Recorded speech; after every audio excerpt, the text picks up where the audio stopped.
pretty happy with that. And then we have this combined system I made recently, and I think this is pretty cool. I like this one a lot. But it's a kinetic, a flak system, and a missile system combined. But I'm wondering if this will be too many sub-objects. You may recognize this from Adventure Mode, by the way, which you should check out otherwise. Let's just spawn in something for the eyes to see. Here the crams come in. You can see they actually take some of them out. It's pretty cool. So, what I'm looking for is to deal all sorts of different types of damage. You can see that's pretty beautiful. We can blow up stuff there. We got the kinetic system popping in there. And the anti-missile missiles seem to be doing a pretty good job. The pneumatic sieves can be a little bit hard to see because they're kind of not... They're a little bit hard to spot by the simple fact that, well, they don't show any thruster plume when they're fired. But again, they reload fast, so I think a pneumatic system could only be complementary. But I'm thinking to use some diff sieve system to tackle crams in particular. So we'll see a little bit. I think we're going to skip small flak like this one, because small flak will just not be able to deal the type of damage we're looking for. Here we have a couple of flak diff guns. So these are diff sieve scan, and I'm particularly happy about the Vigoletta Skyfire dual system. I think it looks pretty cool. I added some decorations, of course, and it has well, 8 shots in total, and then it's gonna be a long reload. And then we have the S-Corp smaller little system that's even cheaper, a lot cheaper. And then we have the little design we have gotten / lent / taken with his permission from Setup, which was present on the Stridsjakt. So, oh god, now they kind of blow up a little bit too close, but they are supposed to do their job. If we just reload, you can see that they actually blow up the shells coming in there. Bam, you can see that. That's pretty amazing. And since the Turtle Lord is firing swarms of crams like this, I think we need a couple of these flak diff guns to clear up the sky a little bit. And maybe we can make the lambs deal with the rest. That's the strategy in any case. I am thinking to combine it a little bit with some missile systems. Medium missile system, because we want to keep the small missiles low to be able to like not have too many missiles in the air, because that will lag. That was one of the problems with the Draconia. It just kind of lagged too much when we had too many things in the air at once. It was a little bit crazy with all those VLM small missiles. The needles, they were called. Well, in any case, I'm going to test and look at different missile designs, and we'll see what we can come up with. Right, so after some testing and some, well, building, but previously, I have found some missile systems that I think excel a little bit more than the others for this application. Now, these pneumatics, we're actually having a pneumatic system here, and it's getting in a little bit later on.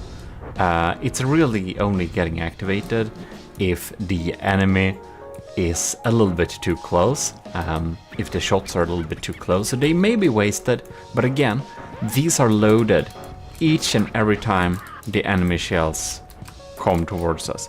And this is the crossbones. We are facing Turtle Lord and other designs, which are just so much more dangerous. But you can really see they clean up the sky, and even though these are tiny pneumatic shells just firing out two more, like, they're so simple, it's like they're so basic.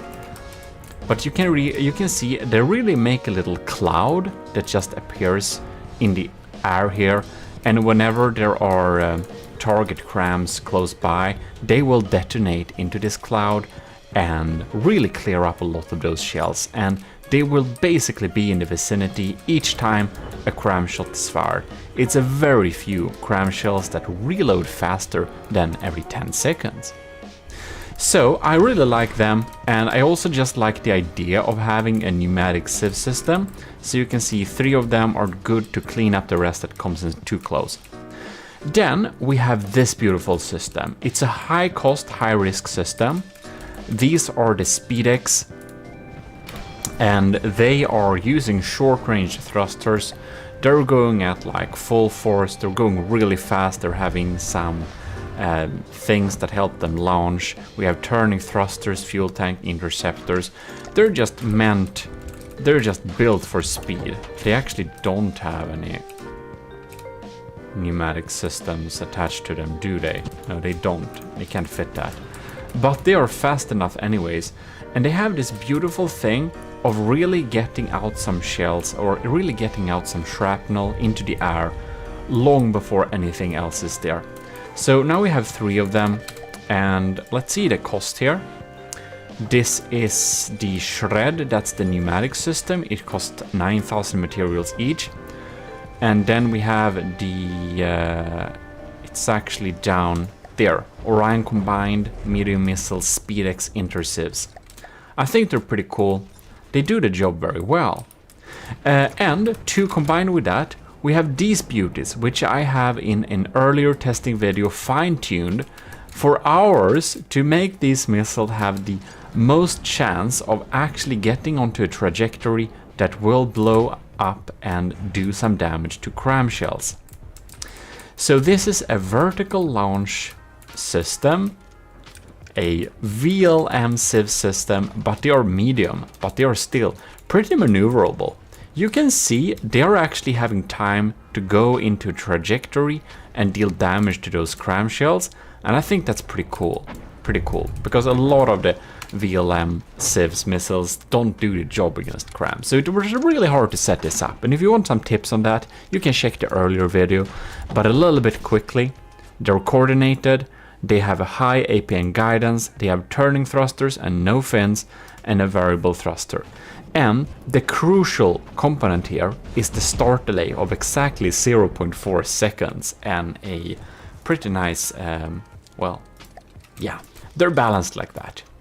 So I think we try to integrate these systems onto our battleship together with some kinetic sieves. We got the basic lambs, and and we're going to use that together with some flak divs, probably a lot of flak divs, to deal some good damage. And I just want to give out a huge thanks to all of you who are in the Discord and keeping it alive. It's super fun, and if you're not there already, you should join.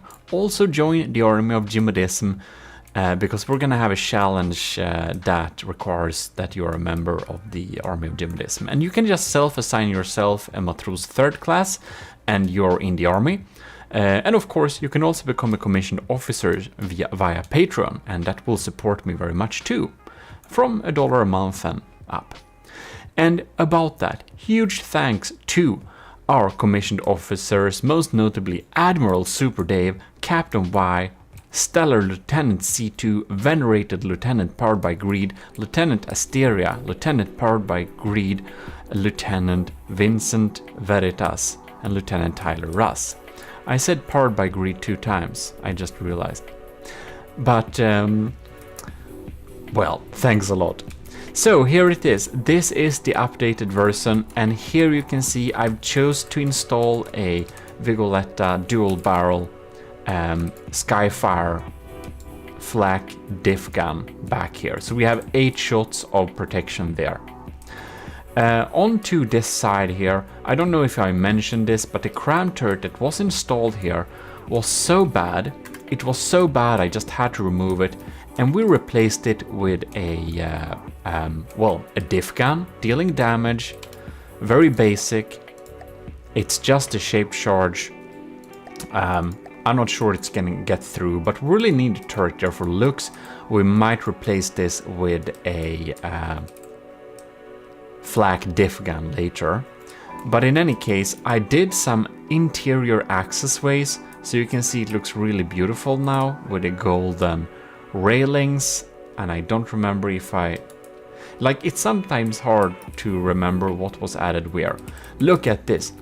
The AOG BB Gimli battleship commissioned by Lord Admiral GMODIST for the Army of GMODIST. Oh my god. The narcissism. Tune it down. No, it's the part of the army. Constructed in the GMODIST Industries shipyard. Yeah, we go on. It's extreme. I'm sorry. Shipyards 1. Gimli is the golden and gemstone roofed hall where all the worthy people reside during the Ragnarok cataclysm in Norse mythology. So there we have the story behind the name. Isn't that pretty cool? Yeah. In any case, I think it is. And yeah. Anyways, about the Skyfire, we have the Vigoletta Skyfire Durable. 2 of them in the front here too, because we really want to keep the skies clear. We also got a couple of diff guns there as before.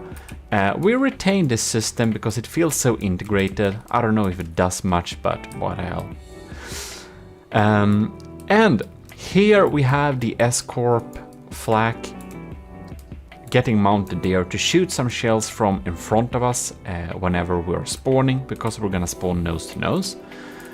We also have the setups, beautiful little manual diff gun here. We've got 2 of them and a little tiny cannon for the looks. And I've added one to the side here to get that broadside action protection. And we added one down here together with a couple of S-Corps. So yeah. Now that's the extent of it. I think I'll need to add some of the... I think I need to add some missiles too that really keep us covered. But we'll see about that a little bit later. We're just gonna do some basic testing, of course. Gemstone covered hall. We also updated the decorations inside of here. We just loaded in a little bit of a stronghold just to see how we're dealing with this little crème barrage here. So the crème barrage of the stronghold is not the scariest thing in the world, but if you don't know how to protect yourself against crème barrages like this, Civs diff, they can be pretty scary, especially if you don't have any lamps or anything. Bam, there you can see, isn't that quite beautiful? Now it would have missed, but we got some style points, don't you think? Alright, so we'll access the intakes here. We can see this is, I think it's 500 millimeter, unless it's not, but if it's 500, we have a flak damage of 30,000. So that's why you need a lot of hardeners, by the way, so that you can make sure... Oh, it's 450. Yeah, well, in any case, that puts our damage of this flak shell to 26,000. But on this particular turret, and the flak radius is 64 meters, so if we shoot at the center of the cluster, we can probably get rid of it, so that's pretty cool. But yeah. That's why we put a lot of hardener pellets and why we have some hold points on this middle turret here, just to deal some extra damage against the incoming targets. Now, I don't really want to protect against torpedoes and stuff like that, because that feels a little bit boring, but we might need to do that. We can see we're still at 100%, we're protecting pretty well against those crème barrages, since we do have the nice radius of the flak. But keep in mind that most of our flak guns only have, what is it? It's 5 shots. So I don't know how much how long it takes to reload. Oh my god, we don't have any defense against these torpedoes, man. Ugh. Okay, yeah, I don't want to have torpedo defenses because torpedoes are better to outrun, and we're pushing like 40 meters per second, But you can see they're doing big holes in our armor here. Now we don't have anything important at that part of the armor really, but man, it's a little bit annoying. It would be nice to maybe have some missile to just slow them down at least. You can see we can outrun some of them, but not all of them. Darn, and this missile actually hit. Yeah, that missile actually hit us in the side there. That killed the turret, so it did damage. We might need to have some anti-missile missiles for sure.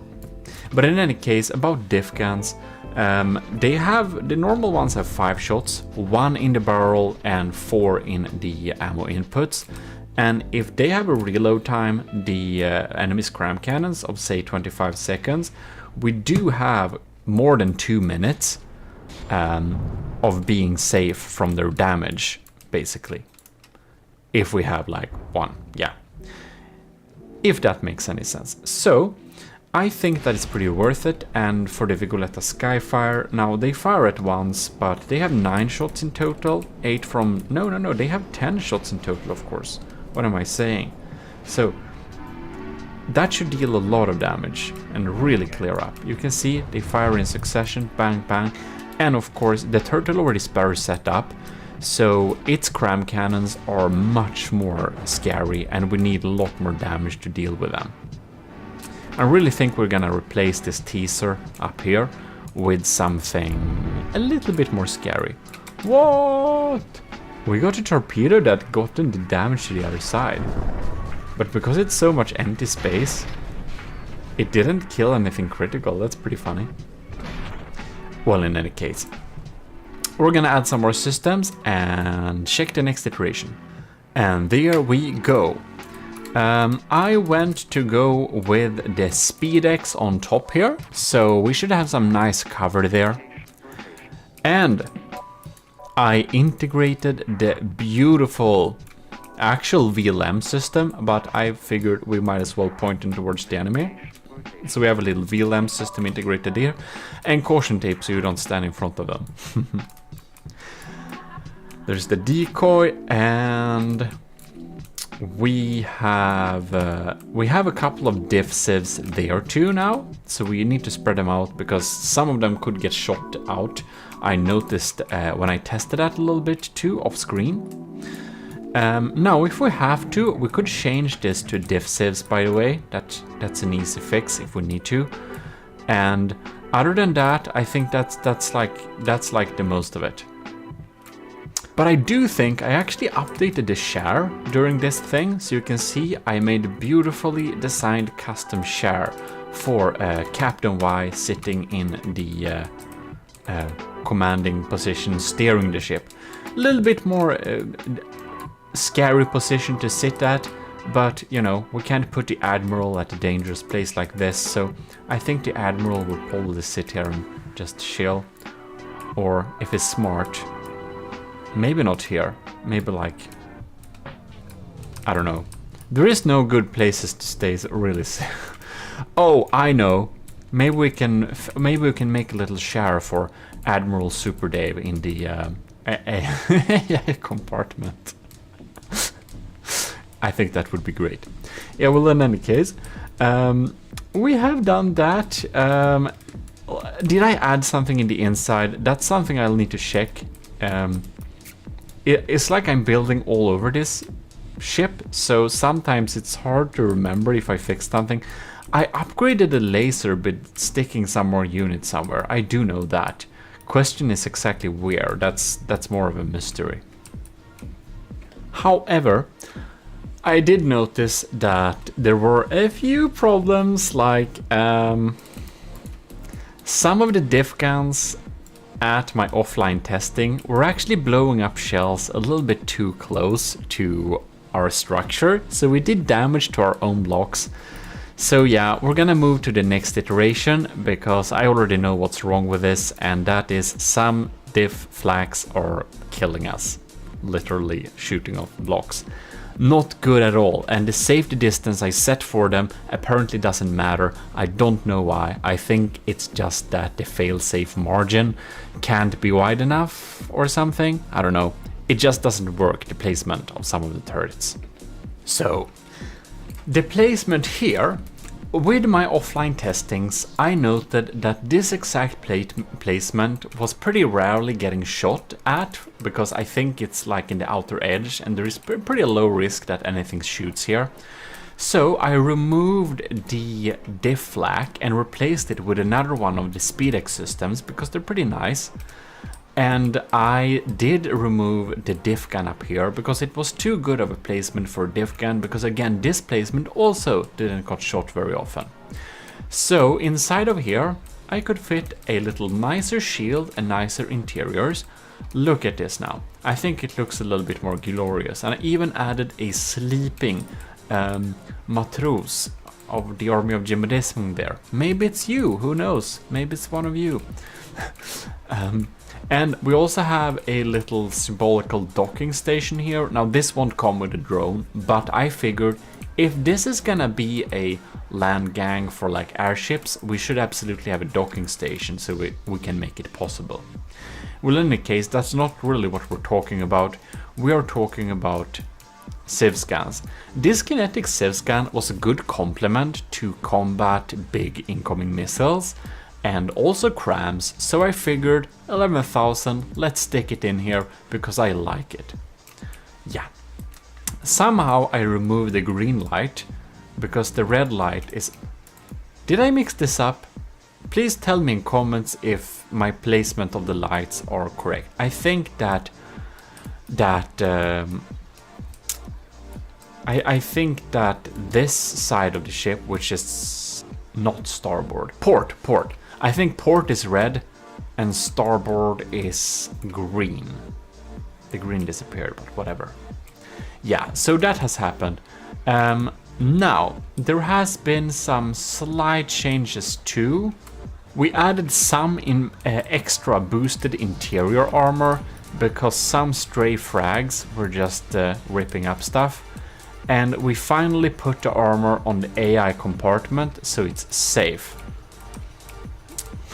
Admiral Super Dave, do you want to share inside the AI compartment? Tell me. Admiral Dave, do you want a little hut that you can stay in? A little admiral's hut at this particular space? Because I realized I don't have anything to use this space for. If you want that, please tell me in the comments or in Discord. I think it would be funny. But in any case, we added some basic interior armor there. And yeah, I think that's the extent of it. However, there is a few more problems that we need to tackle. And it turns out that these flak guns actually shoot each other sometimes. I did remove the diff gun that was dealing damage there because it was just getting in the way. And I just have these two flak guns, but it seems that these two flak guns blow up each other half of the time. So I'm unfortunately will have to remove like this one. Then we are still having a little bit of trouble with this cannon. It sometimes blows us up.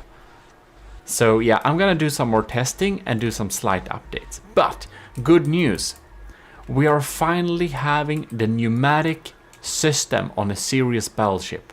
So here we have it, the pneumatic little, I can't remember the darn name on my own. This is the shred. Yes. The shred system has been installed. Is that not quite beautiful? It is. Very nice. And there is another issue we have. We are over budget. We're 2.208 materials. And that's like 10k at least over budget. Because I don't want to be cheesing my way to like the finish line. I want to have a decent end cost. So we're a bit over budget. We'll need to fix that. Let me present to you the discounted fixed version of the previous iteration. There it is. We have a little double sun bed there, but we only have one of the Vigolettas here because we don't want them to blow up each other. That's just super sad. Okay. Other than that, what do we have?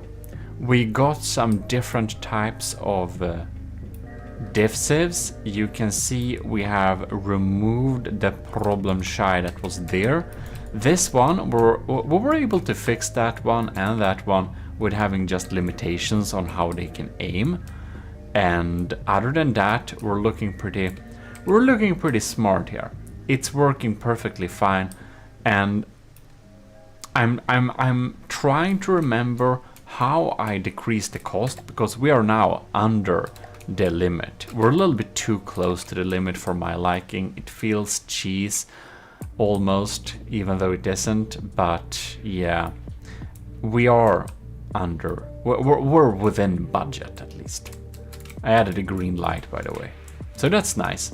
We're having a ship that should work, should have defenses, and it's under the budget.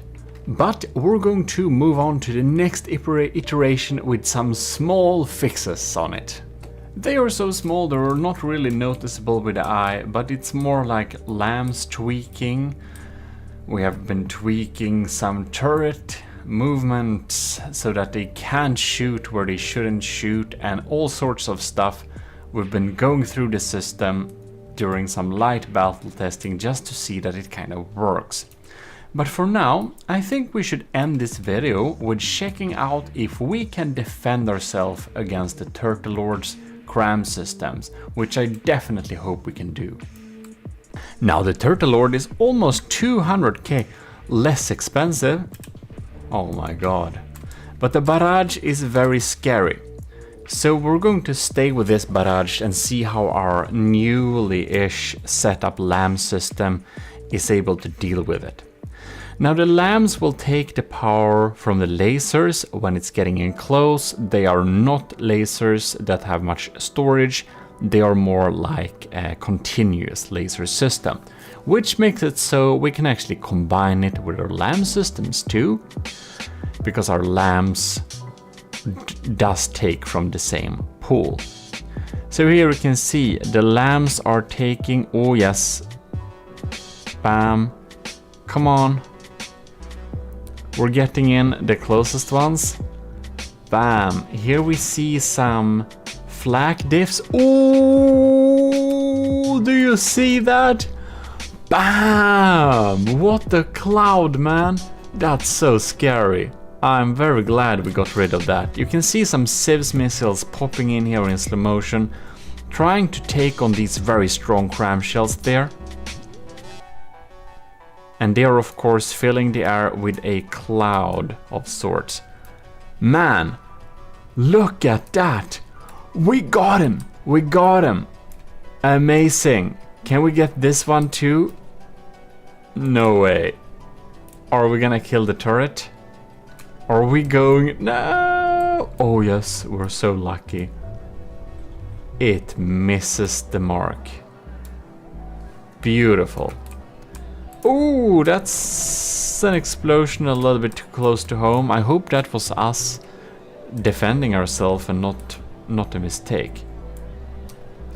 You can see the lambs are trying to do something. When the lambs are doing something, our damage lasers are not doing something.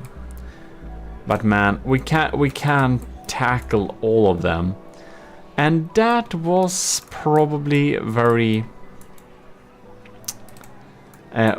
foreseen. We already knew that they couldn't take out all of them, but yeah.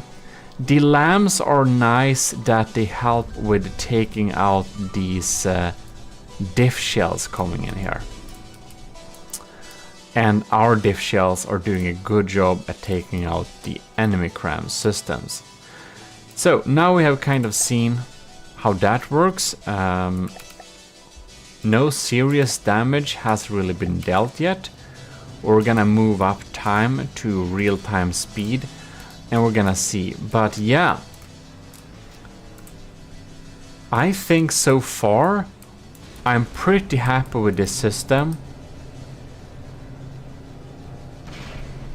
And we have the kinetic Civ system going in here too. Going with this barrage. Yes! Yes! We almost took out all of those cram barrages with our flak diffs.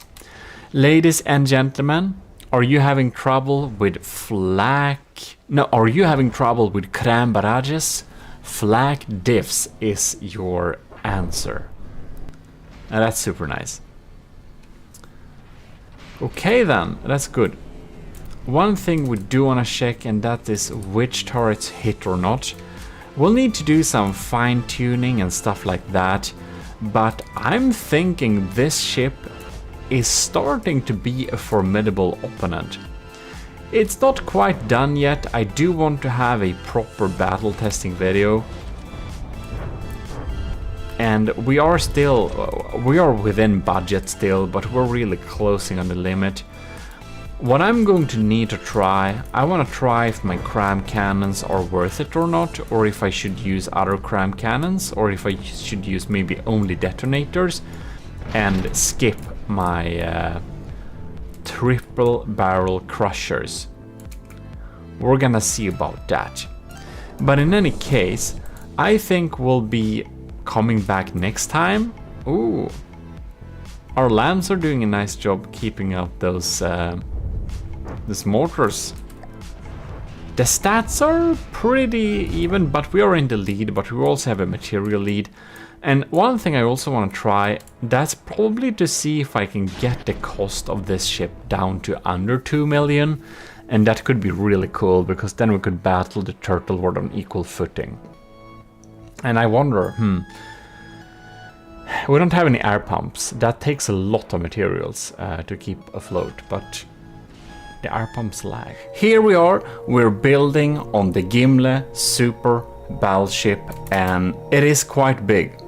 This is the 41st iteration, so it is one update newer than how we saw it last time, where we added the civs systems. So I will be completely honest that it's only like 2,000 materials more expensive, and I'm not 100% sure what I added.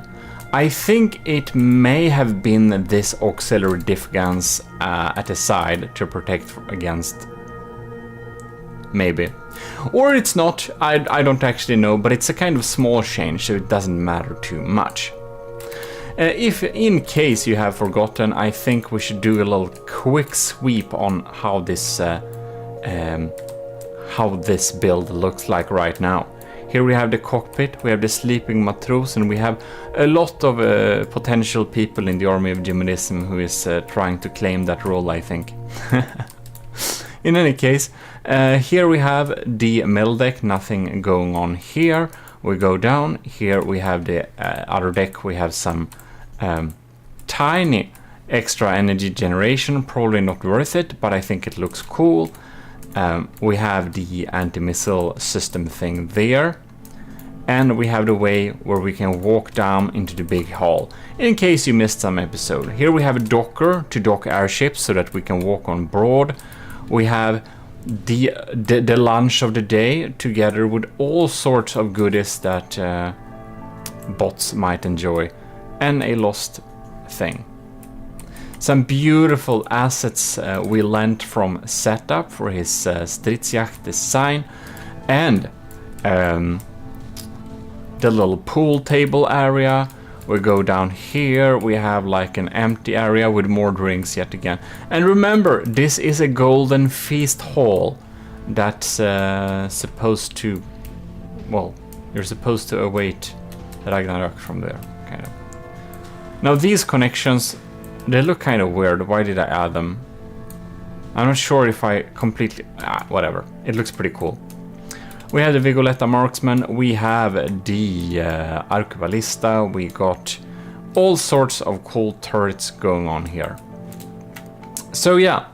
And if we look inside this portion here, we still have a very empty, big shell of a ship. If we go here.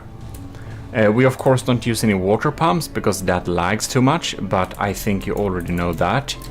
And I think my speed mode for going around is a little bit too quick. It's really twitching like that. I'm not sure if you like that or not. Like the video if you like it. Also like the video if you don't like it. More engines and some stuff like that. We have a tiny engine power problem, so that might need to be solved in the future. Or we need to cut down on the lamb a little bit. We shall indeed see. Now here we have this armor here, and I think this armor has a little too high block count, and it's probably not really delivering. This armor is probably really good against heat shells, but against what we have it at now, I don't think this armor is really good, but in this episode we won't really change those right now. So then you might wonder, what will this episode be about? Well, let me tell you. Do you see the biggest turrets here? Yes, these two. Above here we have the detonator, and below we have the crusher. Yes. So the crusher is a 3-barreled design, and it has some penetrating plumes of frags. So it's basically some kind of heat cannon with slight EMP charges. And we divide it up in 3 barrels, which makes it so that it's less likely to get shot out of the sky using kinetic sieves. For the destroyer, we have a more classic Doomcram setup, and having all the payload in one shell makes it so that it's less likely for flak sieves to shoot down the target. And that's all in theory. And with this we can shoot down, we can avoid kinetic sieves, and with this we can avoid flak sieves. But after the previous episode, which you probably saw, I came to the fun little conclusion that flak diffs is kind of superior. Flak anti-cram sieves. We can shoot down big barrages from the setup's Turtle Lord using them, and I suspect that we could use the same weapon to great effect to counter this ship. So, firstly, I got some crazy idea. Now, the detonator doesn't have that long of a barrel for its stock design, so I thought that it would be a cool idea to redesign this turret, short barrel standard version, to a slightly more expensive turret that's named after our honorable Army of GMODISM Admiral Super Dave. So we're going to use Admiral Super Dave's glorious status and insert that into a upgraded version of this turret. Now it's really cool that this turret is more cheap. I mean, that's a really good thing. But I thought that if we only have one firing piece, it could probably be a good idea to not only have one layer of heavy armor protecting the pieces, but actually having some really thick turret armor. So we basically spend the cost. Since the crusher is more expensive, then I thought, what if we make this turret as expensive? So we're going to update this turret, and you're gonna see in a moment why we do that. Alright, so the stats at a glance. AOG detonator, 90-70mm cram class A cannon. And why isn't it 2000? 2 reasons. Because I think that if it's a little bit smaller than the other ones, the enemy LAM system will not target the detonator, and they will instead target other cram cannons, which are not as high payload carrying. That's my thought. The other thing, it's boring to have everything 2000mm. That's actually the main reason, by the way. So I want to have slight variations. So yes, maybe some of you think it's more efficient with flat 2000, but it's only 30mm. I'm sure it doesn't make a huge big difference, and this is how I want to have it anyways, even if it's slightly less efficient. So when we have gone over that, you will see that the original detonator costs 150,000 materials. It is a good turret. It really is efficient. It really adds what we want. And if we go in here on sub-objects, we can see we have a detonator Mark II cram, class S Dave, and that's of course class S, like in S tier. You know where we're going with this. Anyways, and also SS in Super, so it's Super Dave. So here we have it, Admiral Super Dave's variant. We added some decals it is more expensive. It's actually quite a bit more expensive. To be precise, it's 170,000 materials. So it's not that much more expensive, but more than 10,000. So we spent some on armor. And as you can see here, this now has heavy armor fronted areas, so that frags and stuff that is coming in a glance at the top of the turret will meet some heavy armor resistance, and this will make it so that they bounce off much easier. Now there is another thing that's changed with the SD variant. Here we can see the reload time is 16 seconds, 0.34, and the reload time on the original is 14.58 seconds. So basically what we have done is that we have increased the reload time a little bit. So this shell health has 216,000 and this old shell health has 180,000 almost. So it's a little bit more sturdy in terms like that, because I thought that we really can't afford that the enemy shoots down the shell, so we're gonna make it slower, more expensive, and we did that by adding some more compactors at some free places. I think it may be slightly less efficient. We can easily check that because it's a single barrel cannon and it's easy to check stuff like that on these. But if we see here, where is it? Material cost, material per firepower, 506. And this one's material per firepower is 535. Okay, cool. It's actually more efficient, never mind. It shoots less often, but only slightly. They're still pretty... This is pretty fast to be this gauge, actually. A lot of people will recommend you having slower reload times. But since this is a capital ship, we really want to deal the max amount of damage we can in the earliest minute of the battle. So I think it's personally worth it for me to have a faster reload speed, because in case the first shell misses, and it has like 40-second reload speed like some people recommend you to have, I think that would be a catastrophe. So it's less than 20 seconds, so we can shug out 2 shells, and I hope it will not be too easy to actually shoot down this shell. Anyways, so that's an upgrade, and you might think we're pretty close to the material limit on cost. How are you gonna be able to support this? Well, you'll see in a moment. Anyways, this has, let's see here, what do we have? We have pellets, Horner, HE, frag, mostly frag, 12 EMP.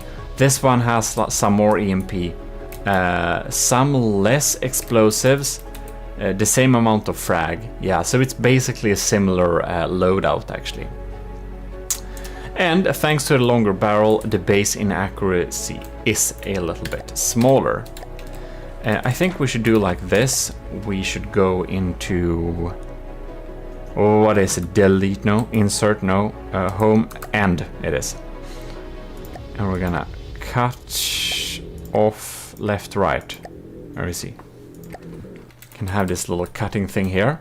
You can see this also has a little shield projector in here. It's just turned off. This one is turned on, but I kept it there, of course. It has more heavy armor in front of it.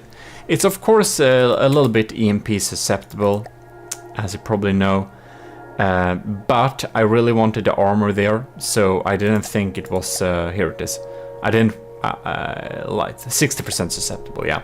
I didn't think it was worth it to use one of these spaces there. Instead, I think we have some hidden surge protectors there, but you can see here we have some lighter heavy armor going on here. We of course have some serious heavy armor, but we don't have the thick stuff. Alright, I was just gone for like 5 minutes and you didn't notice, but whatever. Right, where were we? So it has much thicker armor here, right? And one thing I really wanted to add, you can see this thing is kind of a little bit susceptible to hash spam in the wrong area. So if it gets shot here, bionk, the hash shells might get in here and deal some damage. It doesn't really have a lot of those angles to deal with the hash. It has it from above, because I would think that a hash spammer would come mostly from above, but that's a small weakness. So for the upgraded version, I made an little air pocket everywhere that's like heavy armor. And we had to have heavy armor versus heavy armor here just because we want to have enough armor, right? So I think this investment might be worthwhile. And now you might wonder, what are we like up to doing here? Well then, I will tell you. We're gonna do like this. We're gonna take our very nice little ship, and we're going to fit it. One of them we're going to fit with 2 AOG detonator 1970mm Mark II cram Class S Dave. Class S Dave. Yes. And the other one we're gonna fit with these, the crushers. So, and we're gonna pitch them against each other, and we will thus do proper battle testing in order to see which of them is best. And this is something you always have to do when building ships. That's to test it against itself, because one of the absolute best ways to really find the weaknesses this particular design has. So, without further ado, let's retrofit the ship and spawn them in. And that's not very fun, so I'll just do it. Alright, Team 1 is Q41 Super Dave. Team 2 in Scarlet Dawn colors are Q41 Crushers. Beautiful! And they're gonna spawn head on, so that they don't run away from each other and get close if they fail to maneuver. Great test to do that. So I'm gonna click the start button, and I'll see you in 2 minutes when it's loaded in. And there we have it, the ships have loaded in. This is the AOG... well, they're both the Gimlet, but this is the Super Dave variant, which you can see on these glorious turrets here, that have like blue stripes like this too. And I took that from the Admiral's badge, I believe, from the commissioned officer. And about that, I will also give huge thanks to Captain Y, Commander Jacob, Lieutenants Albert Benke, Asteria, C2, Cravey, Parbagreed, Talaras, and Vincent Veritas. Thanks a lot for supporting the channel. So we had some new folks joining, which is absolutely awesome. In any case, here we have it. That's the Super Dave thing. Let's move over to this evil Scarlet Dawn design, which is of course fitted with quadruple crushers. So it should really crush through any kinetic lamps. So let us slow... you know what? We should actually slow down time here. I want to see what happens. Alright. We got some shots incoming there. This is gonna be completely off, isn't it? They are grilling each other. Ooh. Yes, this laser, I'm not sure we have a lot of smoke in this area. That may be something we should fix. We have a laser warner here though. No, that's a munition warner. They updated the AI. This is the alpha branch, by the way. Because I think that's fun to play alpha branch. So our results should also be a little bit... well, we shouldn't believe them too much. Alright then. I wonder if the cram shells got through here. Hard to say. We should sneak by the cram shells coming in here. So here we have detonators, Super Dave detonators. 200k damage. These are really scary. If they get through, they can deal some serious damage. And one thing I was actually thinking about when building this design, that is that our armor is probably too expensive. Like, I know what you're saying, your armor is too thin, but honestly, I'm not sure about that. Oh, here we see the first flak rod is in there. Interceptors is popping in. Kinetic sieves too. Oh, 3 flags. Okay, and we got more. More interceptors. Oh, they got them out of the sky. Whew, that was that could have been real scary. And the laser is lasing here. Seem to not have stopped anything from moving yet. The laser has started to target up here. And that's probably because it's set against hot blocks and we have a heat decoy up there. And that's exactly why you need some heat decoys. Okay. Interesting. So, Crushers is actually behind, which is this one. I think it's time we speed up. We should probably speed up to normal speed, to be honest. Alright. I wonder where they did damage to this one. Now Super Dave has taken some damage too. It's equal stats for now. The pack is popping in. Bam. EMP Surges goes through there. Oh. Here we see the crams. We got 4 shots incoming there. Lambs target them. Whoa. They all go through, right? Bam! That's probably some damage there. Oh, this part of the feast hall isn't very hasty. Did I mention this is hollow point mainly? The crushes are hollow points, so they basically crumple structures like this. Now, oh no. I forgot to set up the rotation limit on the turret. This is what happens if you don't set up your rotation limits properly.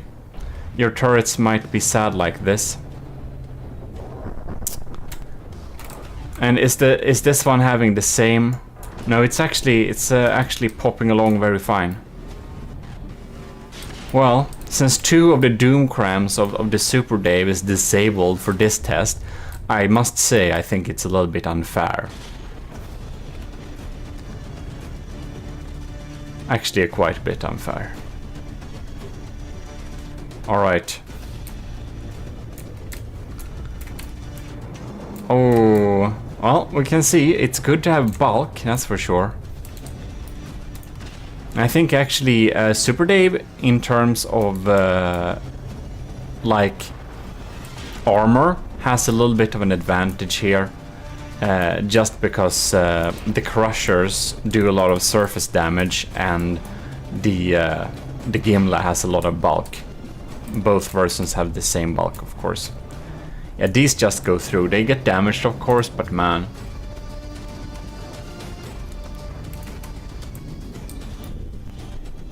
Alright. And there we have, we got popping along there. Here we can see a few of the barrels there on the Crushers are damaged. Anti-missile systems are really shopping along here. Super Dave is like half a percentage behind. But I do also feel like that this particular battle is slightly unfair since it's not even in terms of the turrets. I would wanna see if the turrets will reach here or not. There we got some firing flashes. Okay. Come on. Let's see here. Let's see here. Okay, they're gonna go through, aren't they? Bam. Bam. They did go through. There's another barrel too. Yeah, that's some damage in the turrets there.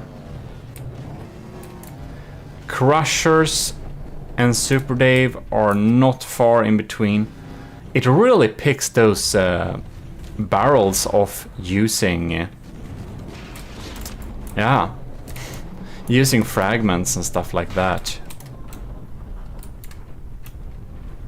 All right. I think a lot of the diff rods are used up, and that's why we don't have so many of them shot out of the sky. But what I think we should restart the battle, actually. I don't think the results is too interesting, since 2 of the turrets are still stuck behind there. And there we have it, the battle is now ongoing, and you can see I spawned them slightly with the broadside angle to each other so that the guns will turn the right direction from the get-go. Right. They turn pretty quickly. The laser sound is... Whoa, hoo, hoo, hoo, the needles! Man, they're exactly designed to do that, by the way. They're exactly designed to shower the target with needles if it destroys it, and you can see the needles don't do too much damage, and that's actually partly thanks to my surface layer little armor, I believe. Alright. Cram shells are popping in there. One got destroyed. Yeah, they're coming in there. Ooh, Civ's turret is down. Well, that's 10k lost already. So the Crushers is actually a little bit in the lead here. And I have insane amount of like alpha Civs potential. It's pretty crazy. I know there are Doom Crowns that have health of like 400,000. But they don't reload this fast. They reload a lot slower usually. Alright. Crushers went down to 97. Interesting. Let's see, we got another volley of shots incoming there. They're going through. It looks like they're going through. It's hard to see when my game is in degraded mode.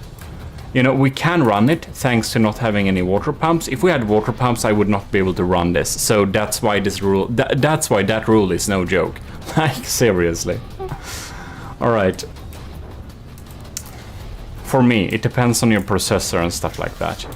I'm trying to target those crams, but they are getting through. You can see we did big damage to the cram shell, however. You can see that this cram shell didn't do much damage. I do wonder if that's really the 1970 no, the Crusher, or if that was actually our tiny cannon, but that's actually armor piercing, so it shouldn't be that. This is a small cluster of the extra turrets we have. I think it's the stealth daggers. Gonna be interesting to see if any of these shells get through. I think maybe. I think it was this gun that actually we went with to the Scarlet Dawn painted ship, the Crusher one.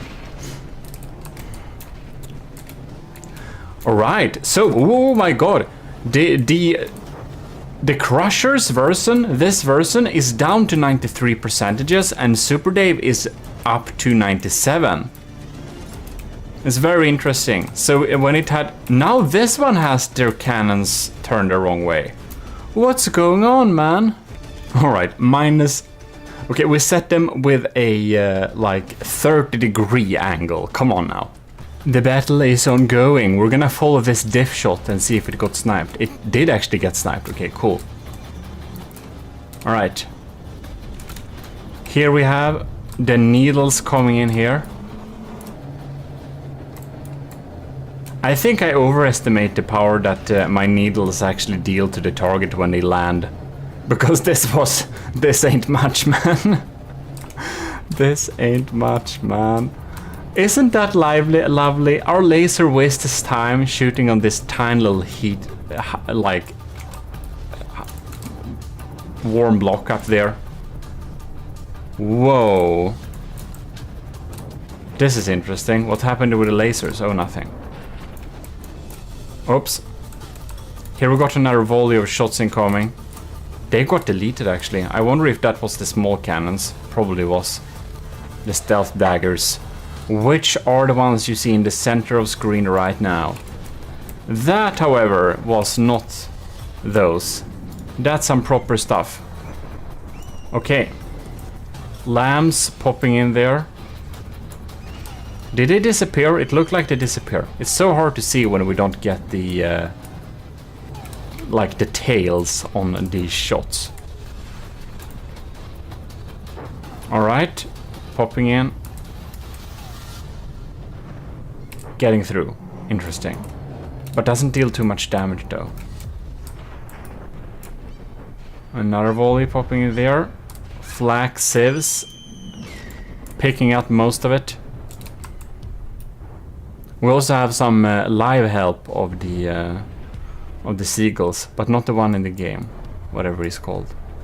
In any case, see where this goes here. Ooh, wow, that seemed to do a... That's actually some surface level... Did that actually go deep? Interesting. 97 versus 96%. So the Super Daves are slightly in the lead. Now, this is not the fault of how we set it up. It seems that we have killed a weapons computer down here. Oh, yes, we have. Wow, so that turret is actually disabled from the fragments that entered. It felt like the battle has been going in this direction, the small like tests we have done previously. So we'll see if this continues, but I really wonder, it may be so that the Super Dave variant turret is superior and that we should only have that. Interesting.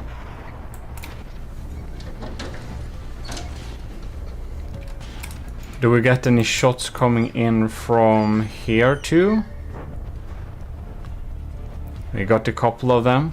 We're gonna follow through here, see what they are gonna do. Lambs took him out, and oh, the other one got bounced. Interesting. But Crushers are really taking more damage quickly. It seems that the fragments from the Super Dave variant, from the detonator variant, just is more efficient in taking out important components. And I must say, I do feel I have a really high budget that's put onto shooting at onto shooting at incoming cramshells. So I'm really wondering if this like actually will pay off or not, because it is expensive to have this anti-cram system thing. And of course both of the ship have the same system. Now we're gonna see, will these get through? Do we have any diff guns shot left? Wow! They all got deleted. 2 minutes in. That's impressive, I think. 2 minutes in. This one also has the kinetic sieves left. And this beefed up turret seems to be more resilient than the Crushers for sure. They do have quite a bit of more. They have quite a bit more armor on them too, of course, so that makes sense. Wow, that glanced off here. Alright.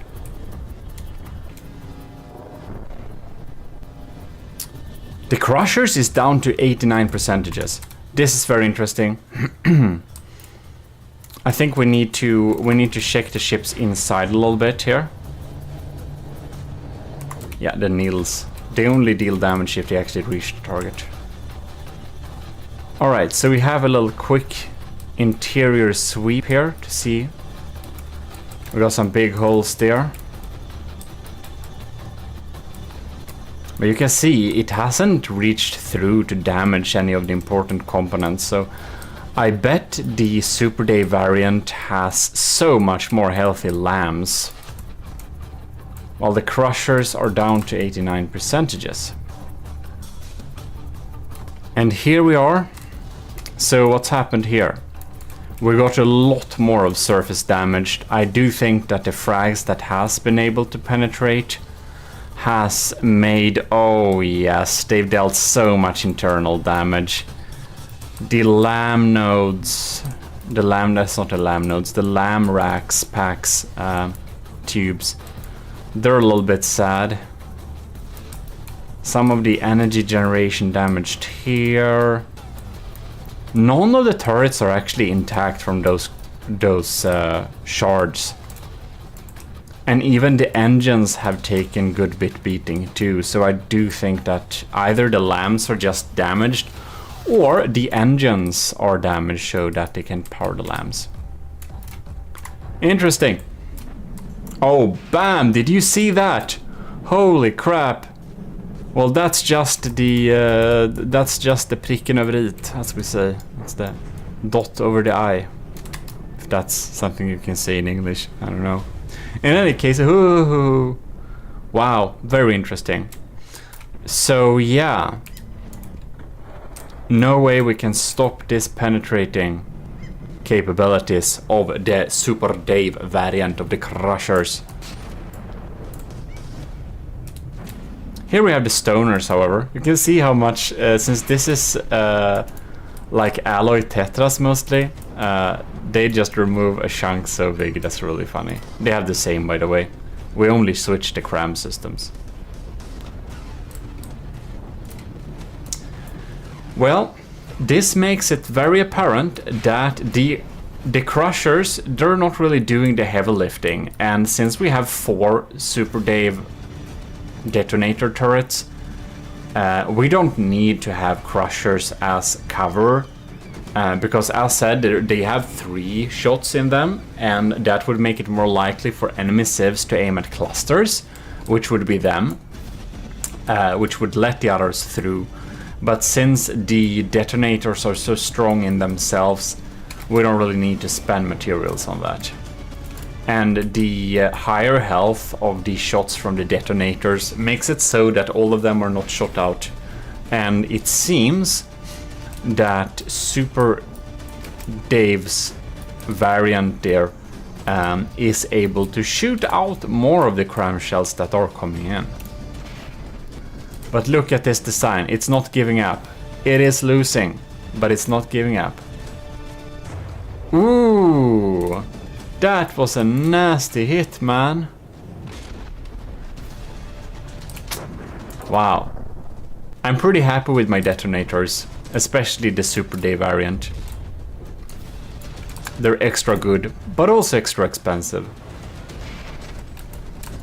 Alright. Let's fly with some Crushers here and see if they get through now. This Super Day variant is still at 94%. Oh, and the lambs took one and the diff rod took the other. Bam, that's teamwork, man. Alright, that settles it. The Crushers are officially a worse turret compared to the Super Day variant for big battles like this. I do suspect that the Crushers will deliver much better results when fitted on a ship that's shooting on smaller ships, because then we could basically crumple those small ships with one blast, whereas the fragments could possibly miss, but that's just some speculations. Probably the Super Day variant is just better all around, to be quite honest. Well, Doom Crams.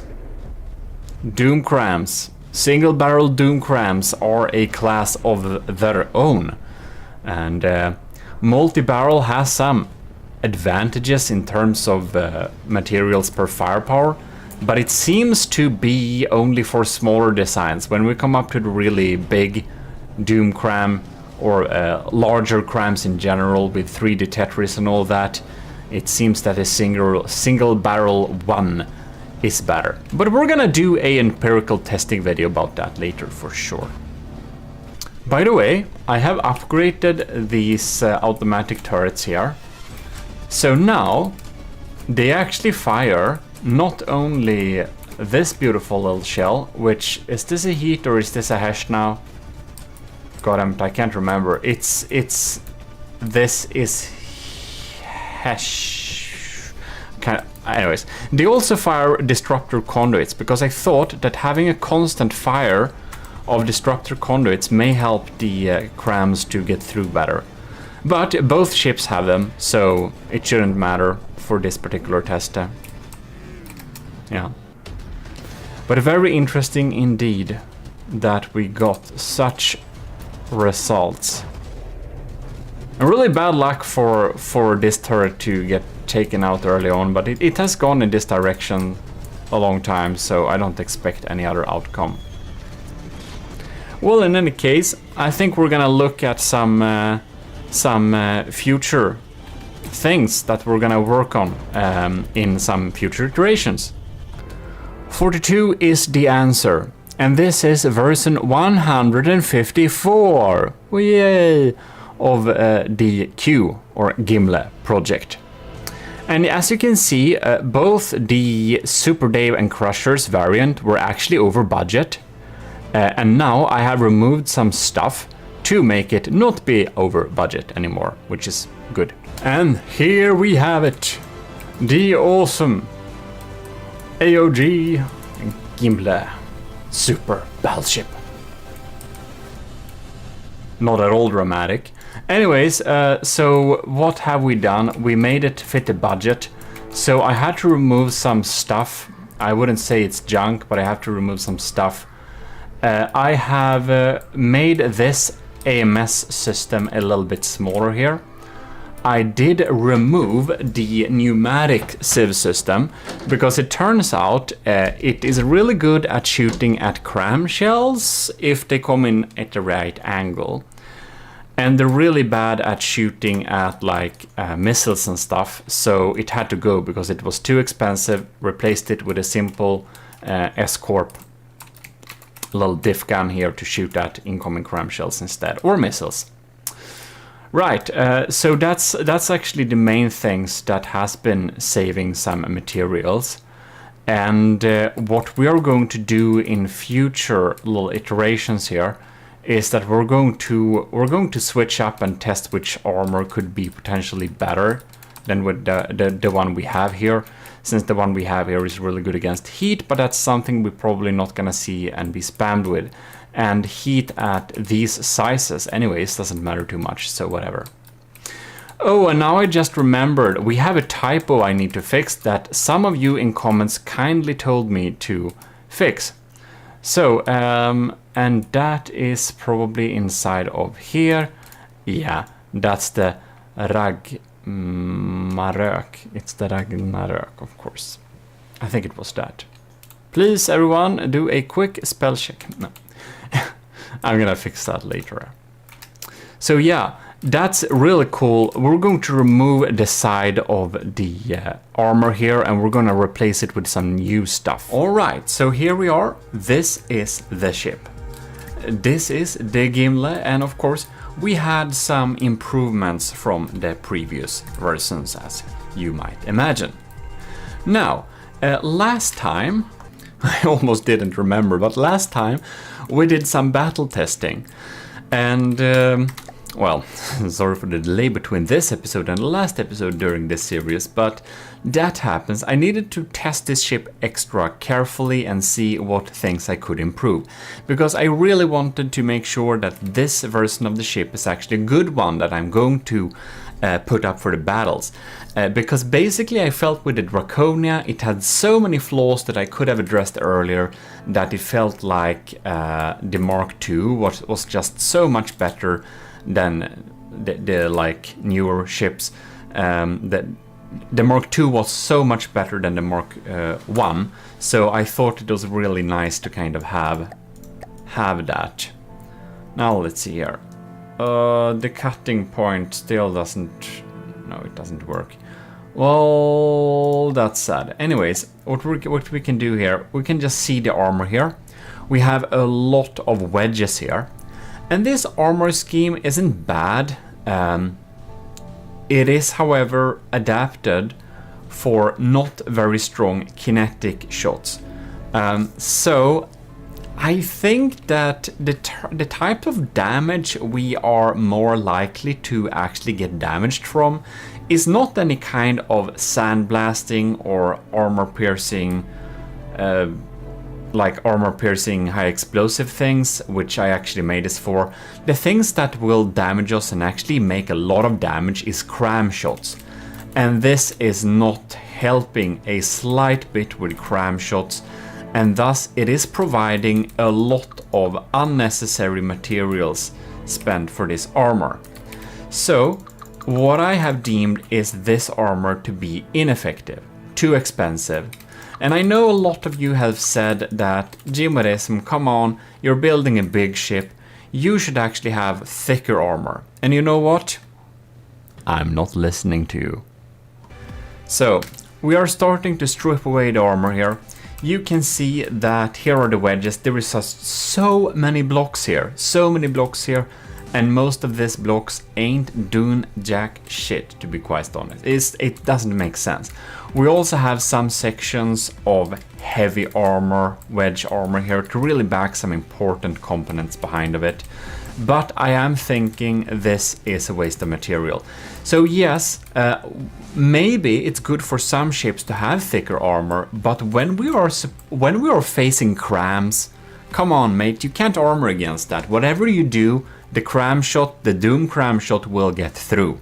So we are opting for redundancy, which was the plan with this ship from the beginning. And that's something we should continue with, because that's one of the core values with this ship. It's size, bulk and redundancy. And then we don't need to spend a lot of armor cost really, because we won't stop the cram shell. Yes, it will help with armor piercing shells from APS cannons, but not much more than that. Yes, it will help with fragments that are really steep. It will help a lot against heat shells. In our tests, this was one of the most effective armor types we could have against heat shells. And yes, that is true. But still, what is a heat shell going to do against this ship? I mean, this beast is huge. We won't be taken down by a simple, petty heat shots. Not even a thing that spams a lot of heat shots.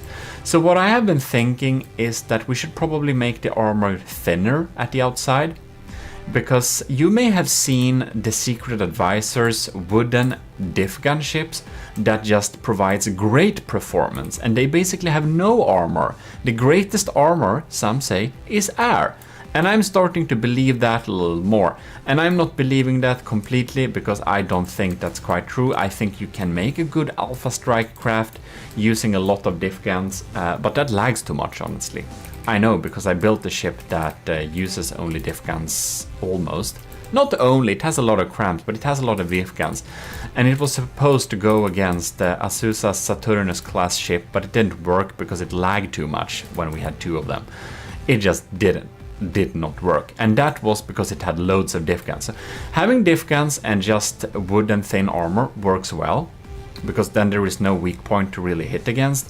But really, when you're making ships that are also fun and using all types of systems and methods in the game, well, diff gun ship is not the answer. And they have a lot of weak points too, but what I wanted to say with the entire idea was that thick armor rarely wins, especially not during big battles.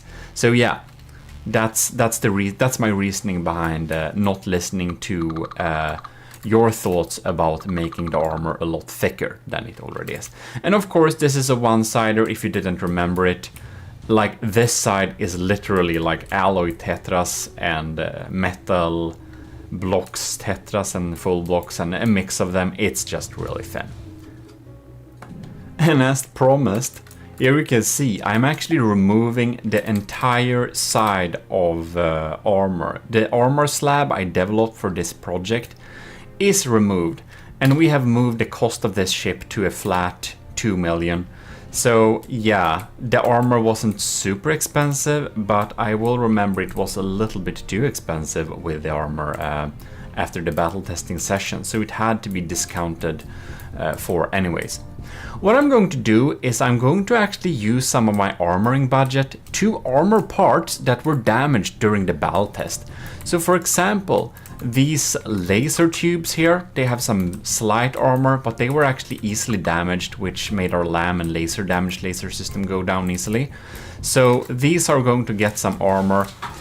These areas here also need some buff. And of course, nothing can get through to the AI core. So I think we're gonna have some more ERA on top of that. Someone also suggested that I should have ERA armor inside the side of this ship. And I'm gonna see if I can have one layer of staggered ERA in this craft without breaking the block limit of 100,000.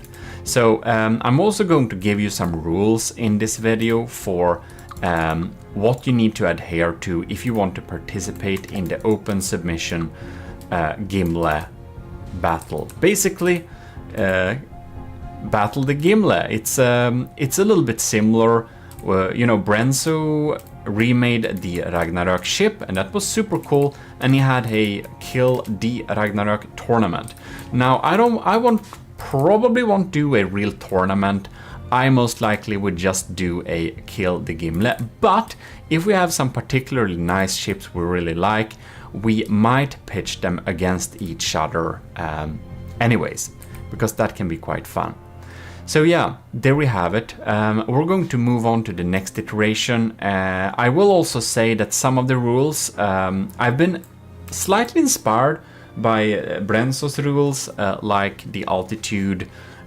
You can't build a submarine, basically, and you can't build an airship that flies too high, but I'm gonna give you the rules at the end of this video so you know exactly what to adhere to for the open submission. And there is no deadline, it's an open submission, and that's also one of the reasons why there is not a real, like, proper tournament. So yeah, it's like that. But anyways, let's move on to the next iteration. Alright, so this is a weird little session here. You can see my FPS is actually fine, because I went into here and I clicked boost my performance. So if you think my game looks like shit, well, that's why. I hope you enjoy the 60 FPS. I do. But in any case, I will say this, the texts and logos don't always work on other faction colors, but I will say that Gimle looks basically great in any faction color. It still looks kinda cool. Now, this is a little weird thing. This is the first iteration we looked at during this session, and it is actually battling, if I may ride with something, I may not. It is actually battling this thing, which is a test version. This is Gimle working in Q44, and it is void armor. This is no armor. This is just one layer of metal. That's it. I wanted to test if it even matters if we have armor or not. Like, basically, if I put armor on this thing, will it be improved at all? Like, does it matter? So that's what I did. I added just one layer of metal, nothing inside of here, nothing fancy, just 1 meter of regular metal, not backed by anything, just to compare how it does battle with the original design. So this ship has a cost, it's basically like 2 million, of course, very cheap. So this is battling against itself, and I already ran this test. I'm not going to make you watch these tests. You don't know how many battles I've tried the Gimle with itself with. Like, I did different iterations of the ship and I put them against each other so that I can, like, compare which version of the Gimle is the better. So this is one of the reasons it has taken so much time for me to get this episode out, because I have literally run more than 10 tests where the Gimle battles different versions of itself, and this is one of them. Now, not to spoil any action you won't see anyways, but the armor actually matters. this version that has no armor actually loses always against this version that has the previous armor. So by this test we can conclude that yes, the Gimle should have armor. It matters if it has armor. So now we need to go to the next point, how to make the armor. And yes, I've literally used this clipboard to check things like check for excessive heavy armor, add spawn smoke in the front, add check diff guns, and like everything. Torpedoes, sieves. This is like I filled this block with like improvements and suggestions and stuff. So anyways, let's dive in. So this version we have started to work on the internal armor of the Gimle. So basically here, if you go in here, you can see we added more armor so that we won't be killed by stray fragments that often anymore. We buffed up some era in the front in case the AI gets sniped from in front during the first frame. That would be really sad with charge lasers. Another reason we're adding spawn smoke in the front, but that will come in a later iteration. And you can see we have got some internal armor for that. And again, the laser units I talked about earlier, they have gotten a nice little box of alloy poles to have some weird angles against the incoming frags, as well as give floatiness, as well as activate any armor piercing heat shell. So yeah, that's what we've been working on here. And again, some internal heavy armor that I had before has actually been removed, and we have some wooden barriers inside of here actually to detonate shells perhaps before they deal any super weird damage. Anyways, that's what I've been doing. And that leaves the next point. How to build the armor so it kind of works against most things. I already know that I cannot stop a cram shell. So I will try to make a armor that is much cheaper, but is still decent against kinetic damage types like armor piercing with a payload. So armor piercing with a payload is best tackled with era. So I decided to try and develop an armor pattern that we can use inside of the side hull of the Gimle that has era in it. So that will basically negate enemies' APS shells, which is great. So these are 3 different variants of armor that could be used, and we have a shell popping up there. So we're just gonna reload here, and we're gonna fire a shot, and we're going to do like this, of course. I'm just wondering, like, okay, we're turned off. Let's try again. There we go. It gets destroyed. Very nice. We'll go to the next one that only has wood. And you can see it has the same effect. Actually, less blocks are destroyed in this test. But you can see that these wooden blocks are actually very damaged, so they would get easily damaged during the next blast.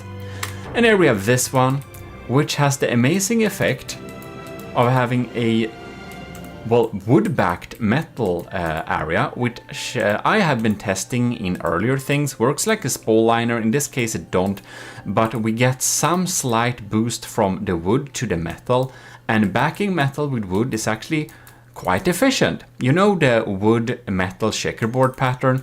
Well, it turns out it works better with layering, having 1 layer of metal backed by 1 layer of wood. So that's actually better. So this is like the upgraded and more simple checkerboard armor, but a very thin layer.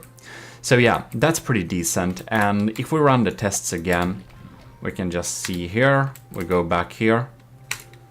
We're gonna do a blast there, deletes those blocks, blast there, deletes those blocks, and blast here, deletes those blocks.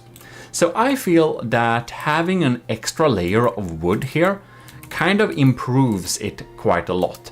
On top of that, this one has alloy blocks, and these alloy blocks don't take much more damage than those metal blocks that were here. So technically, this armor is thicker and better, but in terms of floatiness, I think this armor will perform better for less. So it is a little bit cheaper, and it's a quite bit lighter. So I think we're gonna go with this type of armor for the Gimle. So with those tests, which I have been doing a lot, I actually was intended to upload an empirical testing video about this itself, but I did that in secret instead, so here are the fast results. Anyways, let's move on to the next iteration. And there we are, this is the next iteration of the Gimle, and I have started to add armor here. I also decided to add a layer, like here, a thin layer of just these beam slopes of alloy, to provide some deflection points for fragments, alternatively armor piercing things, so when they blast through and kind of penetrate, that they deal less damage, since we already know that shots will come from almost a 90-degree angle. Why is we should have an angle? That's also the reason why we had all of those wedges before.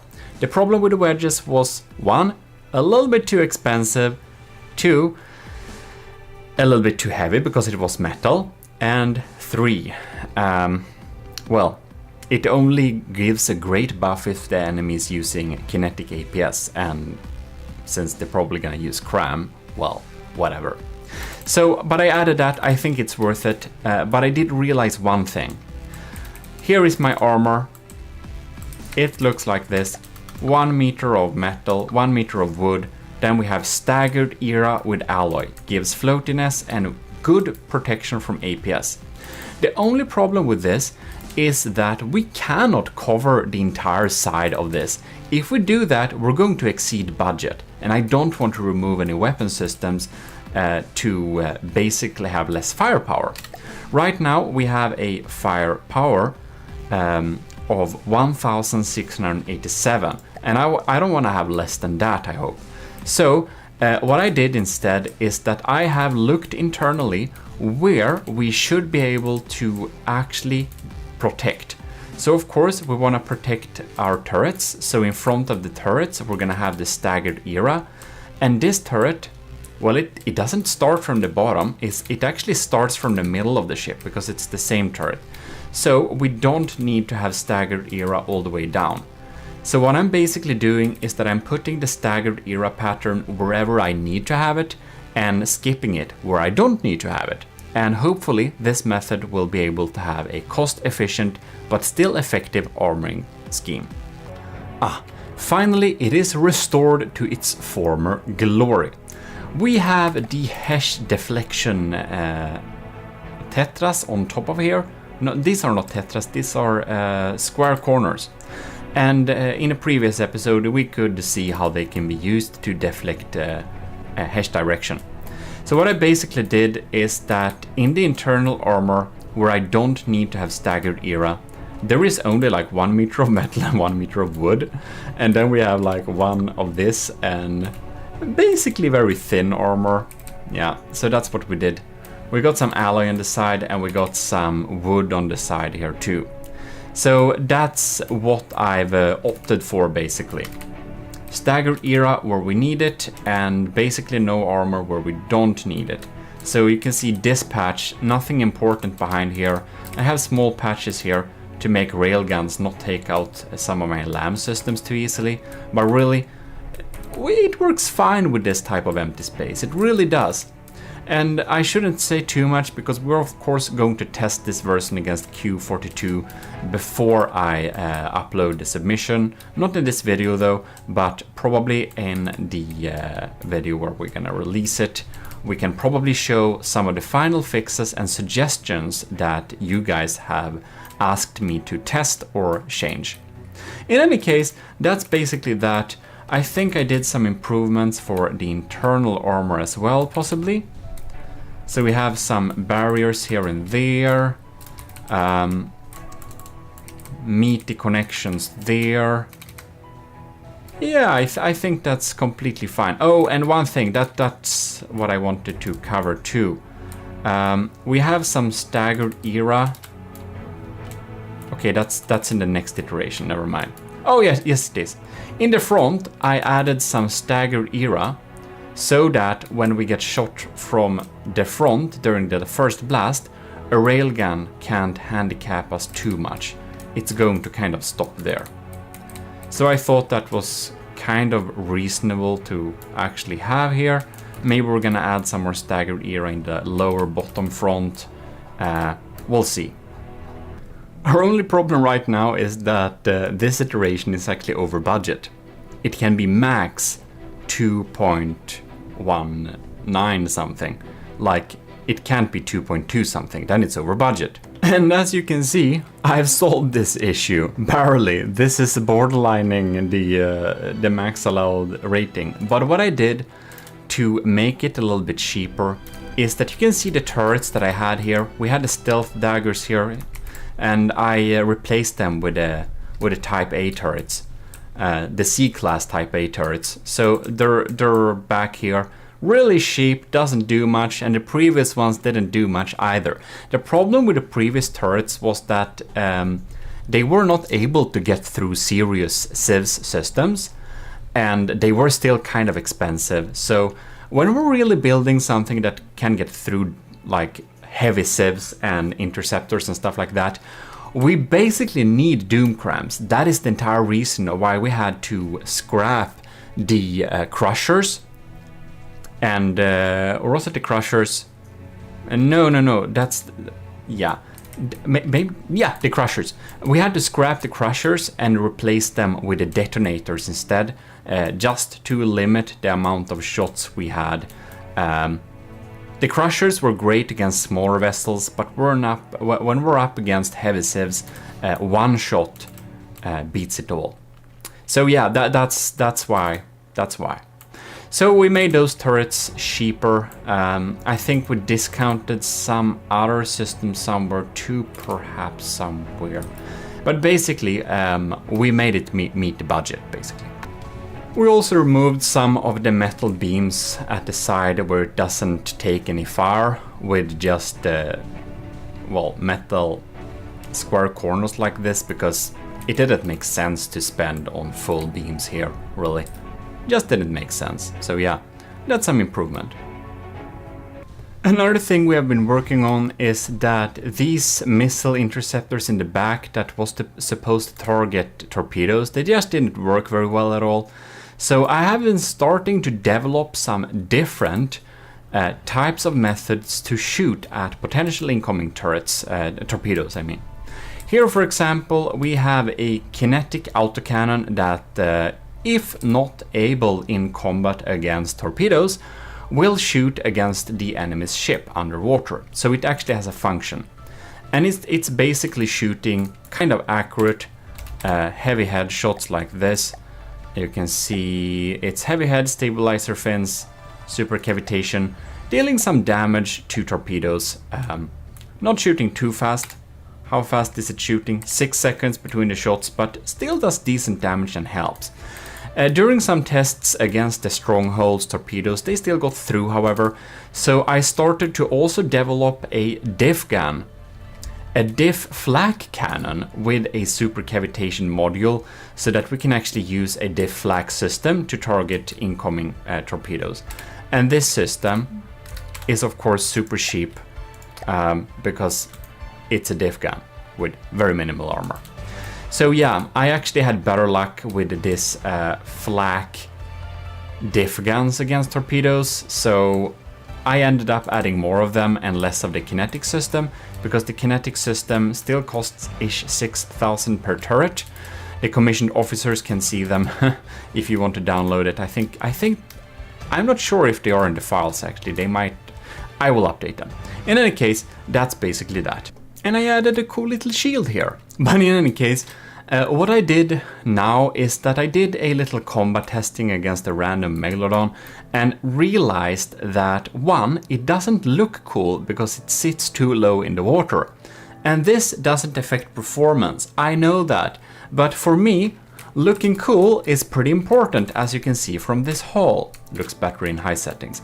But anyways, I elevated its like altitude. It's of course using uprops, because in this tournament or this challenge, the Gimle battles, using air pumps is completely banned because it lags too much on my system. I can't record that. So when I build large ships, I sadly have to rely on passive float or uprops. water pumps lag too much. Having one of those or a helium pump on your ship will immediately disqualify you from participating. So just make sure that you don't have it on your ship. Like, make sure, go into the list, click the Shift E, go to block counter, and make sure that you do not have a water pump or helium pump present here. And if they're present, it's bad. Even if they're deactivated, they still cause lag. I tried it myself. It's super weird, but they cause lag deactivated too. But in any case, that's how it is. This is also where you check how many repair bots you have. More about that in the rules soon. But when making those tests with a higher altitude, you can see now they are precisely residing just above the red line where it should be. And this deck is actually always above water, as it should be. In any case, doing that meant that we actually require more power. When in battle, the power levels went too low. So I had to remove 3 of the propellers here in the back. And I decreased its turning rate a little bit, so it's slightly slower and slightly less agile. Otherwise, we'll need to invest in a lot more engines, and then I need to remove some firepower, and I don't want to do that again. Or at all. I don't want to do that, yeah. What we also did is I've installed a somewhere here. No, that's another iteration, never mind. So that's that. There we have it. Do you see this? Well, that's a mimic, but down here somewhere we have a spawn smoke system. So now this vessel provides spawn smoke in the front. It's gonna spawn with the nose to the front, and this should really make it so that a charge laser can't crit us in a very sad way. I hope... maybe I need more spawn smoke, because I'm actually not sure if the smoke protects everything in front of it. Like if we go forwards here and we got the smoke here, will it protect everything in front of it, or does it only protect things in this area? Because I just realized it may possibly only protect things in this green area, which would be bad. Then it means I would need some spawn smoke here too at the first turret. Yeah, I probably need to add that. I need to write it down. Yeah, so please tell me that in the comments if you happen to know the details on that, however. But in any case, that's some things that have been done. Maybe I need to improve the spawn smoke a little bit. I'm hoping that this will protect the ship from the front, the entire ship. But again, please tell me, because I'm not completely sure about this now when I realize it, because let's actually check the values. Yeah, I'm not sure, but I'm thinking that the smoke only reduces AP to the blocks within its green vicinity, and that we basically need more spawn smoke in that case. And this basically means that when we're moving, the smoke gets reduced, the effectiveness, but it doesn't move. So having smoke in the front of the ship, like in the nose here, won't like flow behind it and cover and envelop the ship in smoke. I don't think that's how it works. Yeah, well, anyways, that's how that is. It's a little bit weird, but again, please enlighten me if you know. And here we got a test mini iteration of the previous design, and you may wonder what's the difference between this. Well, what I did for this craft is that I disconnected each of the lamps. So the lamp systems on this build is actually disconnected. It has the same cost as the previous iteration over there, and the only difference is that it can't use its lamps. This also means that the laser's full potential will be outputted in damage laser.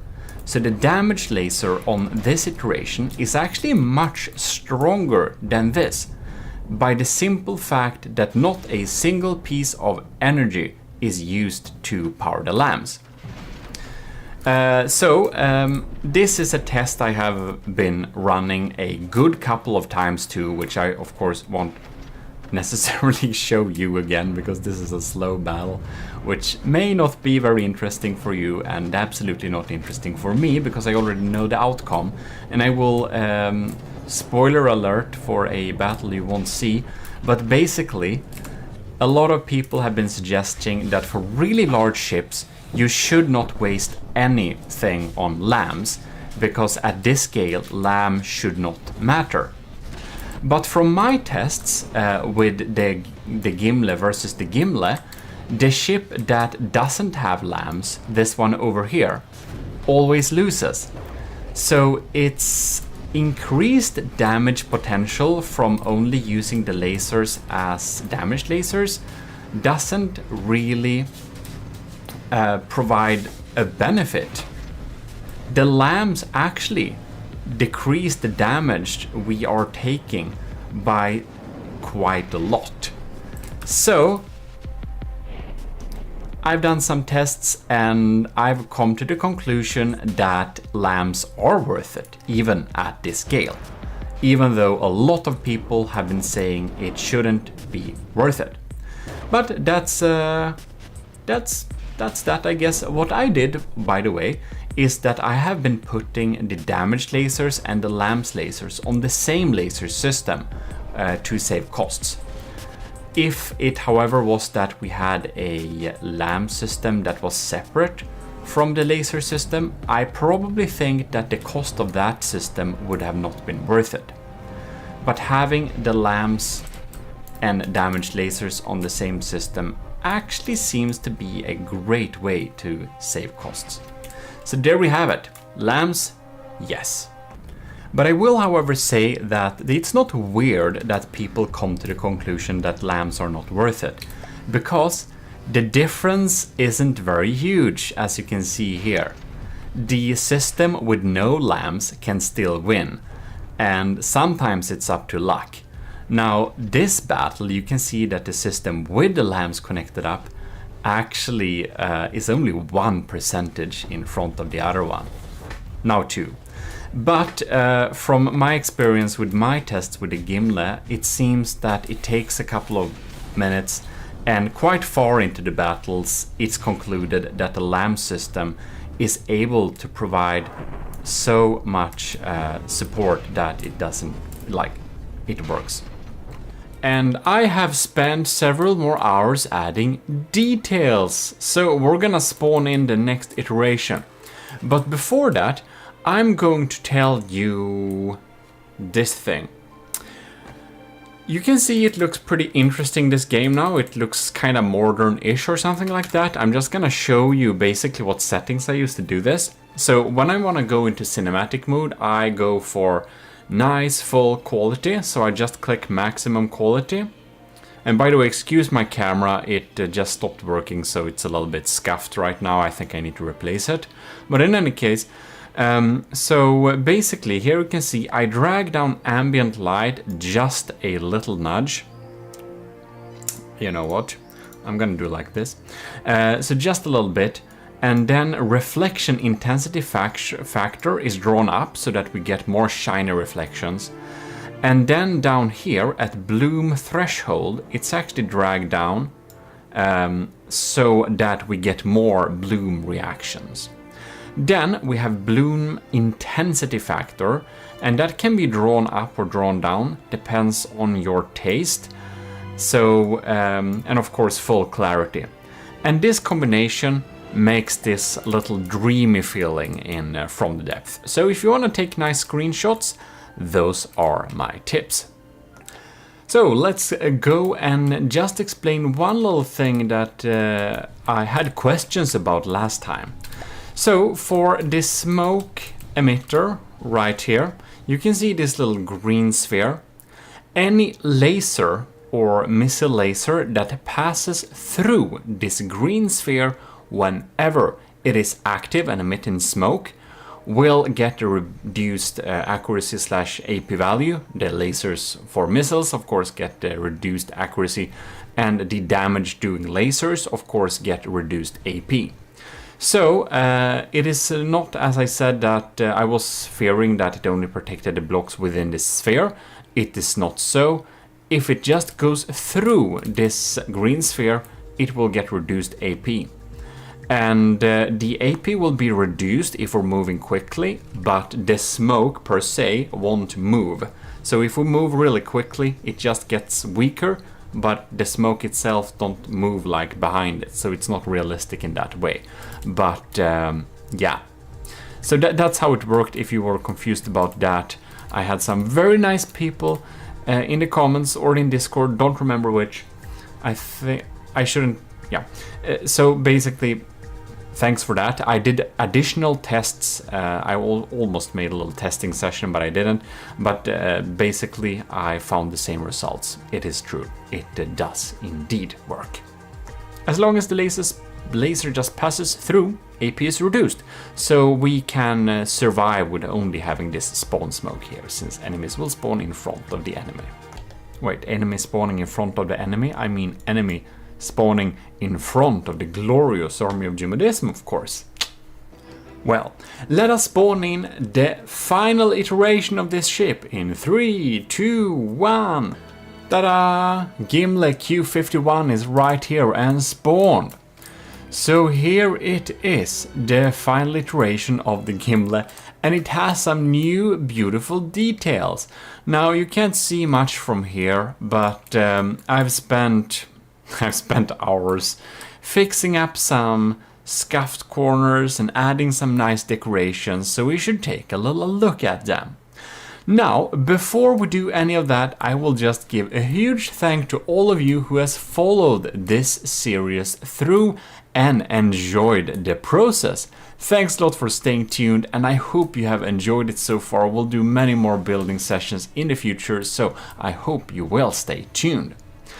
And other than that, I will thank an extra time to setup. So elord/setup made some assets for the you know, the Slabman challenge.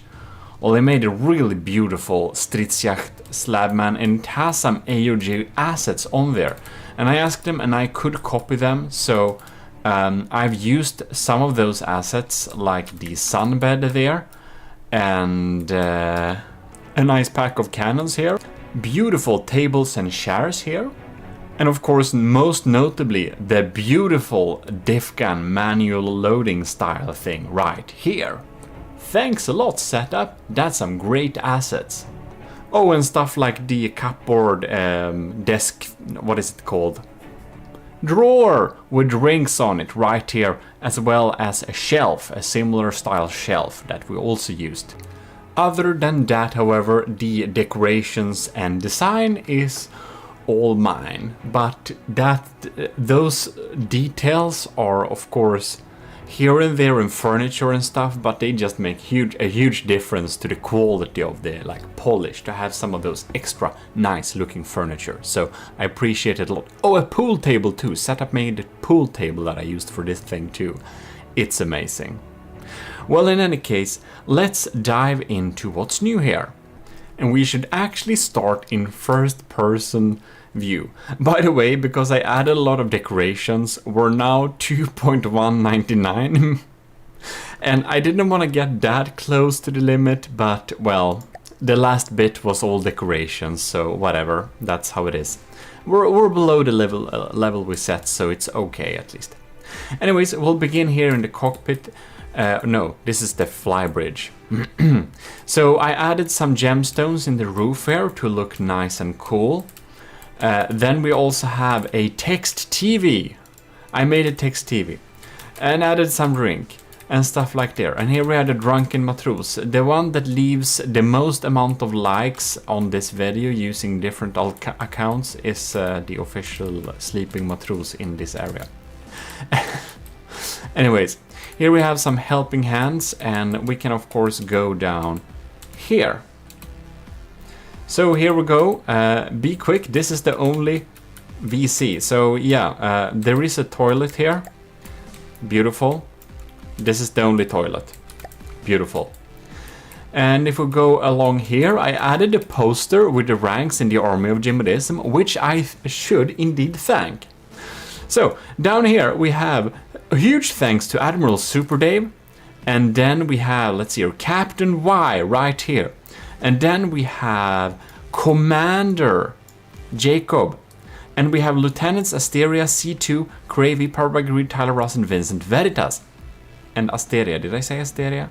Anyways, huge thanks to all the lieutenants and of course the other cadets that are supporting the channel. About Captain Y, here he is, sleeping on his shift. That's why you have the opportunity to command the Gimli in case you download it from the Steam Workshop and spawn it. And a beautiful table from setup, I just love it. So in any case, let's be moving on here. We can go down here. It's not an all interior build like that. I just added some interiors because I thought it was a little bit cool. Anyways, let's check here. Here we have, who ordered this? Can we even use them? Everyone is at the party, question mark, expression mark. So yeah, we have some 64 pounders and nobody knows why we have them there.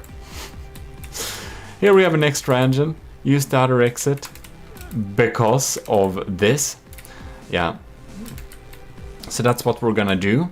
And of course, we can walk here at the promenade deck, I guess this is. We have some diff guns here and we got some beautiful... You can sit in all these sun shares, by the way, so I think it's pretty cool. And then you get back here, we have a Civs cannon and of course a way down to the party area. 2 bridge and water closet. You may not do your needs by the taff rails for obvious reasons. Yeah, that's because the flybridge and the rail down here isn't like, in case, you know, it's obvious. I don't need to explain why. So, air dinghy docking area. Tie properly when dis or embarking. So here we can see we can dock some air dinghies. I need to make an air dinghy, by the way, but the thought is that an air dinghy is a very, very, very tiny airship you can use to get to places. And that's kind of a thing I want in my imaginary universe with stuff I'm gonna build.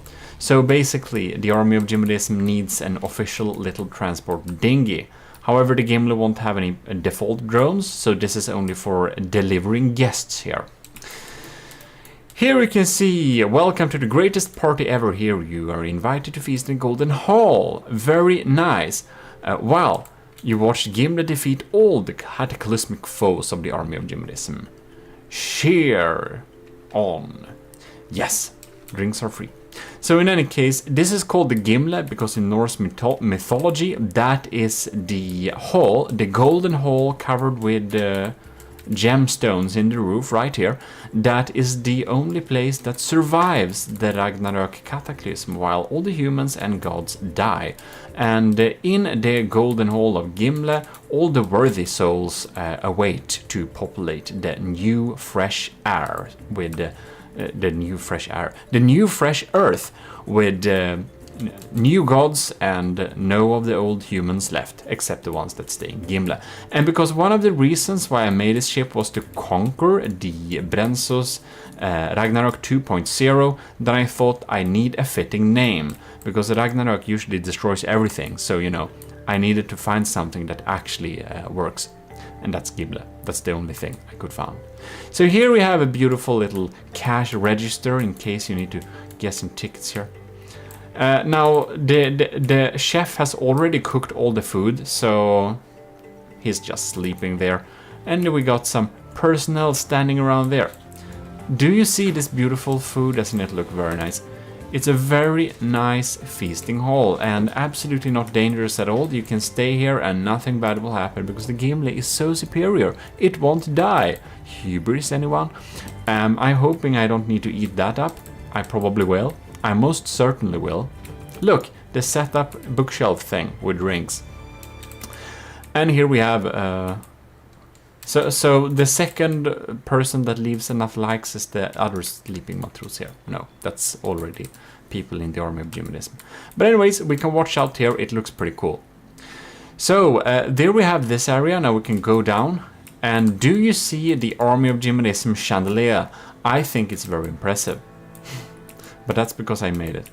But anyways, let's move down here. And we can go down to this area where we have some additional auxiliary detection, EMP insulated of course, and the pool table that Setup also made. I think Setup is the Matros here that actually do the games here, I believe. In any case, bet some money, the surplus goes directly to the army of GMODIST war efforts. Yay! So you're executing the main party area, don't get in the way of personnel. So yeah, when you go below here, it's not party area per se. Of course you can go here, there are some drinks down here too, and really even more of them. Why? Because never enough Daka. I imagine Desert Dragon said that. I don't know if he's okay with me using his name and stuff like that in here, but I think so. He's our community manager at our Discord server, one of them. So that's really nice.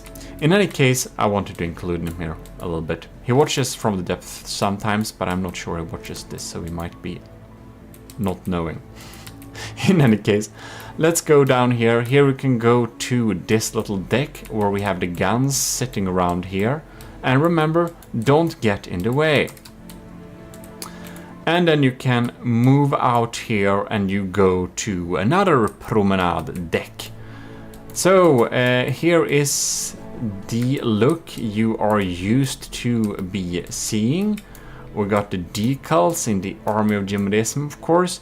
And we also got some smokestacks going on here if some matroses want to control the engines. It's right there. We also have some beautiful Army of GMODIST flags going on there. And here we can access the interiors of the ship going down here and be moving out to this part of the deck where we see the guns and stuff like that. We can of course go down here and we can go down to the bottom here. There is nothing there really, but I wanted to make it walkable fully. It's not super conveniently walkable, but I wanted to make it walkable at least. So here we can go to the bow deck going on here. I think it looks pretty cool. We got a diff gun, we got lamp systems, we got more flak civs diffs and stuff like that. This is really low. The waves don't go over the deck when we are experiencing the game with not the fancy waves. But the fancy waves sometimes go over, so that's I guess that's not great. But in any case, moving on, we should. Oh, by the way, you can walk down there if you want to, but that's just boring. But I wanted all areas to be accessible, basically. Gimli battleship commissioned by Lord Admiral GMODIST, that's my official title, for the Army of GMODIST, constructed in GMODIST Industries Shipyards 1. Gimli is the golden and gemstone roofed hall where all the worthy people reside during the Ragnarok cataclysm in Norse mythology. Yes, it's a real thing. So left bow decks, right bridge, promenade deck, and the golden hall. So yeah, we backtrack ourselves back into the bowels of the ship. We have the interiors here. As you know from last episode, we added some more interior armor and stuff like that to make it a little bit more survivable. Okay, no comment, just why? So we have more 64 pounders here in case we lose the other armaments. So we're just gonna drag out those and hopefully we'll win the battles with the 64 pounders. Do not underestimate the power of 64 pounders. In any case, this is the, what is this? Starboard dock. Yeah, here we have the starboard dock. It's tiny and probably never gonna be used, but it exists, can be good in case we have damage on the port dock, I mean. So here you get in. So this is of course the port dock. It's a little bit more fancy like this, looking pretty nice and everything.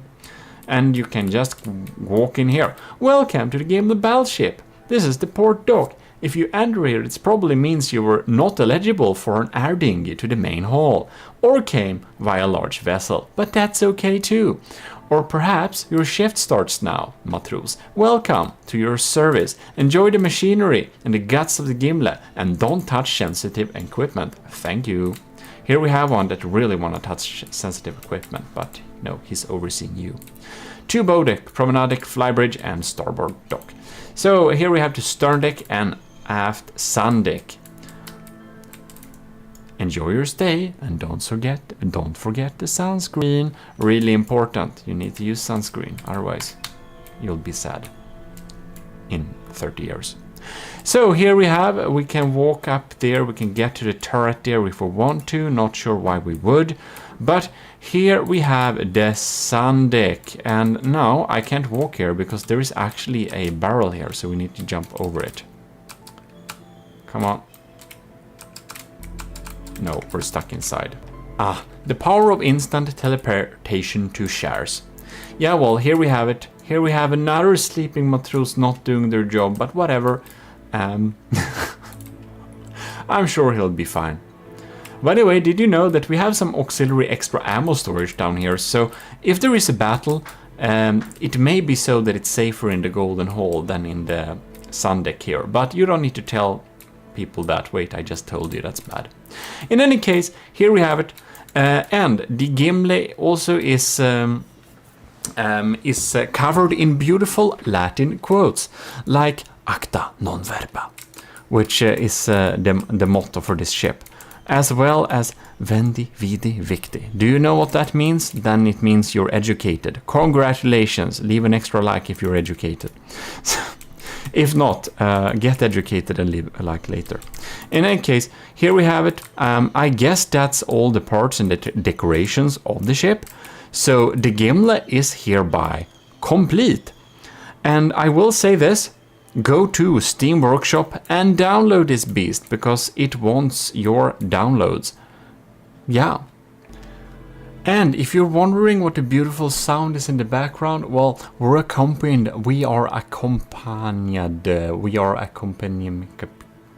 I can't pronounce that right now, but basically real seagulls are singing for us. Isn't that very beautiful? So in any case, if you enjoy this build, well, I really hope you do. Then you should definitely stay tuned, where we have more projects coming on. But right now, we are going to start and having the battles with this beautiful little ship.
You are watching GMODIST, and this is your host Eric.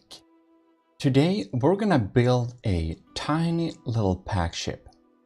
If you're new here, we are playing a lot of From the Depth. I played this game for several thousands of hours. Anyways, what we're gonna do is build a very minimal little pack ship, because you can see that we can use heavy armor ducts like this, so we can really provide like a super strong internal core. So my idea was, what if we can fit all the engines, all the AIs, everything of importance inside of this little box, and make it fly by itself? Because the really cool thing here is that we can actually have thrusters be usable through this heavy armor duct. Even if it's in the corner like this, it is counts as free passage, insanely enough. So that was my little idea. And the reason why we're doing this, we are participating in this little mini game called the Promethean Directive. It's an absolutely super hardcore tabletop roleplay game, kinda, or tabletop strategy game. It's like, you know, Risk, but over Discord and in From the Depth. It's extremely nerdy. So we are playing there as the Sword of the Ecclesiarch. Here you can see the Sword of the Ecclesiarch. We have our little fleet here. It is me and our army of GMODISM enlisted Witch Doctor and Robostellar and Graver as well. Even though Graver has actually moved over more to hosting the game, as they needed some extra hands there. Anyways, big thanks for Miser Luke to doing that little minigame. It's really cool. And Sword of the Ecclesiarch is a sub-faction of Army of GMODISM. It has like a little story of being this little empire going to this little planet and trying to get some new cool tech, basically. It's part of the Army of GMODISM, but as said, let us check what we can add in this box and see if we can make it work. We can, because it's already done actually. And look at that. Here we have my little cube of stuff. So I added in everything you could think of being added here. I used my new AI template to add a little AI inside of here. We're doing steam electric. So we are having steam engines inside of here, which basically are just these little tiny turbines. So if you are, whoops, let's see here.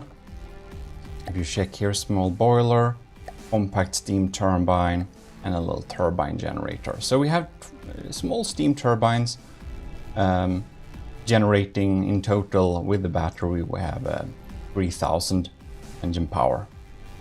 Batteries, it's really crammed, but it's definitely like viable. Costs 20k though, but we need to pay a premium to stick it inside of these heavy armor ducts, because each duct is 2000. That's 1, 2, 3, 4, 5, 6, 7, 8, 9, 10. Yeah, 12, 14. So subtract like 14,000 is like 5,000 cost this thing. Yeah. Anyways. However, we are gonna run a pack system on it. So I try to continue to develop the turbines and cram in even more power. Of course, we can have 2 turbines per little generator here on both of the sides, also decreasing the amount of block we need to use. If we can use minimal piping, that's also wise. Anyways, we did add, of course, thrusters on the top here as well to keep it stable. So now we have a decently stable system, but we're having some issues upholding this weight. So I started to construct a new little turret. So I already have some pack turrets, or actually I only have 1 pack turret in my folder. So that's a problem, but I needed a really low profile pack turret. So that is exactly what I've been designing here, and after some time I realized I need to actually save an iteration for me to be able to show like anything. But we have 3 pack tubes in one like this. I like to keep it that way because if one packs get destroyed, maybe not all get killed. So we have an impact, we have a pierce, so we have an explosive. I like to mix the damage types a little bit there because then we can shoot at a wide array of enemies and still do good damage. Like for example, it's even better if the impact shoots a little bit before the pierce, because then if we have an external armor, that will be opened up for the pierce to punch through. And of course explosive after the pierce, because if there is a small chance, or basically at the same time it hits basically the same hole, it can deal big damage. Anyways, doing pack turrets like this is of course very expensive, and they take insane amounts of energy. I had to upgrade the internals of this a lot. You can see here it's completely changed the layout of stuff here. I basically had to redo it. Now we have one medium boiler going into here, having a lot of tubes parting up, and then we can use some, not the all-in-one block, not the compact one, but the real ones, because they are a little better, producing a little bit more energy, as you can see here. So unfortunately we can't share too many of those turbine generators, but it does provide much better stats than before. And yeah, it's extremely crammed. We're like a solid block here, but we are generating a good bit more power than we did before, so we're more likely to stay in air. And of course it's gonna have a larger fingerprint ending up, because this thing is obviously going to like not be this small. We need like an external cover to take the blunt of the fire, so to say. And moving on with the building, you can see here I've added naturally a pack turret on the bottom as well, and one on top. Since it's pretty expensive systems, I ended up having heavy armor on them instead, because well, that makes it a little bit more likely to survive. We don't want them dying on us. And I don't think I changed the internal much to this iteration. And the reason why we built this exact pack little ship is that we needed a pack-based anti-air ship of some kind. So this is meant to shoot down other air targets, basically. You can see it's basically a fully functional ship now. It may feel a bit jank and a bit cheese somehow, I don't know, but it works pretty well. If we take a little look at the pack turret, we ended up calling it the Trinity, and it costs 15,000. Looks like this. Pretty happy with it, but well, impact, pierce, and explosive like before. And obviously, I want to have some cool stuff controlling this, but that is for the next iteration, I believe. And now the exterior shell, it's getting its shape. This makes it not only more aerodynamic, but also a bit faster due to the added aerodynamic.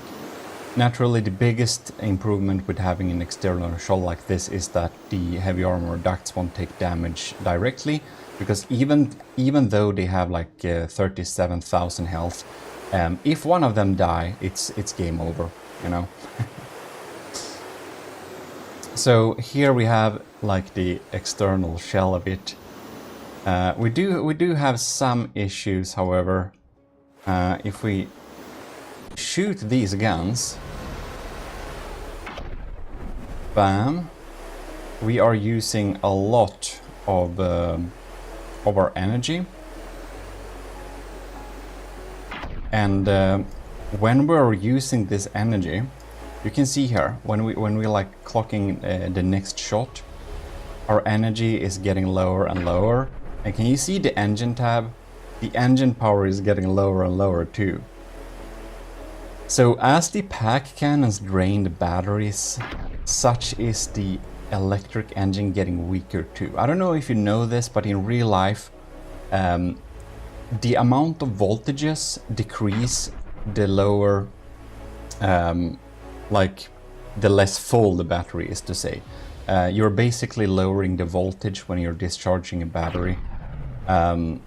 It's of course like a currency in voltage. It has a couple of joules of energy stored, but a discharged battery has a lower voltage, and a electric engine also then produce less power. So this is the issue. In real life and from the depth, when we drain our electric batteries, we get less engine power to work with. So as you can see, we effectively drain the batteries, so we actually crash into the waters. I don't think I'll need to tell you this, but that is an issue. So the only thing we had to do was add a lot more engines. We should have a little breadboard too on this thing. We'll check that in the last iteration of it. But we basically completed the exterior shell here. We added some reverse launch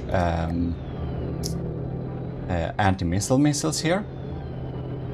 And we made sure to use the most we could of the 4-meter offsets, making it the most, well, health point effective block in the game. We have a lot of injector engines stacked here, and we have like really careful snakes making sure the outputs of the jets are not blocked, but still. So this is like a very cramped, very weird little engine. And for like backup redundancy and stuff like this, we have several of them. We can have 1000 power from this engine. We do have some backup balloons if we get hit and get into the water. We got another little backup engine here, producing, well, max 1000 as well. We have another 1000 going on here. So now we also have a lot of not only electric, steam electric, but also some real engine power engines, which are mostly set up to provide engine power rather than providing charge for the batteries. Now, the last little note I had here was I wanted to add the bread for Lieutenant Cravy's Carver.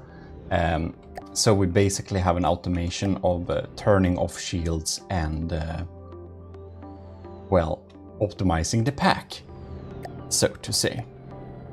And that is on the last iteration. So let's load that up. I think it's actually the completed version. So here we have it, the Army of GMODISM Sword of the ECCLESIARCHY ZMZ. That's hull code for metal-clad airship. Clypeum class AA pack metal-clad airship. So, ladies and gentlemen, here we have the finished product for the Sword of the ECCLESIARCHY. I added a paint job, obviously.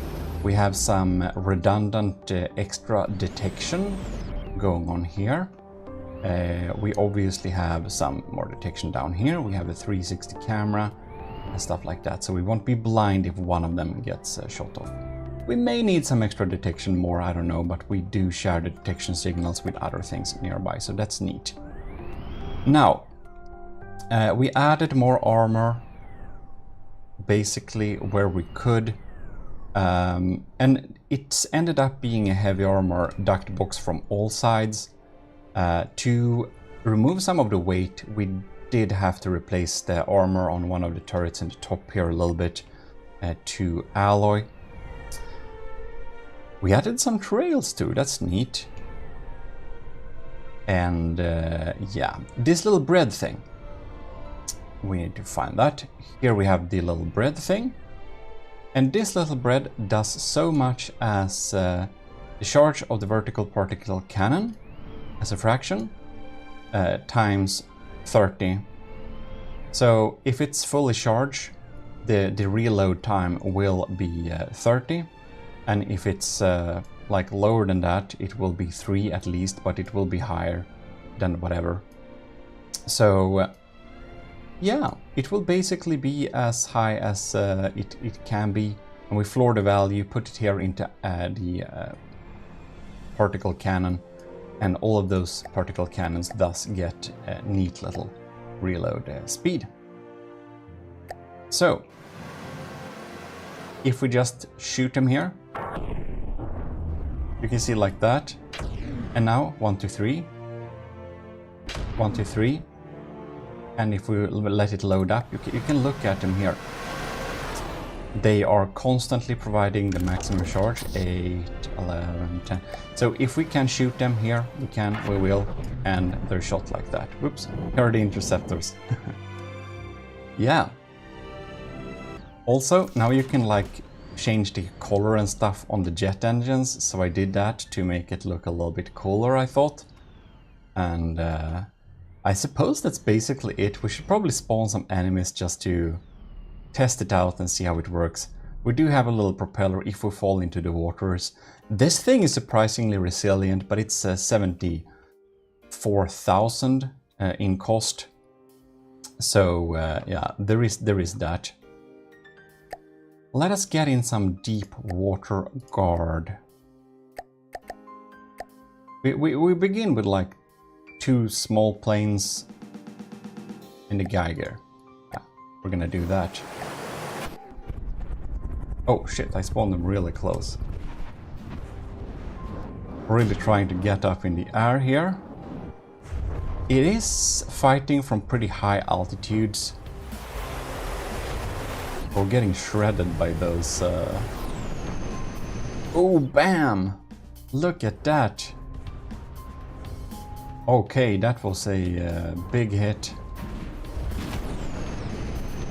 Fortunately, we have this exterior layer of armor, so it needs to go through that before it actually deals any type of scary damage. And if it can shoot, it will.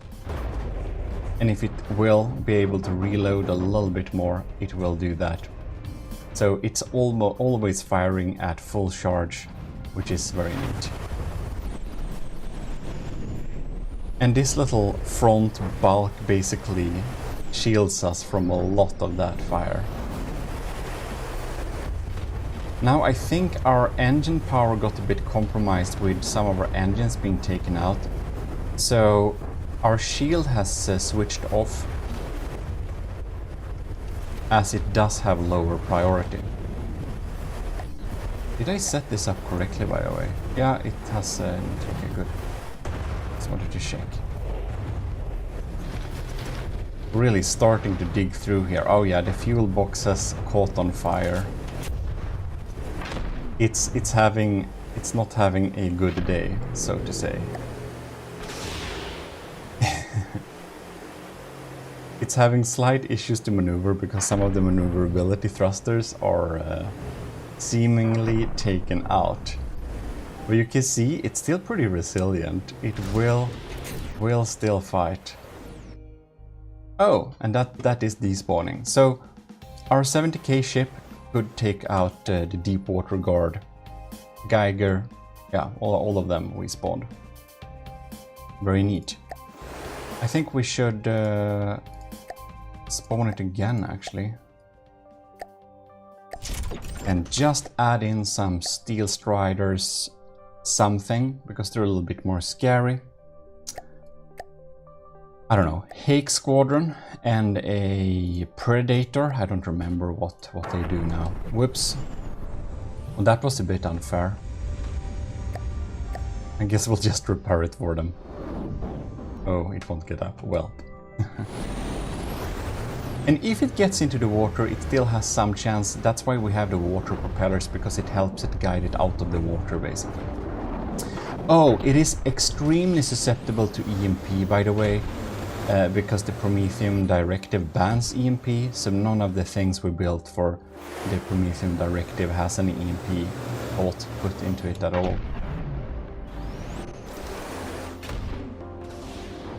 Now you can see, even though this pack is dealing very little damage at just this low charge, it is enough against airplanes. It's better to shoot if we can than to not shoot. No, I don't know why we're aiming at stuff into the water, but well.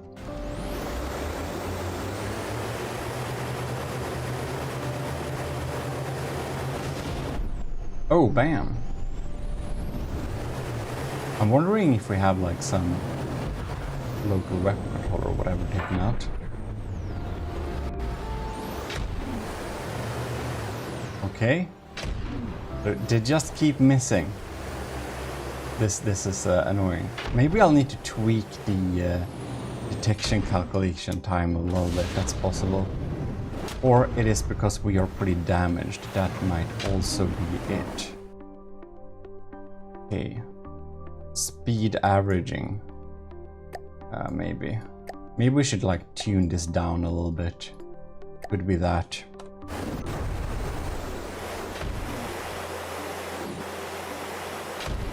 It isn't fully battle tweaked yet, but I feel we should repair it because I don't know if its performance is representative, as it may have issues seeing the target. Here we got a little hit. Bam. So it works as a kind of fly swatter, swats them out of the sky eventually. Bam, there we got another one. When they do hit, it's at a good spot. It's pretty quick work of whatever it shoots at. I think we need to just see it from the Higgs perspective. Where are our ship? You know, like rack. Oh yeah, look at that. Now we're locked on and tracking. That makes so much janky camera. What the hell? Well, I think that's basically it. That is the clipium, which basically means the shield. Yeah, we got taken out. We took that out right there. I do want to say big thanks to all the commissioned officers in the army of GMODIST. Captain Awesome Pupper, Captain Shuro, Commanders Ben Wilke and Delphin, Lieutenants Ali, Anto, Creevy, Flores Dagon, Josef Ishovsky, Owen, Parpagreed, Vincent Veritas, Rick Burrell, Scooby Rocks, and of course all our cadets. Everyone in the ECCLESIARCHY of GMODIST that is YouTube members, and if anyone joined the government of GMODIST between me recording this video and, you know, I'll mention you in future videos, okay? Well, huge thanks for supporting the channel, everyone that does it. That helps a lot. It really helps a lot. So thanks a lot for that. And well, thanks for watching this little video. I hope it was fun to check out this little clipium class getting created bit for bit. And yeah, tell me if you want me to put it on the workshop. Well, if you're a commissioned officer, you can access it through the updated files, of course, as everything else. In any case, big thanks for watching. This is your host, Eric, reminding you to check out the GMODIST channel as well for more from the depth videos, and check out gmodism.com for links to everything and all assets and whatever you need. This is your host, Eric, signing out. See you next time. Let me check that again. Right, not there, not there, it's not there. Well, this isn't very good.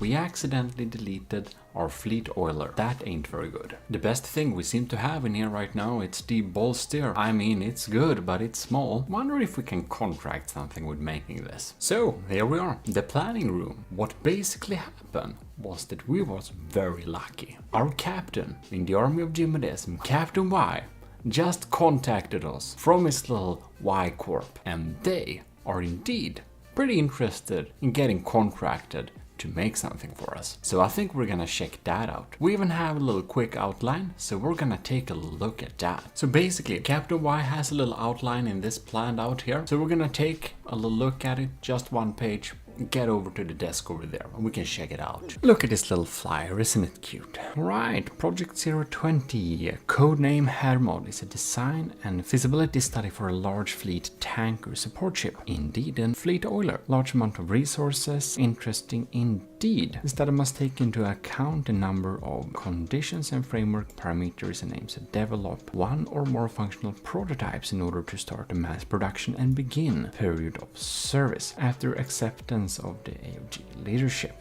Well, that's me. The order to develop was given to Captain Y and his research team, the so-called Y Corp. Yes, now it is. AOG criteria: naval vessel, fleet oiler, large amounts of cargo and storage capabilities, 2 to 7 million materials. Yes, that is my request. And some main mining capabilities. Then we have some Y Corp criteria after analyzing. Complete new way of ship construction, fleet self-repair ability, maneuverability, cruising speed. It's a pretty quick design, it seems, that Y Corp is trying to design here. Very interesting. 120 meters in length and 41 meters in width. Well, that sounds like a pretty good max standard. Cost below 220k materials. Yeah, more expensive than that wouldn't be great. So minimal maintenance cost, max energy efficiency. Yeah, well, it's a fleet oiler, so it shouldn't burn up all its materials. Ballot performance, offense, cargo and transport vessel. No combat participation planned. Active decoy system, medium strength sieves. Possibility to defend against medium vehicles while being attacked. Well, that sounds all really good. Well, after reviewing this first little outline, it looks pretty good, so I think we should say go. Well, I hope you appreciate getting in here with the army of GMODIST and, you know, get a little hunch of how we do things, you know? A fleet oiler, you know, it's secret projects. All the projects we do here are very secret, but of course it will carry ICBMs and stuff like that, but it's not that big of a deal, you know? It's a fleet oiler. It's not like it's our new battleship. So I think, and yes, it's secret, but it's a kind of small secret, so I thought, like, why not share? Fun for you and listed in the army of GMODIST and some of you other commissioned officers to kind of know how we're doing things here. So let's get on with this ride and see how this develops. Alright, so here we have a look at the prototype 1. Yeah, it looks a little bit strange. I think it looks a little bit more like the bed of some type of artillery system. I think it would indeed perhaps not prove to be as quick as one would want it to be. Definitely a hydrofoil system, looks pretty classical, but not too much in terms of new design. As you can see, I just came back from some very important spec ops operations, but anyways, Admiral's back here. We apparently got an update from Captain Y, so let's check in on a little bit. Document 2 is here. Well, we all know this text, very interesting. Let's dive in here. Oh, right. Army of GMODIST Project Hermode Update 1 Hull Decision. Ooh, interesting shape. Well, I'm glad it's rejected. Status rejected. Cost of rejection. Yeah, too much water resistance. Yeah, that's gonna be slow. It looks so unmodern. So I'm glad it was rejected, this one. What is happening here? What is he doing? And anyways, I'm glad that was rejected. Not gonna say it with his face, so I'm just gonna send this response.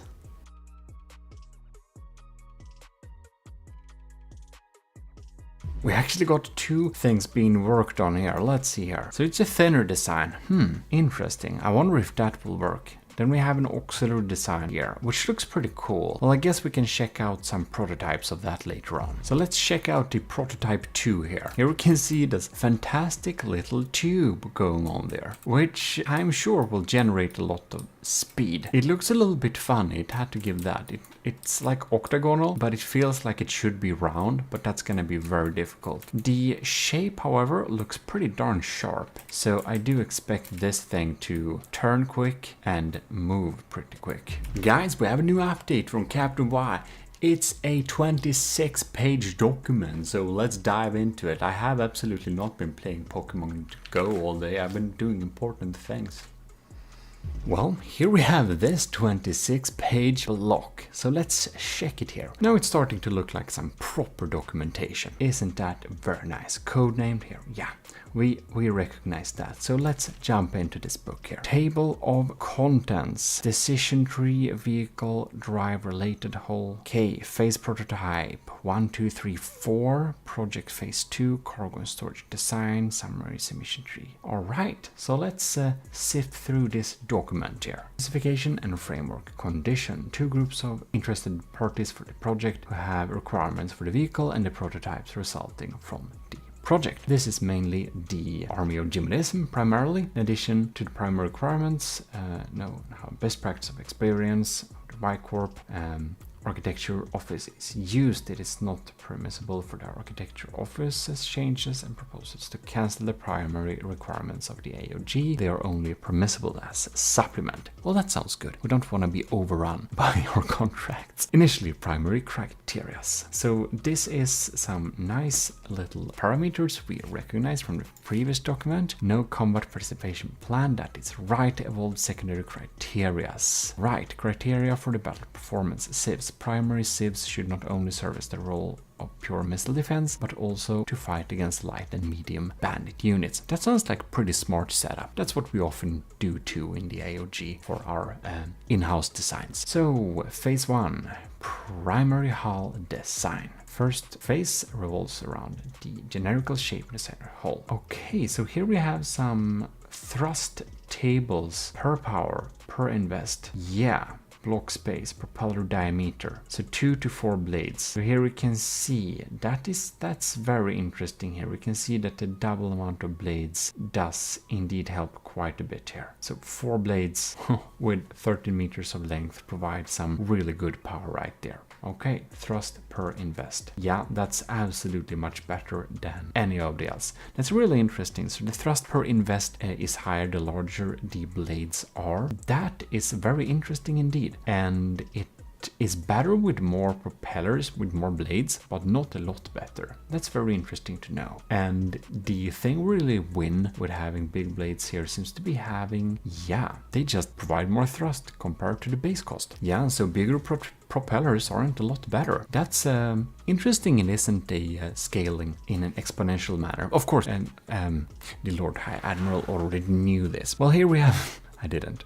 Very interesting. Learn new things every day. Propeller testing. Yes, indeed, we got it there. Initial requirements. Drive, seizing a vehicle, hull design, steering system, air propeller system. That seems like a really wise decision. So, decision 3, initial requirements. So, classic propellers, jet drivers, sailing systems, air propellers, which is indeed the selected method. One big centered system, and we are going for the catamaran design because of this. And we got hydrofalls to get some higher speeds. And we have air propeller system here for the steering as well, and we get alloy armor for getting the lightness, and layered armor to 1 meter layer. Okay, and we got a couple of prototypes coming in here. So if we go through the document here, we can see we got some really interesting data here. Vehicle drive related. Due to space saving measures, the YCOB decided to use a large centrally located propeller system instead of 7 propeller systems at each side, which would also have been possible to steer, but also a really big weakness, because if someone shoots off one propeller system, we will not be able to go forwards anymore, which would be really sad. Well, let's go to the next page. Here we got hull form related, less block building space, less needed building material. We got some weak points, but we got some redundancy, so I think that should be really good. Skeleton armor should be light and cheap, so it's more expensive than wood, yes, but the only light material is alloy. That's really feasible to use in our modern battle building. Wood is of course really good too, but I can understand you want the maximum lightness. Alright, so here we have this old hull, which is rejected. We're very happy for that. It seems this prototype here is indeed obsolete, because we indeed went for the catamaran design, which we have all here. Looking pretty splendid, I must say. Look at it. The glory of the AOG will blow through this hull and get very high speeds. Very beautiful. So, prototype 3 is obsolete. Alright, okay, we have a really covered area here. Benefits from prototype 2 with layered armor while reduced height. Okay, this is confidential, by the way, so you should be very happy. You can see this. Prototype 4 blueprint. And here we have benefits from prototype 2 and 3, much more style. Indeed, indeed. It's not a tube anymore. It is a framework for propellers, not just a simple tube. Tube is a little bit boring. We have to agree with that. Project Phase 3, cargo and storage design. Since the vehicle is primarily intended to transport materials, the type and shape of the storage space and the transport capabilities, therefore, Phase 2 of the Delom deals with this important topic. So here we have storage type, the cost of the storage type, the storage amount, the QM rating, the weight of it, material storage per weight. Oh, storage material invest. So we can clearly see here that the cargo container is just excelling at all regards here. It's just so much better in terms of storage capacity per investment. That's actually very interesting here. I wonder how it measures together with health points. Could have been interesting too. Well, here we see a couple of them there. Storage types. So here we have large, small cargo container, mainly use of cargo containers. With every project and every prototype, important decisions and crossroads have to make at some point on the way at a functioning series of products. This chapter serves to document and trace such designs and architecture decisions. All right, storage related. So here we have some different type of extra details going on here. Now we're getting into some really interesting things here. Closing weapon system sieves. Decision about type of sieves, amount and placement of sieves. So here we have a really interesting X-shaped sieves like this, and it's even shielded, which could be very interesting. Against missiles, rockets, cram guns, and occasionally torpedoes. Sounds good. So what are we going with here? RPM 281. All right. Caliber 60mm. I think 67mm is better, but 60mm is absolutely very convenient and efficient. Type of armor, yeah. Turn head, turret bay. Indeed. Looks like it's gonna be pretty decent designs here. Gunpowder propelled. It's good we don't spend too much extra materials on the railgun parts for a fleet oiler like this. All right. I think it sounds good. Flak head, flak body. Nose. Yeah, it's probably gonna be a mix of anti-munition and anti-vehicle. All right. So here we have two sieve systems, which is the placement of them, and that is rejected here because the alignment blocked the air propeller system. Yeah, that's not gonna work. So that seems like a better placement. All right. So the sieves system, I love that cram was considered. I mean, it works. It's not the best. Missile, laser, and APS. Two sieves, side alignment, diagonal, and bow stern. Single barrel gun, caliber. All right. Looks pretty cool. Prototype 5 we're having there. Architecture and designs decisions, a library. So here we can go into some more details on each of the decisions. Well, this is obviously how you make any decision in when you're designing anything. Of course, you need to have some proper documentation. Don't you? Beautiful anyways. So we're really looking forward to look at the last document. That's what I'm talking about. Now we're getting somewhere here. This is like some real documentation. This is how we always do things in the army of GMODIST. Whenever we're developing something, we're not doing some kind of joke. We always have, like 900,000% of the time, we always have documentation like this. It's how we do it, you know? You have to stay professional. Well, anyways, I'm looking forward for the final results of this. I think it's gonna be a real good fleet oiler. I can tell you that. I'm pretty sure we won't miss the old, what was it called? I don't know. It's deleted from the workshop. It's deleted from my files. Who cares? Here we have the prototype 3. I think it looks pretty darn cool. Now we're getting a little bit more modern design, open up the tube a little bit, make it look a little bit more open and less constricted to turning, because having a big tube that's not open anywhere, it feels like it would turn kind of more slowly. We have a sharp design going on here, and we got the same type of turning. Gonna be really interesting to see how we're gonna be able to fit the internals here, but having the outer hull be 2 meters of alloy is probably a wise decision. We're now looking at prototype 4, and the prototype 4, as you can see, has a much more decorated tube for the propellers, which just look a lot better. We have a pretty wide feeling to this, and other than that, we're retaining the main features and feeling of the design. This is like a cool little additions and cool small details that really make it come together and really look like a professional army of GMODIST design with gold trim and everything. So here we can take a little closer look at the sieves system. We got some system going on here, which is the sieves. We got some metal shielding in front of the belt feds. No, these are not belt feds, right? These are 1 meter autoloaders. So that's good, because if it was belt feds, you couldn't have ejectors like this. Well, it's coming together pretty well here. It looks like a solid system. It's being mounted here. We got some control units going on there with with some redundancy as well. Not sure if this is an interesting little thing. Not that I think we're gonna encounter a lot of EMP, but if we got EMP'd, that's not like a huge issue like that, but yeah, one of them might fall off like that, so I don't think this surge protector is doing much. We really need to EMP insulate things if we're able, if we are going to protect them. But anyways, here we have the general Civ system. We have a lot of shields on here, so it's gonna be protected. Even if shells are penetrating, they might bounce off. The design of it looks really cool though. It's like an X from above, and I'm sure this system will be able to shoot down incoming missiles pretty reliably if just this turret neck doesn't get shot off. To take the decision on what propellers we would have, this is the aforementioned little test. So here you can see the thrust they would provide, 10,000 here, 20,000 there. So of course, having two blades will make it have more thrust, but it will not make it be more efficient. If you have three blades, however, it will be kind of unbalanced, and that will not be very good. If you didn't know that, I think it's pretty funny. You can see now, it now has asymmetric limit there. Asymmetric, thrust reduced to 98%. So that's something that can be good to know. This one provides like 76,000, this one provides 38,000.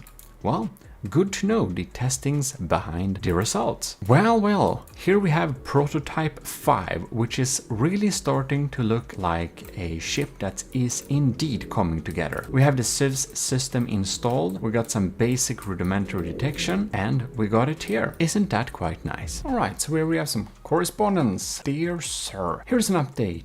Construction information, phase 2 and 3. Important fundamental decisions about storage system and Civs. Brand new Civs, Mantis 60. Very interesting. So we got some new cool files to check out there. So we're very pleased to see the results and the rigorous testing. Indeed. Well, that's of course our normal testing procedures. Regards. Acta non verba. AOG Invictus. Regards, Lord High Admiral GMODIST. As understandable, we had some slight issues with some of the testings here, so I was just wanting to have some extra testing about the turret neck. It looks a little bit weak, so just get that back into the testing board, yeah? And it seems that it's all going pretty well with that. Captain Wise explains it's rarely a problem with the turret neck being blown off, not seems to be a weak point according to Y-Corp. Interesting indeed. And ooh, top secret component, which is intended to significantly increase the survivability of Project Hermod in combat. Details are currently top secret and only in development office itself. Interesting indeed, Captain Y. Well, it's gonna be very interesting to check that out later. And of course, some obligatory praising of the Gimli battleship's unbeaten status in the Gimli battles. That definitely deserves a applause. So please applause. Thank you. We got some new documentation incoming here. 37 pages of documentation. That's exactly how we do it in the AOG. In the Army of GMODISM, we want to have good documentation. So let's dive in there and check that out. The final design is closing in, so let's take this 37-page beast and dive into it. We have the library going on here, so let us check what's going on here. Initially secondary criterias. Well, I think we know this document by hand now. Looking pretty darn cool. And well, obsolete, go there. So really closing in here. Just take a little refresher on what's going on here. Yeah, looking pretty good. Muscle brake extension. We got some more detailed decisions here. Type of Civs, developing Civs indeed. We got a shield, metal. Seems to be pretty decent. We decided the same thing here. Nose is gonna be shaped charge, and the anti-munition is gonna be flak head. Alright, GMODISM Confidential. So I really hope you enjoy looking at this thing. This is, you know, the inside of the AOG development command. Isn't that pretty cool? In any case, Civ systems going on there, Civs alignment, 360 degrees coverage. That's really good. Barrel amount per Civs. So we got some comparative studies going on here. And we can see now the Civs getting installed here. So we're gonna check that out more in detail in game here. Very amazing indeed. Project 5. Now we are in the fourth phase. The type of engines and engine generation, if necessary storage, are worked out. Dual engine system, engine type of engine, battery recharging system, amount and placement of engines, amount and placement of battery packs. In order to make the vehicle as efficient as possible, fuel consumption in patrol and chill mode should be as low as possible. That makes a lot of sense. Here we have fuel engine, double blueprint. Well, that's really beautiful. I think this looks absolutely amazing. And we have a little battery pack there with some surges to try and protect them. 6-cylinder, 4 carburetor, turbocharger units. All right, inline turbocharger, adapter, crankshaft. Okay, we have a little list of materials going on there. I think it looks pretty convincing to me. Fuel engine, installation price. So here we have RTGs. That's going to be really expensive. Fuel cost per second. Electric engine there. So we have a little comparison. The classic approach, a large engine room for everything, is not easy to implement due to the hull shape chosen. In addition, the division of the machines into several separate areas should ensure the longevity of the entire system as a redundancy in the event of damage. That's what I'm speaking about. That's exactly how you should think to make successful designs, which we of course aim to do in the army of GMODIST. So here we're going through and checking the decision tree. So we're going with a mix of engine systems, fuel and energy. We're getting some RTGs too, 4 fuel and 4 battery packs splitted as far as possible in both hulls, which will be ending up into prototype 6. So we got some detailed instructions going on there, and prototype 6 status ongoing. Well, that's looking pretty amazing indeed. Decision for redundancy. So the CPU system is chosen and precision programming etc. will follow in the last phase of the construction process. That sounds absolutely great. In order to keep the core units as small as possible, it's also planned to distribute the necessary processor capabilities to the individual sensor areas and make more available than actually necessary. That sounds like a wise decision. Dual core, well, core to duo, it's a really good CPU architecture. Decentralized alignment. Very smart to not get one-shotted. We got some more details going on there. Will not commit to one type of sensor and a variety if possible. Infrared, good for fast moving things. Cameras 360, wireless snoopers, sonar buoys, IR camera gimbal trackers, coincidence range finders. The normal visual camera is really good too, but well, we'll see how everything ends up. Well, I believe that is indeed the full documentation right now. Dear Lord High Admiral, I'm pleased and proud to report that Y Corp is now able to provide an almost production-ready prototype. That is absolutely fantastic. So, ICBM missile fairing is being worked on. Saluting, greeting. Very interesting indeed. So, Captain, good idea. Sent the prototype designs and relay it to design integrity team for further assessment. Yes, indeed. Our team will check it through a little bit. Glorious regards, Lord High Admiral GMODIST. That's how we speak normally here. The ICBMs have a very beautiful little self-destructing measure. Very advanced breadboard stuff indeed. Y Corp has some very advanced knowledge about the bread. Y Corp likes to emphasize Y Corp, a trademark of Y Work, has made it a goal to offer the greatest possible user satisfaction with the least possible amount of work, and is happy to answer any questions about their products. Oh my god, I think the quality assessment team will be quite busy this weekend. After the quality control team was getting back, we had some different things to check. One of them was nukes will spawn even if the target is less cost than of a nuke. Basically, it's gonna spend more materials to destroy the enemy. And well, the quality control board kind of thought that was maybe a little bit wasteful. But in any case, we changed our minds. You see, Y Corp thinks that because of the amount of all the materials we have, any threat should be countered with maximal force indeed. It all makes very much sense, of course. ARG Central Command must agree that overuse of firepower must never be quenched. We draw back earlier statement about using too much material, as it is true that excessive violence is always the right answer. In from the depth at least. And of course, our honored captain will absolutely agree to this motto, thinks it's a promising attitude. Well, it seems we have the final design sent over to us.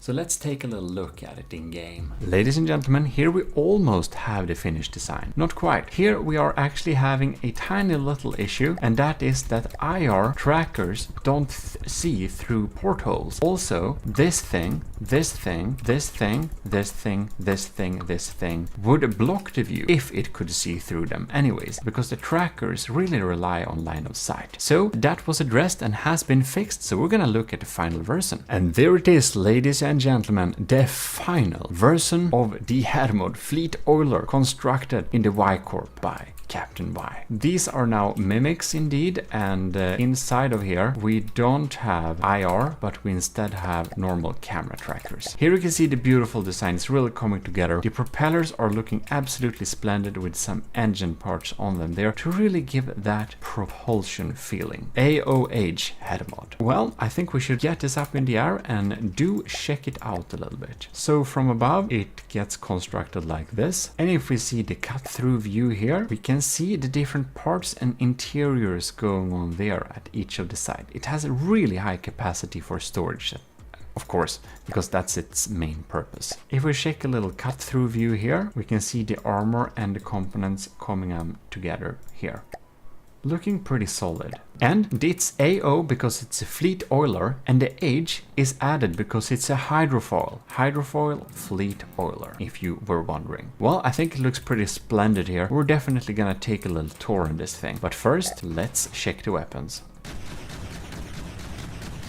And we have a beautiful active decoy system, which of course will not hit on us like that. You may notice this thing. This is a mining arm, an automatic mining system that will mine when we are in a resource zone. If we, however, go away from this resource zone, you can see that the mining arm is neatly folded here. Anyways, let's take a little walking tour here. We have a beautiful little command center area. We have mining cams and we have combat cams. I think we can switch to the mining cams. I believe this is mining cams and this is the combat cams. So we got some control going on here. We can indeed see even the construction because there is a secret project, which is the ICBMs. Well, this is our matros here standing ready, or maybe it's a lieutenant. Here we can access the engine bay. Doesn't that look quite splendid? So you, if you are enlisted, you may, serve on this tomorrow. Who knows? Here we can go out and we get some additional detection. We can walk up here too to access some of the cargo area as well. I think we should get in here again. Good to have multiple entries and exits. So looking all splendid. Let's go out here so we can go here. The entire ship is quite walkable, so we are really having some good role play abilities here. Very nice indeed. Just if character movement was a little bit better in this game. In any case, let's move around here. We can see we got RTGs stored here, and we can open up to go back to the mining facility area, as well as climb up over to the other side if need be. There is of course no way to make a nice walk over because, well, yeah, we kind of have a big propeller tube in the middle of this craft. So we can go here. We got a repair station to repair other ships, and we have pretty similar designs here. We can walk just right by the storage containers. So we can go in right here. We got the other civs turret. We got some smoke installed there too in case we get lased. It's really good to have some smoke. And here we have the bunk areas with some beautiful portholes outwards too. So we are being able to feel the 4 matroses right here. We can go down and they just sleep right above the engine compartment, which is very nice because doing that means that it will stay warm here. Isn't that nice? Think of everything. Here we're having some shower areas. 4 personnel can shower at the same time, and we even got the toilet areas. This has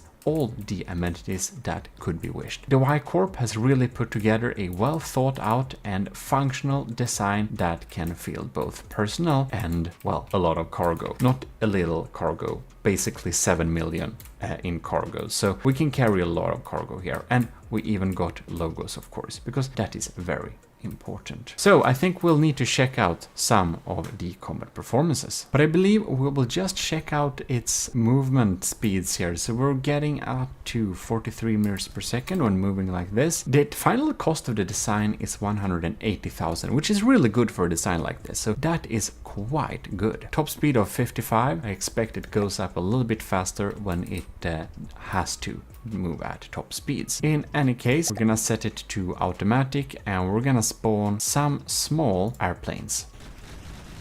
Now you can see we're constructing a vessel. All right. As said, we're gonna carry some ICBMs, and that's of course really useful, but maybe for countering a little bit larger targets. I think our decoys are doing a pretty good job at decoying here, which is very nice. And the guns are, oh yes, the ICBM really hit there. Awesome to have some ICBMs going on here. We're shooting a mix of shells. We're shooting both heat and flak in order to deal with the multiple different targets, just because switching the ammo isn't the easiest thing to do. Fortunately, the ICBMs will take out these threats very efficiently. So yeah, this thing spawns nukes, because as said before, excessive violence is always the right answer when meeting opposition, as Captain Y and I discussed earlier. We can also spawn a, let's see her. Let's drop in a couple of Marauder and see if we can deal with that. However, what is really good here is that we have some security lights. So if we're having some issues here, we can see that the warning lights does indeed light up and tell that there is an issue here. We're moving at like 61 meters per second, so we're speeding up her a little bit to not get hit. Of course, we're staying out of sight here because we don't want to get messed up. And you know what? Did you see that? It actually switches between two different ICBMs dependent on the target, if it's an aerial target or if it is a naval target. This is steam jet propelled and it deals a lot of damage. Let's see if it's switched here. No, yes, it switched indeed.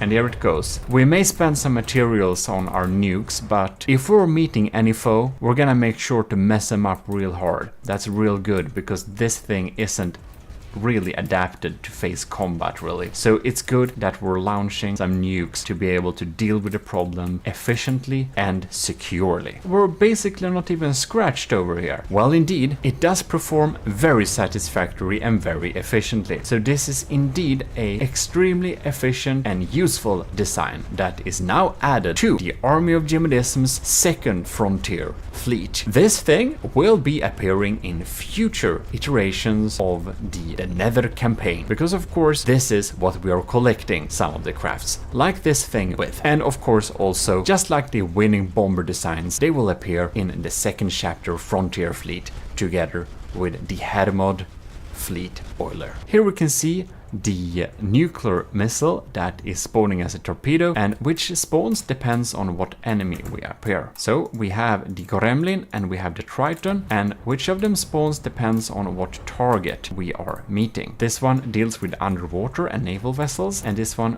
deals mostly with aerial vessels, as you can see there. Well, the Hermod looks absolutely stunning here. The interiors are perfect for AOG personnel. You, they're listed of course. Maybe you will serve on this next week.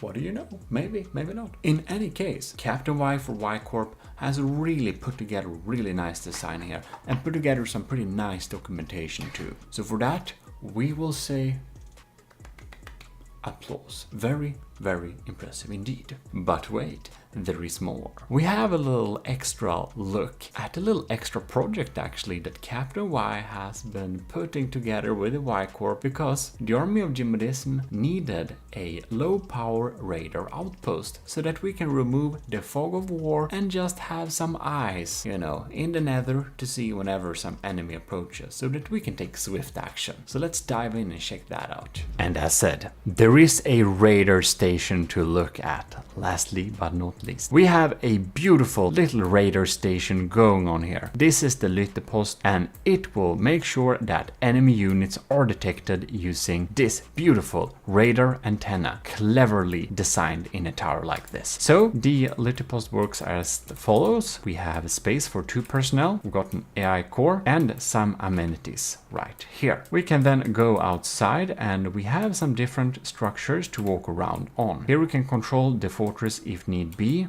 to move it in any direction. We got some basic engines going on there. Here we can board this area from these, well, very secure little rubber pads so that we won't accidentally crash into anything. So we can go up in here to provide service if we don't come from an air vessel. Everything is beautifully gold trimmed, as is very well designed and good to do in the Army of GMODIST. Here we have a little drop pad for balloons, if that is your desired mode of transport. So this is of course only 6,000 materials. It is designed to be as cheap as possible basically. And this is the beautiful radar tower, really cleverly designed like this. So we're basically having them go down like this and provide a tower structure like that. Captain Y really has some super smart tricks in his sleeve, and you can see this little radar tower has an amazing inherent design on how the radar dishes get positioned due to its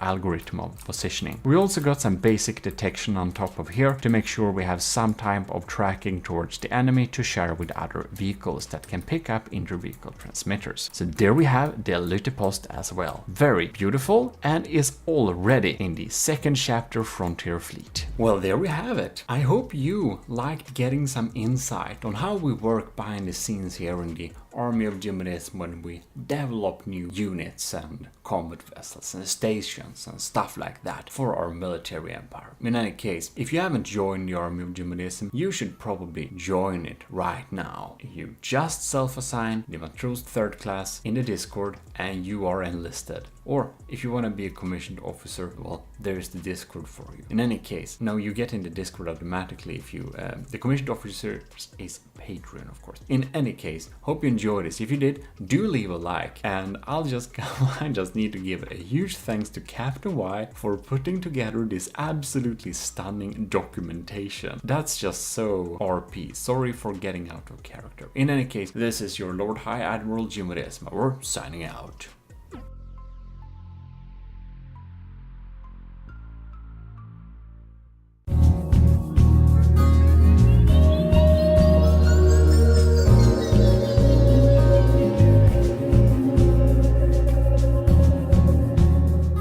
Ladies and gentlemen, you're most welcome back to From the Depth with your host, Eric.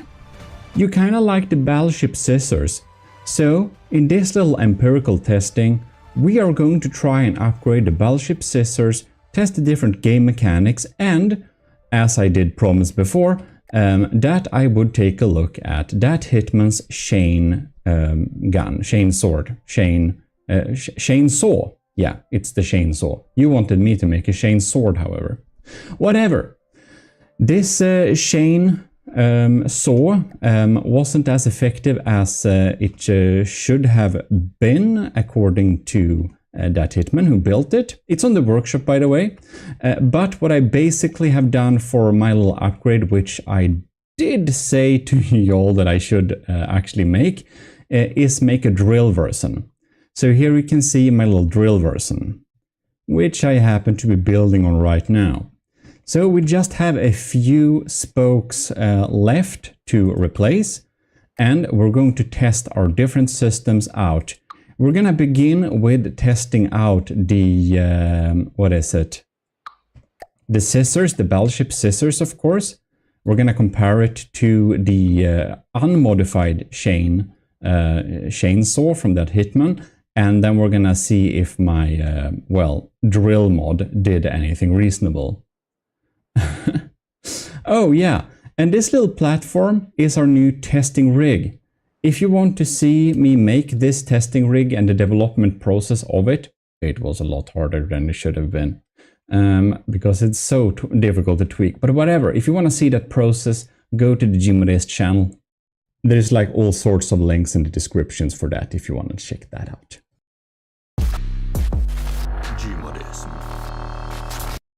Better late than never. Alright, there we had the intro, I guess. So in any case, let us get started. This obviously has, it's loaded up there, but we're gonna check this little thing out a bit later. Alright, so we have the scissors, we have the drill scissors, a new thing. We have the scissors saw, you've seen in the last section of the Let's Build a Battleship Scissors video. Then we got the chainsaw from that Hitman, but on a little sub-object like that, and with a Lua code included. And then we got Hitman's chain drill, so my chain drill modification of it.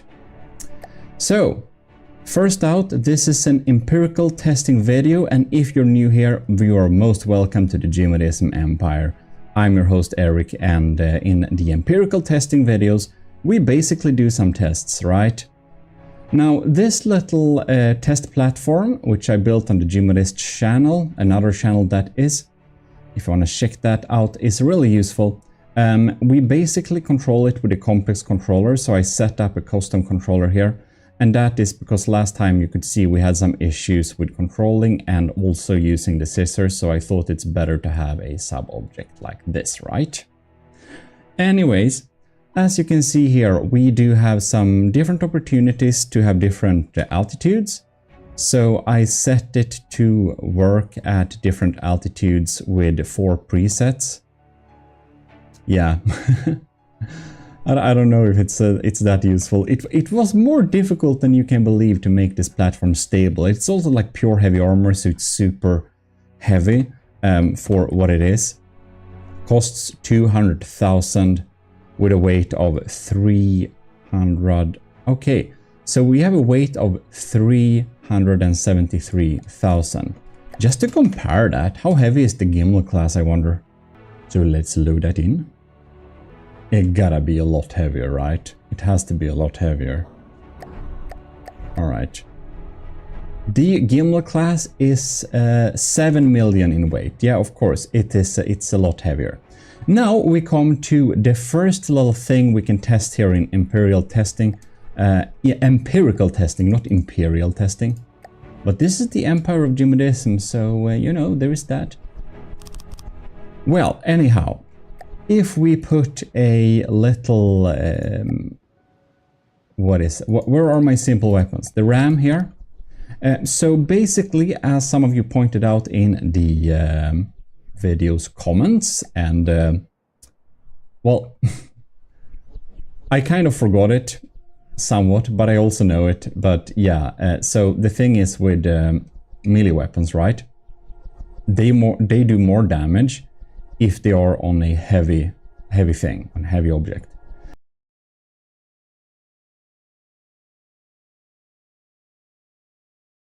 So this thing is not as heavy as the Gimli class, of course.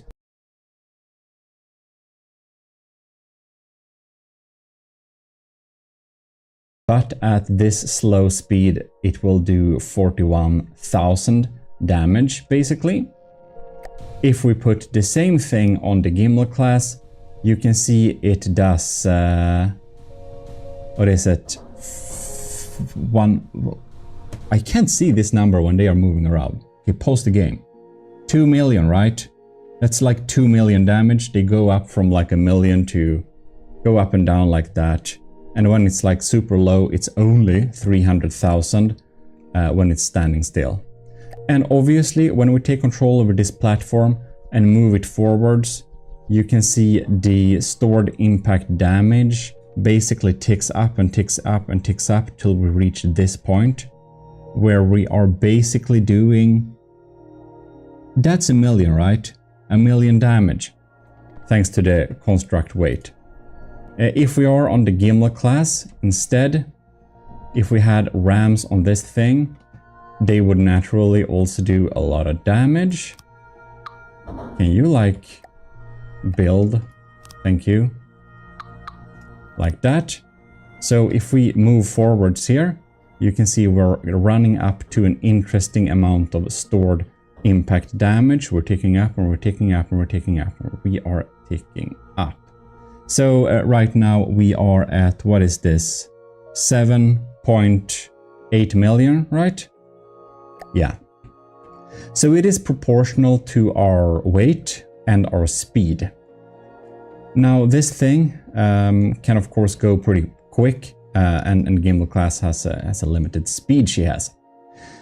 But I thought that it would be reasonable to see how much of a difference it can do if we are basically using our scissors on a heavy ship or a light ship. In the previous little Let's Build video, we tested it on the Reed class, which is a somewhat light ship, to be honest. Right, so we're gonna mod this platform out with our scissors. This is the regular scissors, like this. It is naturally pretty front heavy now. But the thing is here, if we take this platform and freeze it and we check out the... well, now we're not moving, so we can't say if we have an impact damage, but whatever. Let's just estimate somewhat the weight of these scissors with a little block area here in the back. We basically are going to fill it up. So we got some added weight here in the back. And see if we still... oh, perhaps that was a bit too heavy. Let's see if we can manage. Oh yeah, it seems that we can manage a-okay. Oh, that's beautiful.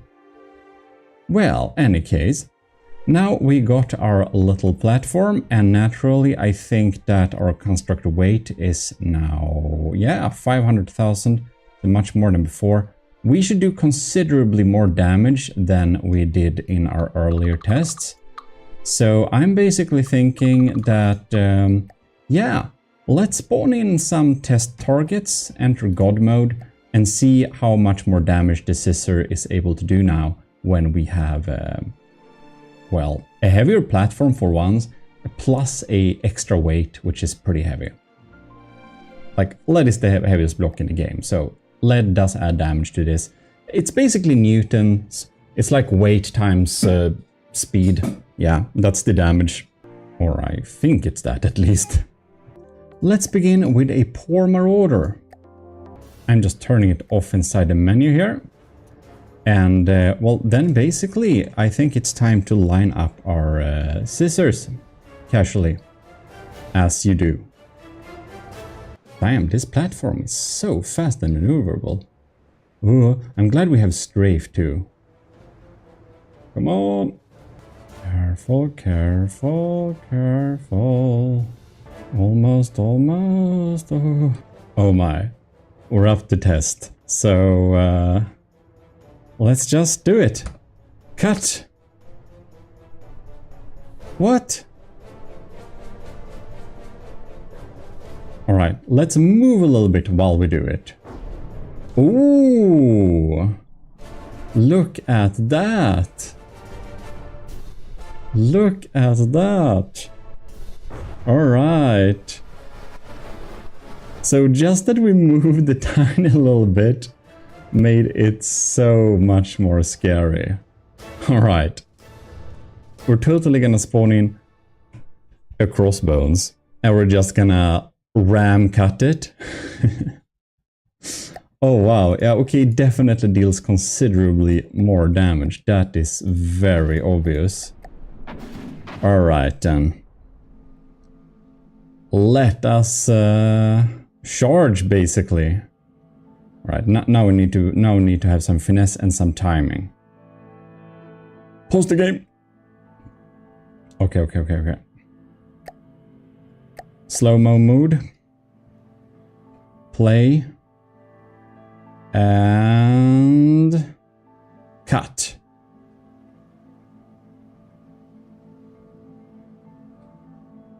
Oh, bam. Oh, wow. Holy crap. Look at that. Look at that. Alright, we missed a couple of blocks there.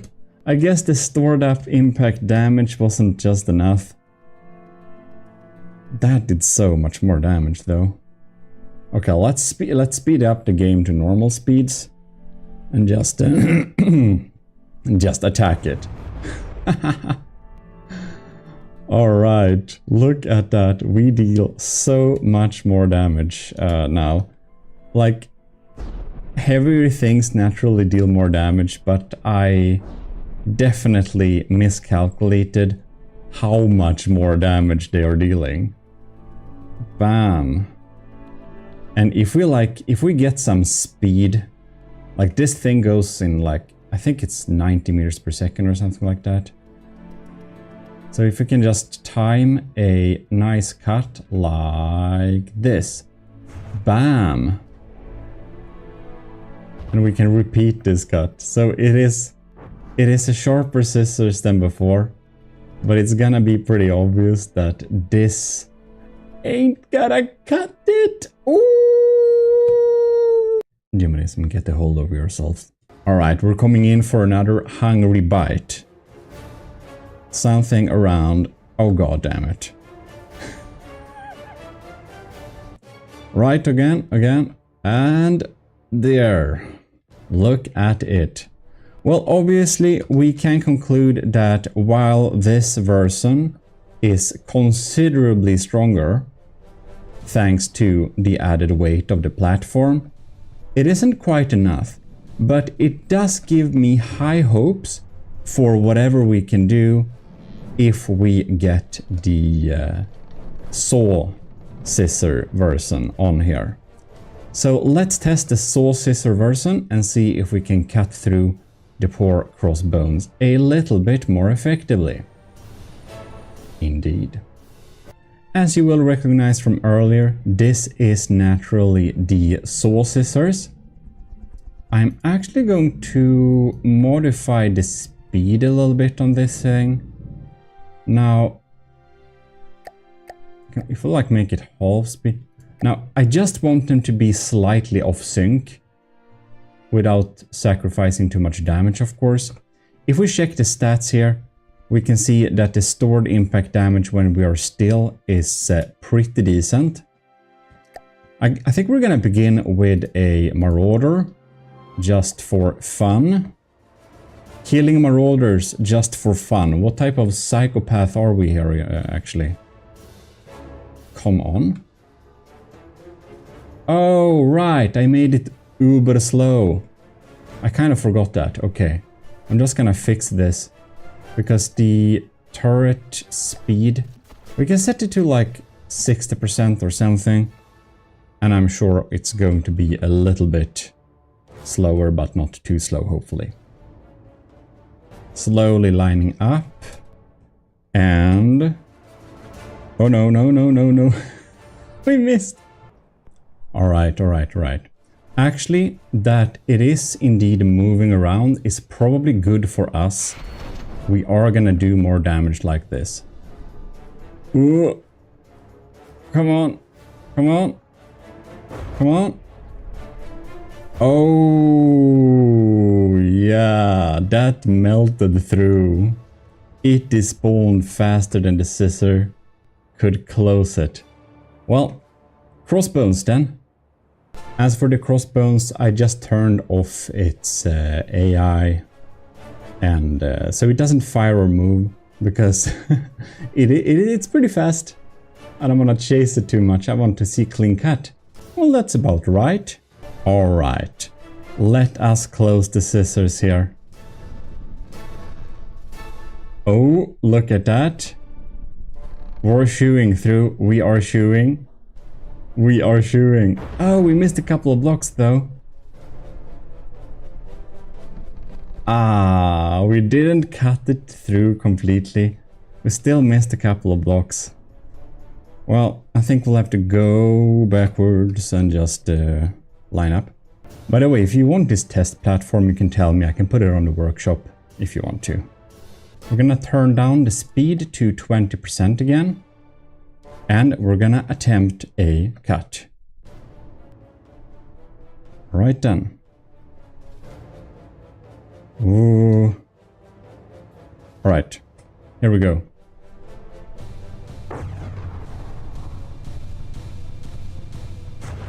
Does it have time to damage? Ah, no, it didn't have time to damage all the blocks. Well, damn it. This is not gonna cut it. I hope for better results.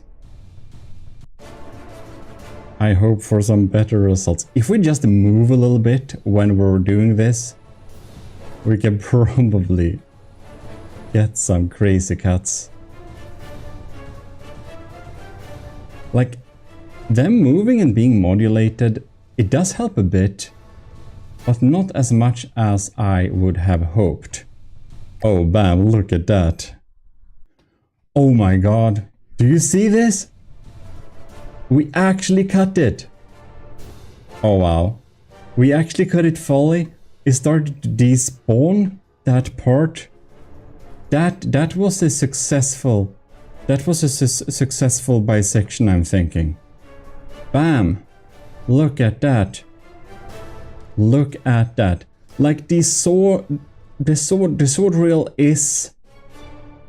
No, I mean, the saw scissors, what am I saying? I'm basically speaking about the next thing we're gonna try out. I have some high hopes for the drill version I made of my scissors. So hopefully that's gonna work out, but the saw scissors isn't actually that bad when we have it on a much heavier platform. Look at that. Just for good measure, let's see if we can cut the baguette in half. I'm so sorry that Hitman. No disrespect, it's just the perfect ship to test it against. I think you would agree. Alright. Now we have some speed. Let's see here. And I want to trigger the scissors. Oh, bam! Look at that. It's so slow when we're closing it, so I kind of miss exactly the timing. Okay. Oh no, we're getting... What a botched cut. What am I trying to do here? What am I trying to do? Okay, there we go. There we go. Come on, come on, come on. There we have it. There we have it. Oh yes. Ladies and gentlemen, the lag is insane. The lag is insane. I think we got stuck there for a moment. Oh my. I think we'll need to help with some acceleration. Bam! Look at that! I just had to pause there to take the screenshot of this video. Bam! Look at it! It's despawning! It's despawning! The baguette has been bisected. Ladies and gentlemen, you can now turn off this video. We have successfully bisected the baguette. Okay, now only true GMODISTs are here. Now we should check more weapons. Oh yes, indeed! Look at this thing. Its health got so halved, but it's not like halved enough. Oh yeah, of course, because I spawned it on my team. What am I saying? Well, we'll just have to look at this thing. We're so stuck. Can we like help this scissors a little bit? Look at that. This is too funny. We're supposed to do some imperial testing here. I can't even speak. Empirical testing. And I'm just gleefully bisecting ships with my big scissors. As you do, you know. Well, it is more effective than I would anticipated after the last test. I did have in my backhead that heavier did a little bit more damage, but I thought it was so little that it didn't really matter much. And I can see that if you're not adding like a super big counterweight, then it doesn't make much of a difference. But obviously, I should have just added a super big counterweight instead, and we would probably have had some more interesting results, right? Well, there we have it. We can basically continue and cut this in half however many times we want, but that's not fun. We'll need to test the drill chainsaw instead. Why am I saying chainsaw? I'm so fixated on finally trying out Hitman's weapon I wonder if he tried out the original chainsaw against the baguette. Well, I think we're gonna repair this and do some experiments. Hello game, have you crashed yet? Are you responding? I clicked repair all, I think. Oh, we didn't crash the game this time. Well, that's amazing. Anyways, I'm gonna find my off switch. We have it, my big off switch. And we're just gonna put it a bit here to turn off lights and stuff, and hopefully we'll get some better performance. Oh, that's a real smoke, that's why, okay. Never mind. So I'm thinking we don't have to test things against the like Marauder and stuff like that. Since our previous weapons were able to deal with the Marauder, I feel it is a bit I don't know. I can't speak. I should stop pretend to speak English. Obviously I can't. But anyways, we're just going to test it against the baguette, because every weapon we use now needs to, of course, also be able to bisect the baguette. It is the hardest thing we have bisected so far. This, my ladies and gentlemen, is my drill scissors. It is supposed to be hidden like this, so we can't even see that it is a drill. But actually, it is. We have a cutting edge made of a drill. When I basically thought about what should we do for the future test, I was like, wait, didn't I say to Hitman that I would drillify his chainsaw? And then I thought, well, what if I drillify my scissors? So that's basically what I've done here. I have drillified the scissors. Now, we are basically thus providing a cutting edge powered by engine power. I hope it has enough stored energy. I don't know, I think this crank motor may be a bit weak. We're gonna see how much the DPS is. But first of all, we're gonna line up our scissors to the baguette and take a little cut. Get rid of those psychopath vibes, man. We're having a proper Tokyo drift here. Let's see if we can stop this. Damn, this was difficult. Is like the baguette even still? I think I'm just, or am I just hallucinating? I have no idea. I feel I should probably set up some type of breadboard thing that like automatically keeps us in one spot so we don't drift from side to side. Like we have with the PIDs for automatic altitude control and stuff. Anyways, we are lined up. Let us cut. Damn, this is a bit quick, isn't it? Not nearly enough time to provide any type of cut. Yeah, okay. That doesn't work. We need to repair this thing. Check out our drill stats. We have decently. Okay, I've decreased the speed here, and I have high hopes for this little drill scissors.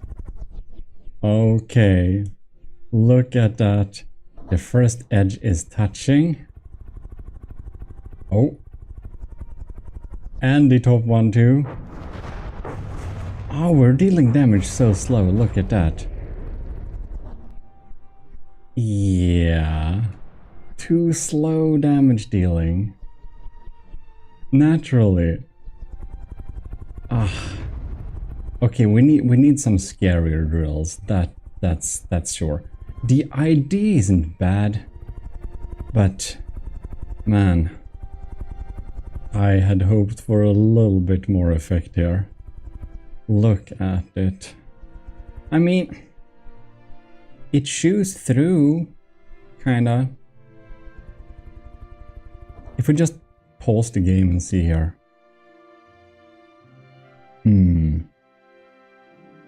Not much kinetic damage saved. Well, I think perhaps I used medium drills. It's possible we have to use large drills instead. So I guess we should try that out and see if this could be a viable weapon. Oh my, look. It actually due to some internal fires, it actually was cut off eventually. Well, that's neat. Either way, I think we'll have to see if we can upgrade these drills. They are, well, not quite the damage we're looking for. If you look at them right now, by the way, you can see that, like, I don't think a lot of the engine power has to... Yeah, it probably takes a big time for it to spin up to. So, if we can make that stronger. So here's an idea. What if we take some medium crank motors, some more of them, connect them up with some of these, and basically, well, they're all now connected. So perhaps it will spin up to full power a lot faster now. We can probably add even more. I'm gonna see how many I can fit all around here and see if we indeed get some better damage or some better recharge rate of them. All right. We can probably, okay, connect to that group. And this is, I guess they're all connected now, maybe. I don't know. I feel we should probably connect the middle one to them all. Perhaps that works. Okay, I don't know how this works, but whatever, it is connected. Well, we're up to test then. Just carefully gonna go forwards. And close the drills. Now it's moving forwards, that's not good. Alright. Let's see if we can check like the values here. This is the boosted one. And if everything is correctly, I'll need to turn a bit. They should not decrease much in its kinetic damage. They should continually deal damage too. They should be more providing a better DPS. Kinetic energy used, okay. Let's see here. They seem to be using this engine power, so they're doing something. I don't know if I noticed much of a difference. Now it feels like we're super stuck though. We're like getting repaired stuck. So when the baguette is regenerated with its repair bots, we are kind of getting, well, basically locked into the design. This would have worked so much better if we didn't have this edge, like if we only had a drill stick like this. Kinetic energy. I don't know, but I think it seems to be working up to its energy a lot quicker. You see it's ticking up there in a reasonable pace. This one is super slow. So yeah, it looked like this little type of setup actually did improve it. So I'm gonna fix the other edge and we can do some test. If just this baguette would let go. Do I have to like despawn it? I don't know. Let it go, sing along, finally. Alright, so I beefed it up here. You can see we have, let's see if the gods of spin clipping will allow me to even close this thing. As for this side, oh, what was that damage? Well, in any case,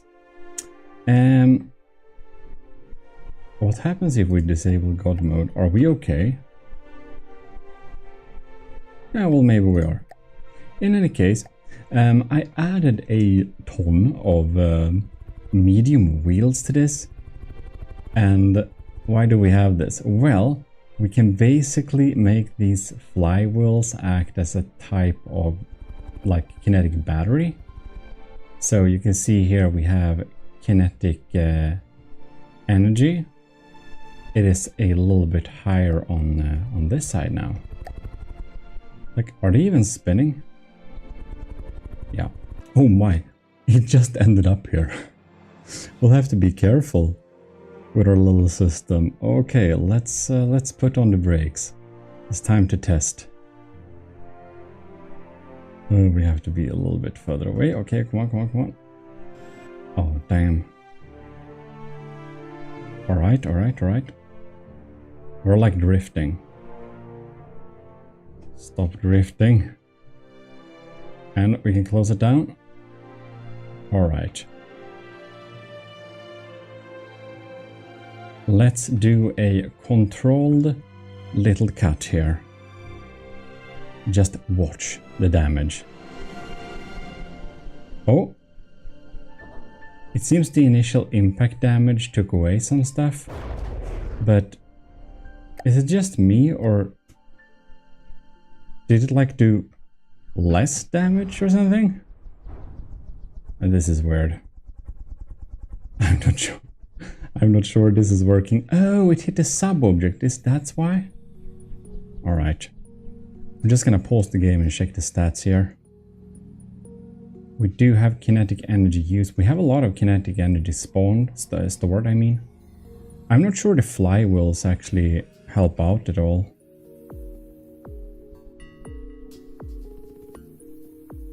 And if we just are on this here, we can see the stats go down there when it is being used. The RPM is slowly decreasing like that. It's weird. It's like we're not doing damage this time. How come? This is strange. I'll need to check some stuff. The game seems to be hallucinating. Look at that. It's like applying damage at the wrong spot. So if we're trying to close the drill here, you can see we're actually doing damage beside it. This is a bit uncanny. But why? Well, it seems to be working, but I don't know if I need to restart my game or something. Well, this sure is a botched bisection. Oh, wow, what are we doing over here?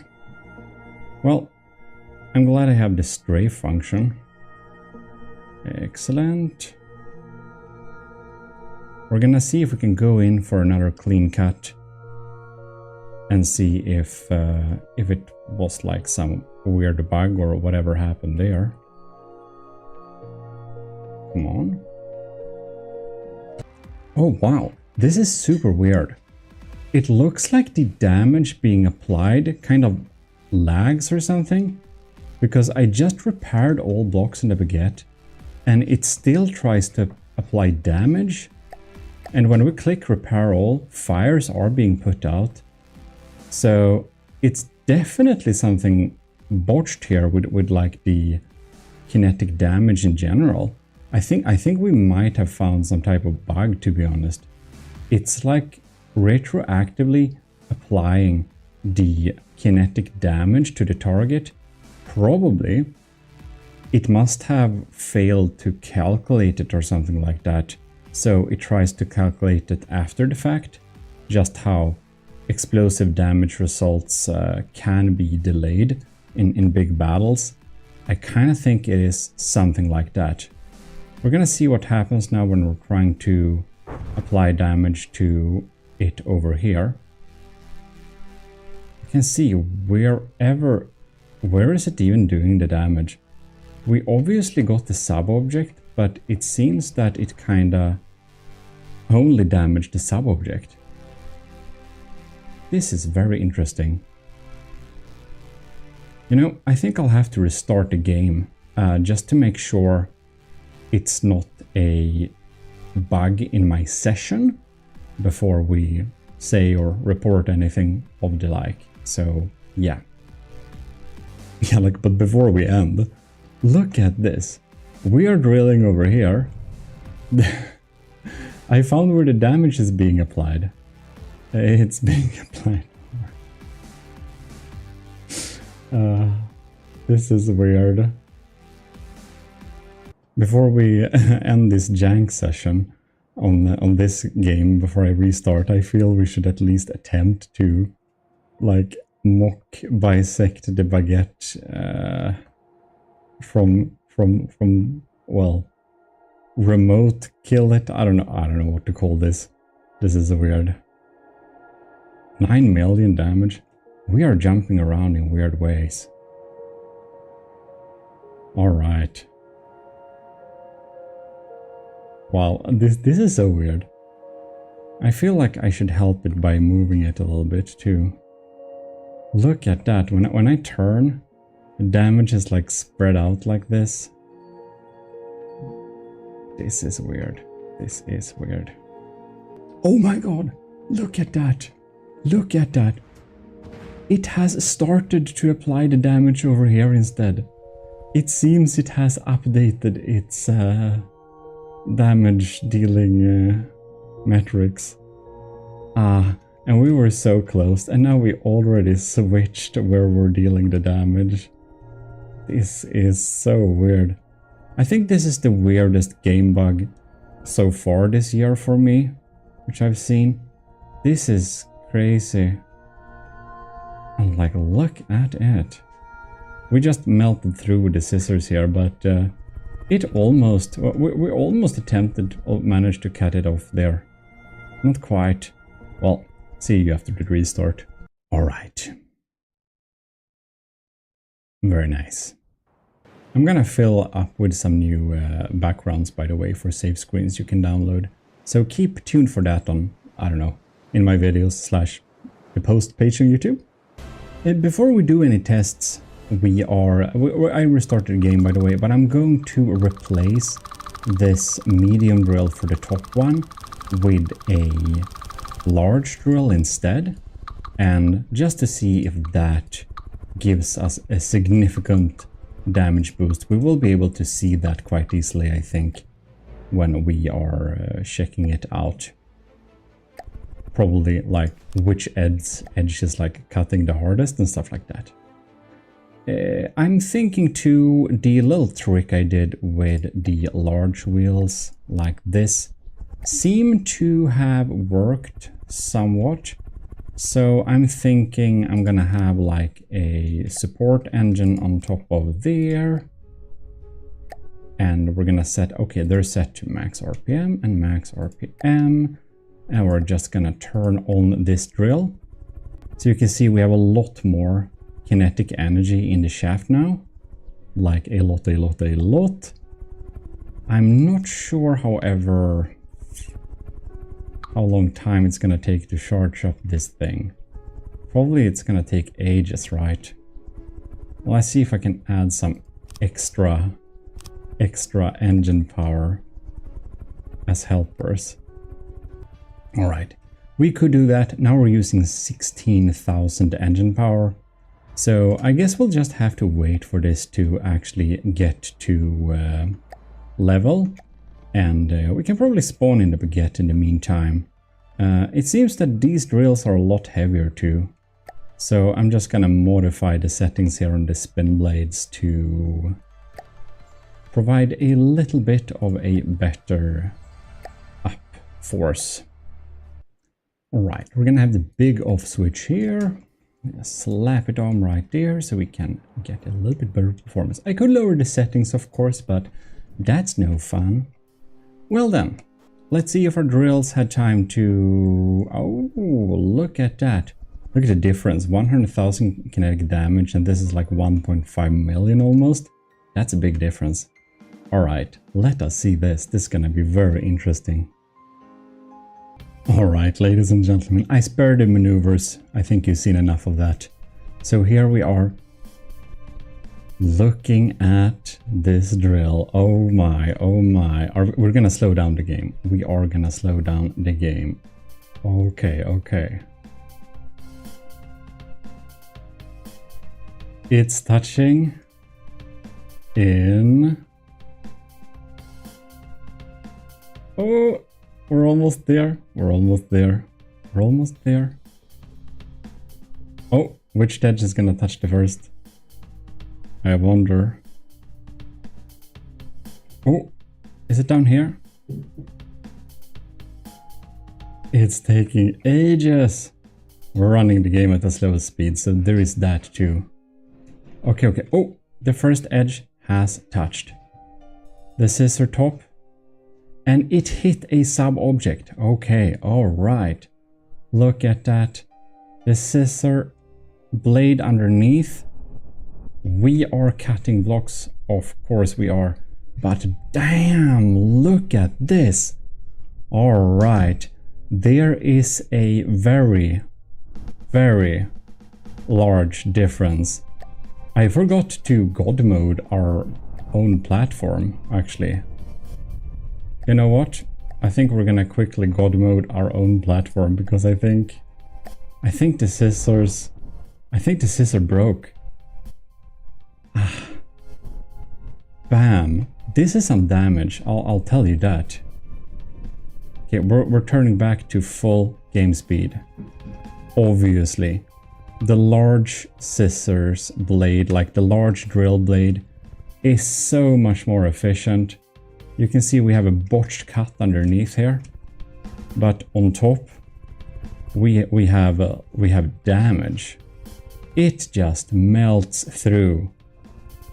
Yeah, definitely. There is something to be said for the scissor. The drill scissor does really offer what we like here, but we have to use the large drill, it seems like.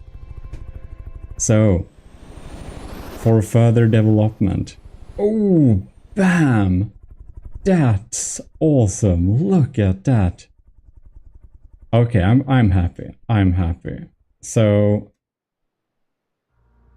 I'll have to make the top scissor blade in a way that actually looks a little bit nice. And for both of them, this is nice. All right, I'm abandoning the scissors aesthetic, and I've actually thought that why make a super complex setup?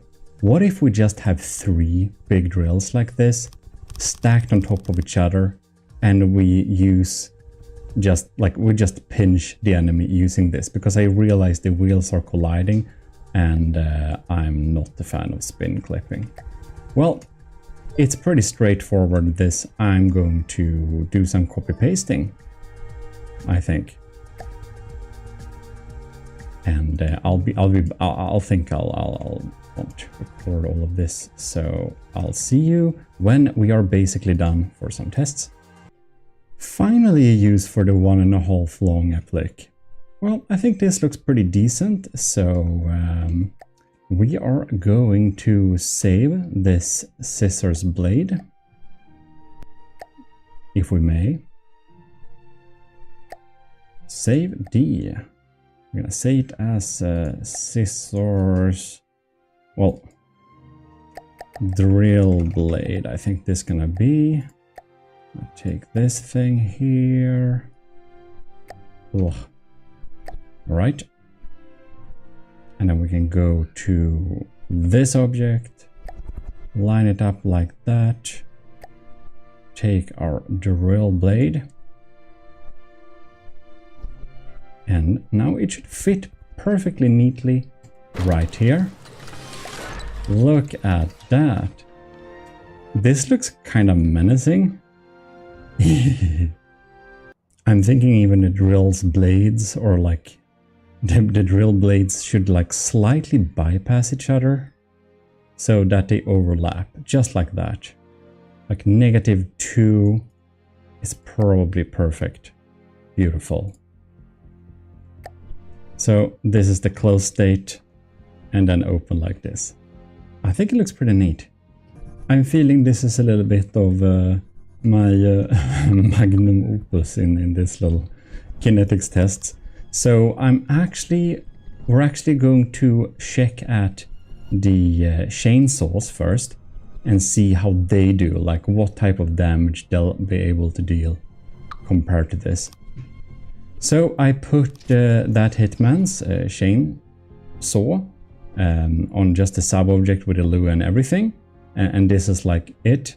Now we are in a heavier platform, a considerably much more heavy platform, So we should expect this chainsaw to deal a lot more damage than could be achieved in his videos where he built this thing. But we're gonna see, because I think he used a pretty light vehicle when he tested it. A very light vehicle, if I don't remember, not sure. Anyways, let us rig it up. Man, this is so weird. So I just noticed that the baguette had taken some damage. So I did repair it, but it continues to be damaged. I kind of think we have this issue with melee weapons actually. It seems to be an issue where the undealt damage kind of gets accumulated over time and it just, well, gets damaged at a later state, which is absolutely super weird. Alright, let us slowly approach the baguette here. Oh, bam! And if we're going some faster, look at that. Look at that. Yeah, they have so much saved up energy in those saws. Bam, that's easy. That's easy. Wow. As you can see here, if we just pause the game here, look at these. They have stored impact damage.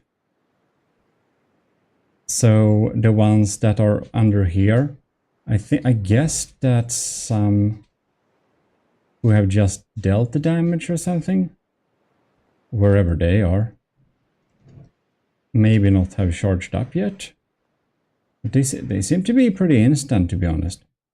Well, in any case, we'll need to set this up to... oh no, actually, we can just do like this. Yeah, we can just do like this. We can just go forwards here. And oh yeah, we can just control it with the mouse. I put it on a 360 block for a reason, you see. Bam. This is pretty crazy, however. Why are we not moving? Alright then. Let's see here. We're getting close. Oh, bam. Look at that. Look at that. We can control it. Come on.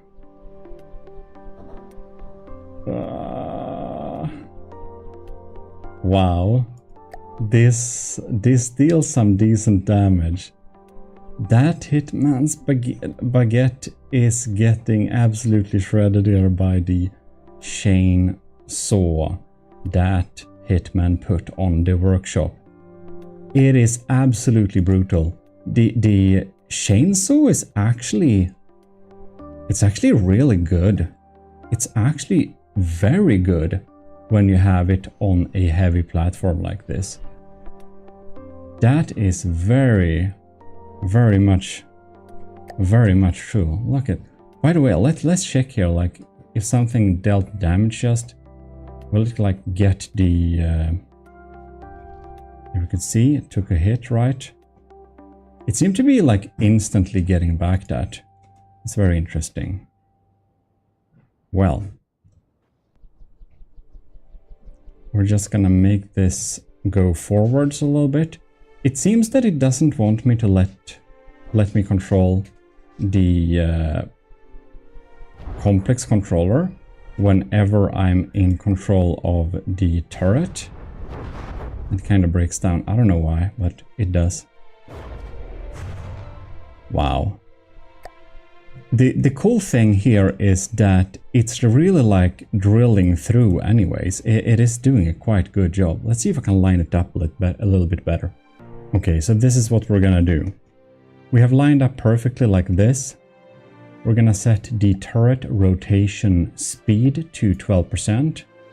And we're gonna set idle elevation to negative 65. Now, when we unpause the game, I think we should be getting some pretty neat action. And then I can try and control the platform.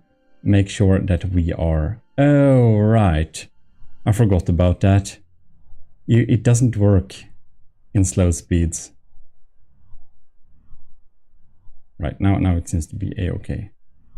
Oh man, it's cutting so slowly.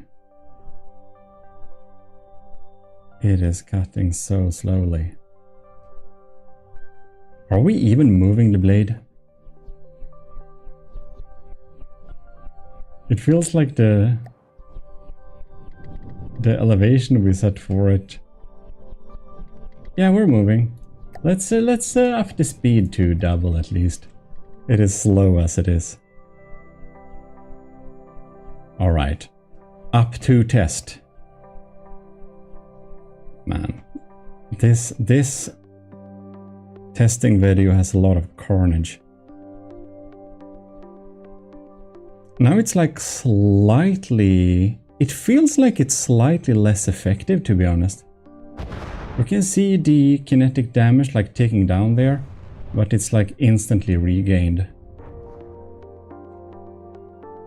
Well, I think we have a pretty decent drilling motion going on here. Just making sure we're not getting left behind. Feels like this drill, or like not this drill, this is a chainsaw. But I feel this chainsaw should probably be paired with a couple of maybe like missile harpoons, just harpoon in the enemy.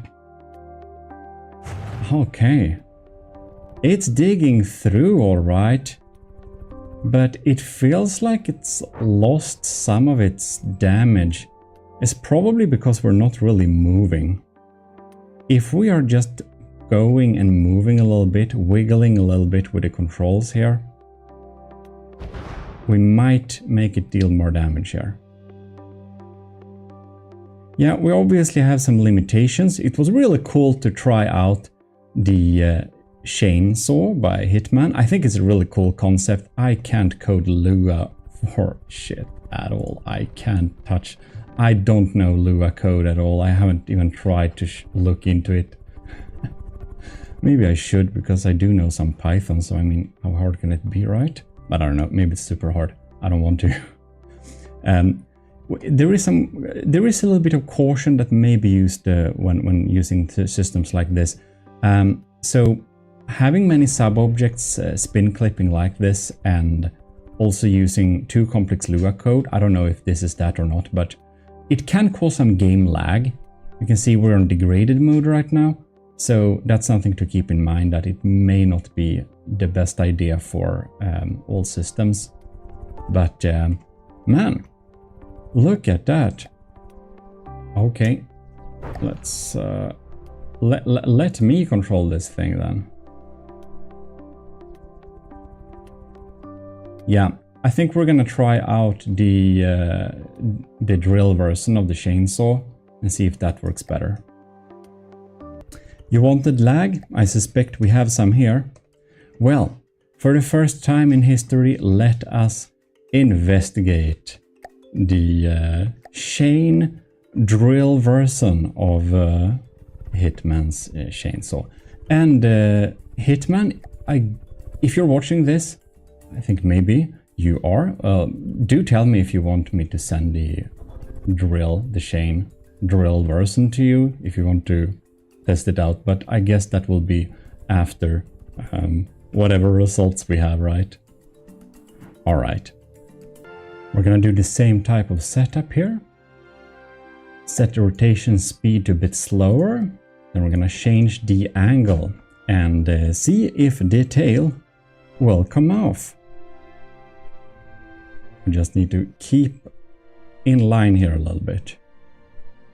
Oh, look at that. I'm assuming we're gonna enter degraded mode as soon as it touches anything. 20,000 damage.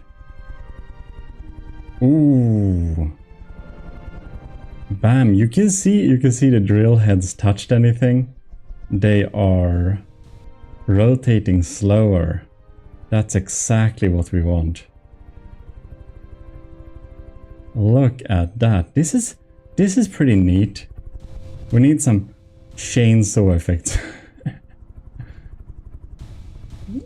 Write chainsaw effects in the comment section. That's great. Look at that. Working pretty nice. Well, I'm not surprised. When I saw the concept first, I thought that, this should be good with drills. So I'm glad we finally got to test that.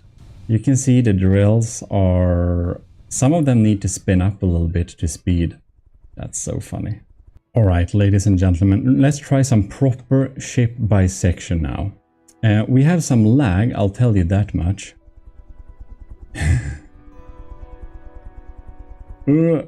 Okay. Oh, look at that. Oh my god. This is a bit tense. Oh man, that's nice. That is nice. Oh. It's like we could almost make it move a little bit faster. This is cutting through like butter. No problems at all. Beautiful. That's neat. It just melts through. Well, this is definitely some type of art. Man, they get janked when you pause and unpause the game. Look at that. Oh my. Are we gonna get through? I think we'll need to back off a bit here. Ooh, ladies and gentlemen, it is bisected. Ladies and gentlemen, this is glorious, if I can say so myself. It's pretty cool. I like this. I like this. I like this. This is nice. This is very nice. I'm just very, very, very excited to see if the drill scissors is going to be remotely as effective, because if it is, that's fantastic. This is awesome, but it uses many sub-objects, so it's lagging a little bit, but I love this chainsaw. Chain drill, I mean. Chainsaw drill, whatever. Okay, so we can clearly cut through stuff with this. Let us try what I hope is the magnum opus of this little video. Guess I'll just need to wait an hour for this to load up. Well, we will repair the baguette in the meantime. That also takes time. Right, we have assumed the position. And cut! Alright. This is going to be highly interesting.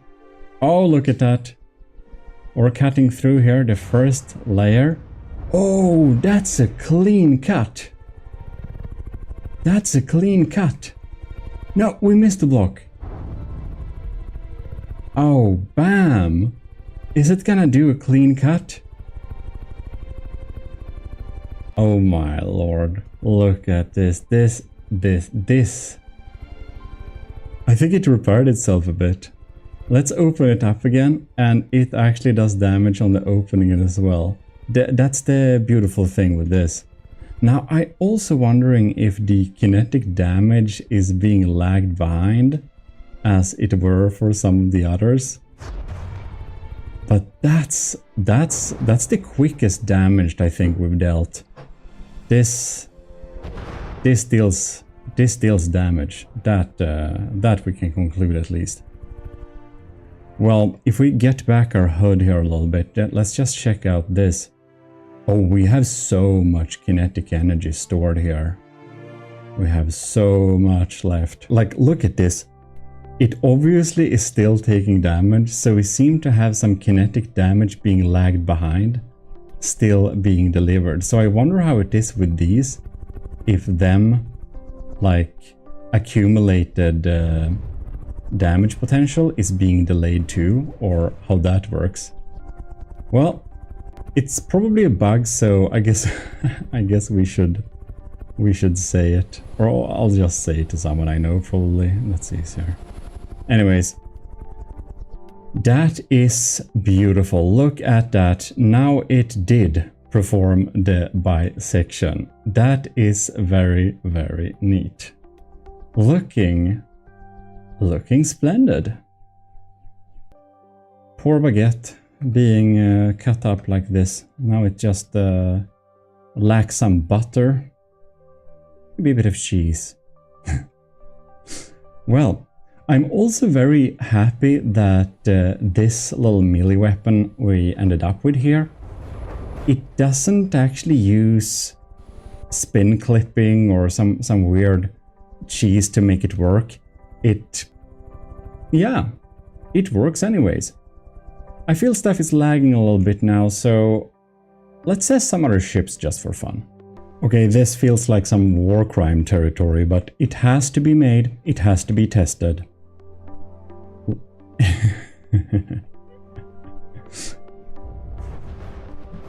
Oh well, very easy. Why am I not surprised? Okay, let's test the crossbones. Just casually moving into position. I think we have it there. Let us cut. Oh my. How much damage are we accumulating here? That's a lot of damage. Bam. Oh, is it a clean cut? Let's see if the damage calculations can get up to date. You can see like random deblocks wherever we cut through are like despawning now. I guess we'll see in a while if we actually did perform a clean cut. You can see blocks are like disappearing. Oh yeah, it's a clean cut, ladies and gentlemen. We cut the crossbones in half. Well, do you want a special testings episode where we just cut through all ships possible? Well, tell me in the comments. And if you have some other ideas for stuff we should try with these little melee tests, do indeed tell me that. This is a proper crossbones cross-section if I ever seen one. Oh wow. That was absolutely crazy. I just want to say huge thanks to all the commissioned officers in the army of GMODIST, most notably Captain Awesome Pupper, Commanders Ben, Wilkie and Delphine, Lieutenants Ali, Ant-O, Gravy, Flores Dagon, Daniel Zaikin, a new one, or welcome, Owen, Harbag Reed, Vincent Veritas, Rick Perel, Scooby Rocks, and of course all the cadets and everyone in the ECCLESIARCHY of GMODISM, which is the YouTube members. Perhaps you saw this video early. In any case, also, do you want to join the government of GMODISM? Tell me if you want me to put the commissioned officers files for them. Perhaps that would be better. That's a good idea. Well, whatever. Check out the GMODIST channel also, because we have some extra from the depth content there. This is your host, Eric. I'm signing out. Thanks for watching, and do like the video. It really helps. What if we could have perfect APS Tetris every time? Well, ladies and gentlemen, today we're gonna check that out. Naturally, you can just take a 4-clip Tetris template of some kind and try to, well, fit it together and make a reasonable Tetris out of it, but it can be a little bit hard to know where to start and how to make it perfect. Thing is, however, it is a mathematical issue, so it isn't hard actually. It's actually pretty easy. You'll just need to find the right calculation for it, so you don't have to do this. And now I'm even doing a simple way, because of course you can just have it have no prefabs and just try to build it by hand. It's pretty difficult. Also, each of the autoloaders need to have the equal amount of magazines, because the magazines of course increase the load time of that autoloader. So if you have different amount of magazines for different autoloaders, the fire will not be smooth after a while. And if that's fine, well, then it doesn't matter. But if you want to be smooth firing all the time, you need to have the same amount of clips per autoloader. That's a lot of people miss that. Anyways, I'm sorry, TRK20. Army of GMODISM Matros 3rd class, TRK, did complete this like some month ago, and I thought to look at it earlier, but well, as you will notice, today is the day we do actually look at it. And sorry to everyone who has been waiting to look at this fantastic system, because you know, what we need to make perfect APS Tetris, it's obviously code. We need a program, we need a software. And that's where our Matros 3rd class comes in. TRK20 has built that software. We're gonna go look at that software and download it. But first, I just have a little question for you about the platform, the build platform which we're making. So I have my turret templates, and I made some different iterations of how to make the turret sizes for the update. This is the eldest one. Then I tried to make some different, more bright colors so it could be easier to see. Then I thought, why not make it the same resolution as the pixels actually are? And you can see from the depth upscaling is completely jank, so that won't, that looks horrible. So we made the file really large, and now you can see we have sharp angles. And I decided to use this checkerboard pattern here to kind of make a nice middle between transparent and not. But now here's the question. I noticed that if you make those transparent feature a lot smaller, you can see they only appear when we come close. So I don't know if that's a bug where from the depth is not able to generate too much detail in a projected image, or if it's a feature. So I'm thinking for the Mark III of the platform, do you think we should have this as a feature, or do you think it's better that you can see the colors clearly, solidly all the time? That's something I'd like you to, well, answer me in the comments. You don't need to write an essay, you can just write in solid if you like the solid ones, or write in transparent if you prefer the transparent ones like this. Okay, thank you. Let's look at that software. The link to the software is naturally in the description of this video. And here we have the code, APS optimizer tool for From the Depth. Simple, user-friendly method. And you got some installation. We have a last release right here, where we basically have, well, the newest file, which comes at a zip file. You'll basically just download this file here, the APS optimizer. So you just click download and, well, go and extract it. And then we should apparently just run the APS optimizer. So we're gonna run this little thing here and let's see what happens. Oh my. So here we have the APS optimizer. This is so cool. We can select the 4-clip, 5-clip, and 3-clip Tetris. So 5-clip is pretty advanced though. Okay, let's do a simple common one. Let's do a 4-clip variant. Whoa, okay, this is pretty advanced. We have different types of symmetry here, so we can have a horizontal, vertical, or a rotational. Okay, oh, look at that grid editor. So you can basically check areas where the grid cannot be. This is weird. So you can select it to be a turret, which is actually not symmetrical. That's weird. Anyways, let's write in 19 or something.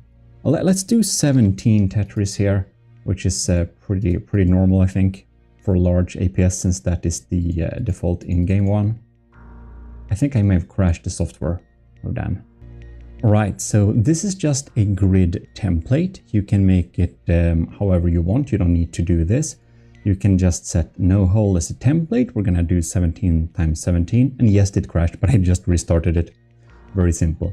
So basically, if I, for example, would like to have some turret armor, I can select this first area to be out of bounds a little bit here, so that I can add just a few blocks of armor or something like that.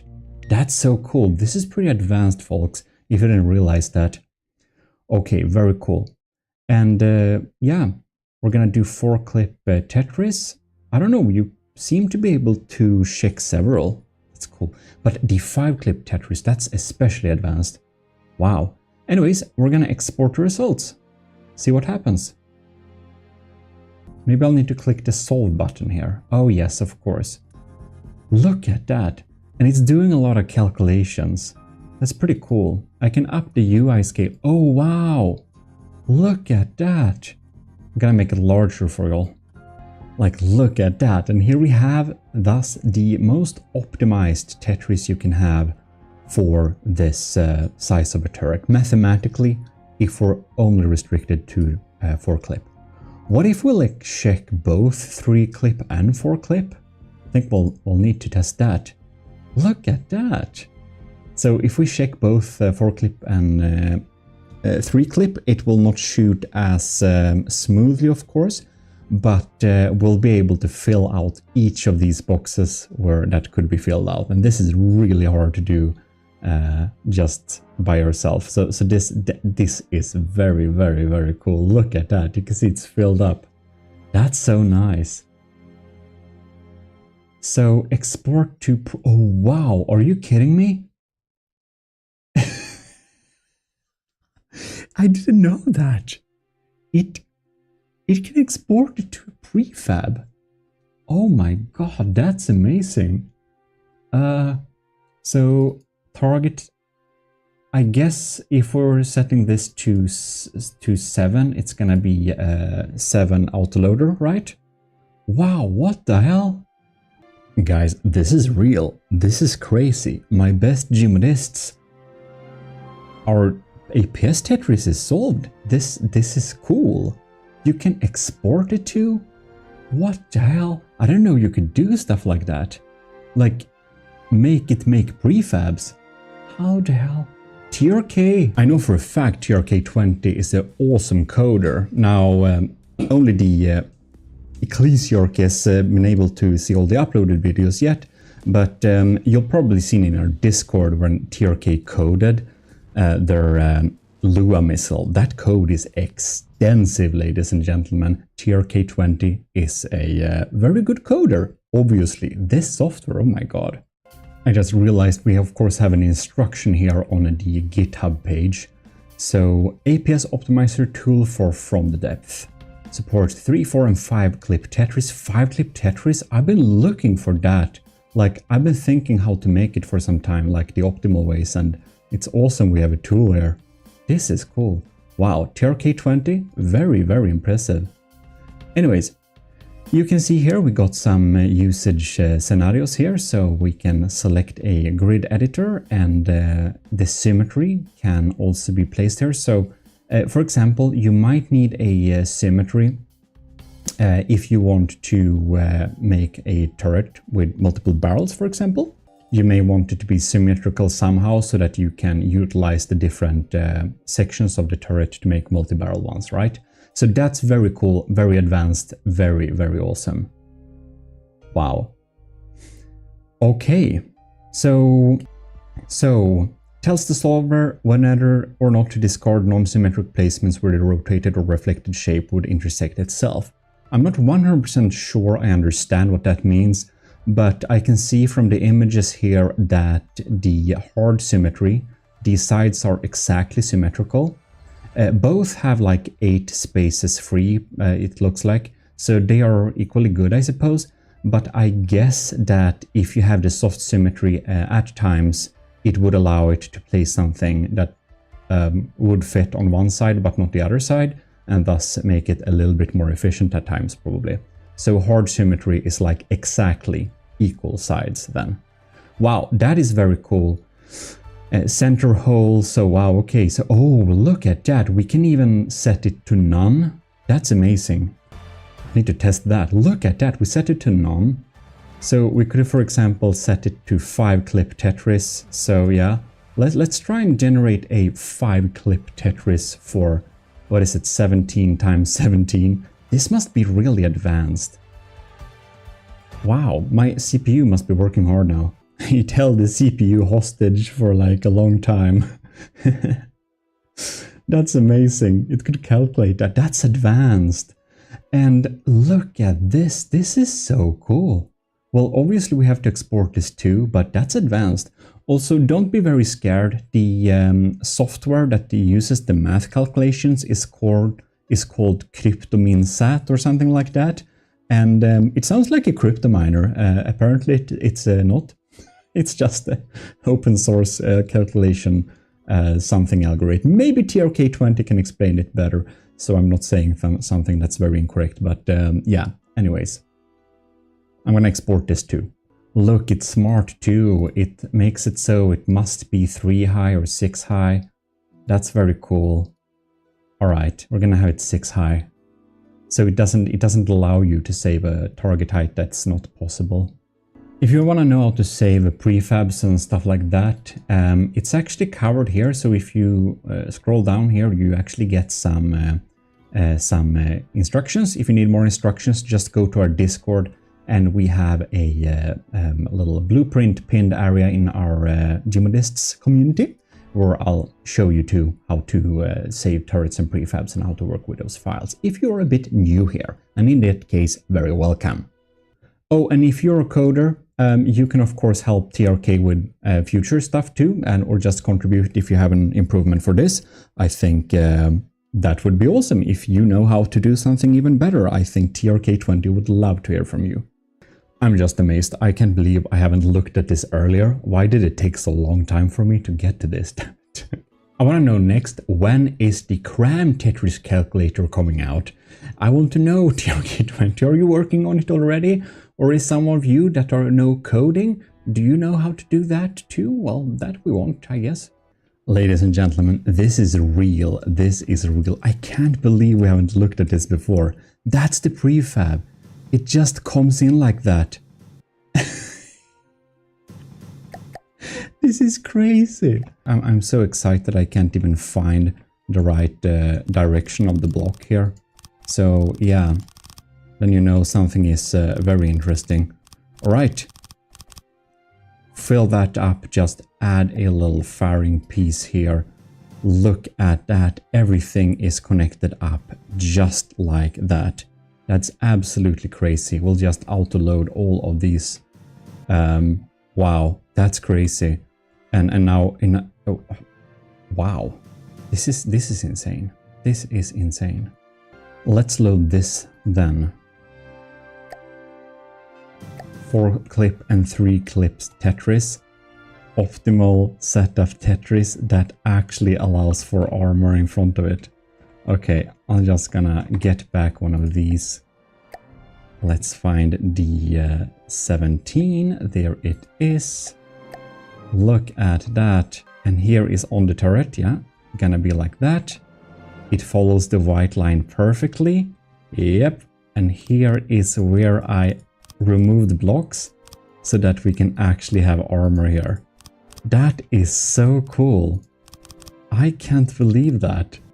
Man, how have I not looked at this before? This is so handy. This would have simplified the latest.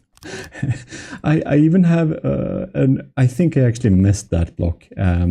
Yeah, I don't blame the software. I'm 99.9% sure that missing armor piece is my fault.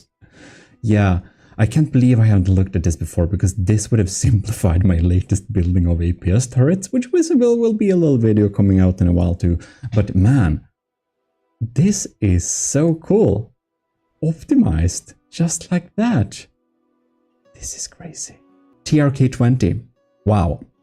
And you may rightly wonder, what did I do instead of looking at this awesome software? Well, I think I will need to give myself the title of Lord of Sidetracking, add it to Ecclesiarch and Lord High Admiral probably. Lord High Admiral and Duke of Sidetracking, Ecclesiarch of the GMODIST Empire. I think that's probably nice. Yesterday, when I was thinking to record, or actually the day before yesterday, I think when you're watching this, when I thought to record this video, I instead found some cool images. So The Cringe in the GMODIST's Discord, you should probably join us. The Cringe utilized AI to make awesome, very funny, like plastic model kit adaptations of his builds from the depth, and just make them look like this is a plastic model kit. And this is of course just AI generated. It's not real if you thought that, but it looks very, very cool. I really like it. And he also AI'd Kevin's tanks, and also AI'd the Saito Shepherd's ship, like that. So I think it's very cool. So The Cringe, very cool done with the AI there. So I almost wanted to give it a go and see if ChatGPT would do it. And it kind of did. This is the first day. It's a bit botched, not what I looked for really. There is a little bit better, but now it's obviously looks like Lego. And finally, I adjusted the prompt so that it's a bit more acceptable almost. But yeah, it's the Gamer class battleship, which you can't read because it botches the name completely. But just a fun little gimmick joke thing to do. Polished it a bit more so that I could make the broadsword class look a little bit nicer, I think. However, it completely botches my face, so I don't know. And then it's also that case that I don't really want to use too much AI. So I just tested this out for fun a little bit. Then I got this idea, you see. I'm like, what if I made this somehow in-game instead? Just like we did for the microphone model. And if you somehow missed that the From the Depth podcast first episode came out, you can watch it on Spotify, on YouTube and Apple, of course. And please go to the subreddit, GMODISM, and suggest the new topics for the podcast if you haven't done that already. That could be fun. First episode is about beginner mistakes, featuring Rorstan. If you think I'm just throwing links at you, well, just go to gmodims.com. You'll have the Reddit, you'll have the Discord, you'll have the podcast, you'll have everything there. So gmodims.com, go and find everything there. Well, in any case, getting to the point, I tried to make something to make a plastic model kit inside From the Depth instead.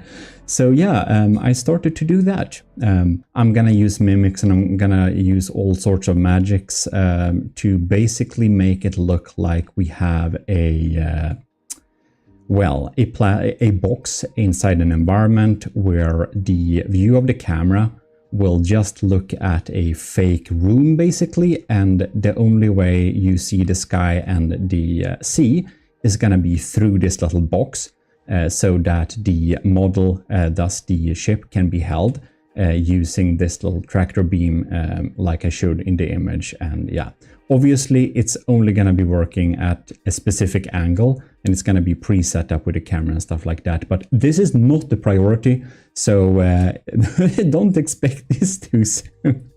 I just thought it was a cool idea to make like a screenshot frame to make it look like a plastic model kit without using any AI, since I want to move away from that, since, you know, if you do something AI assisted, it's I don't know.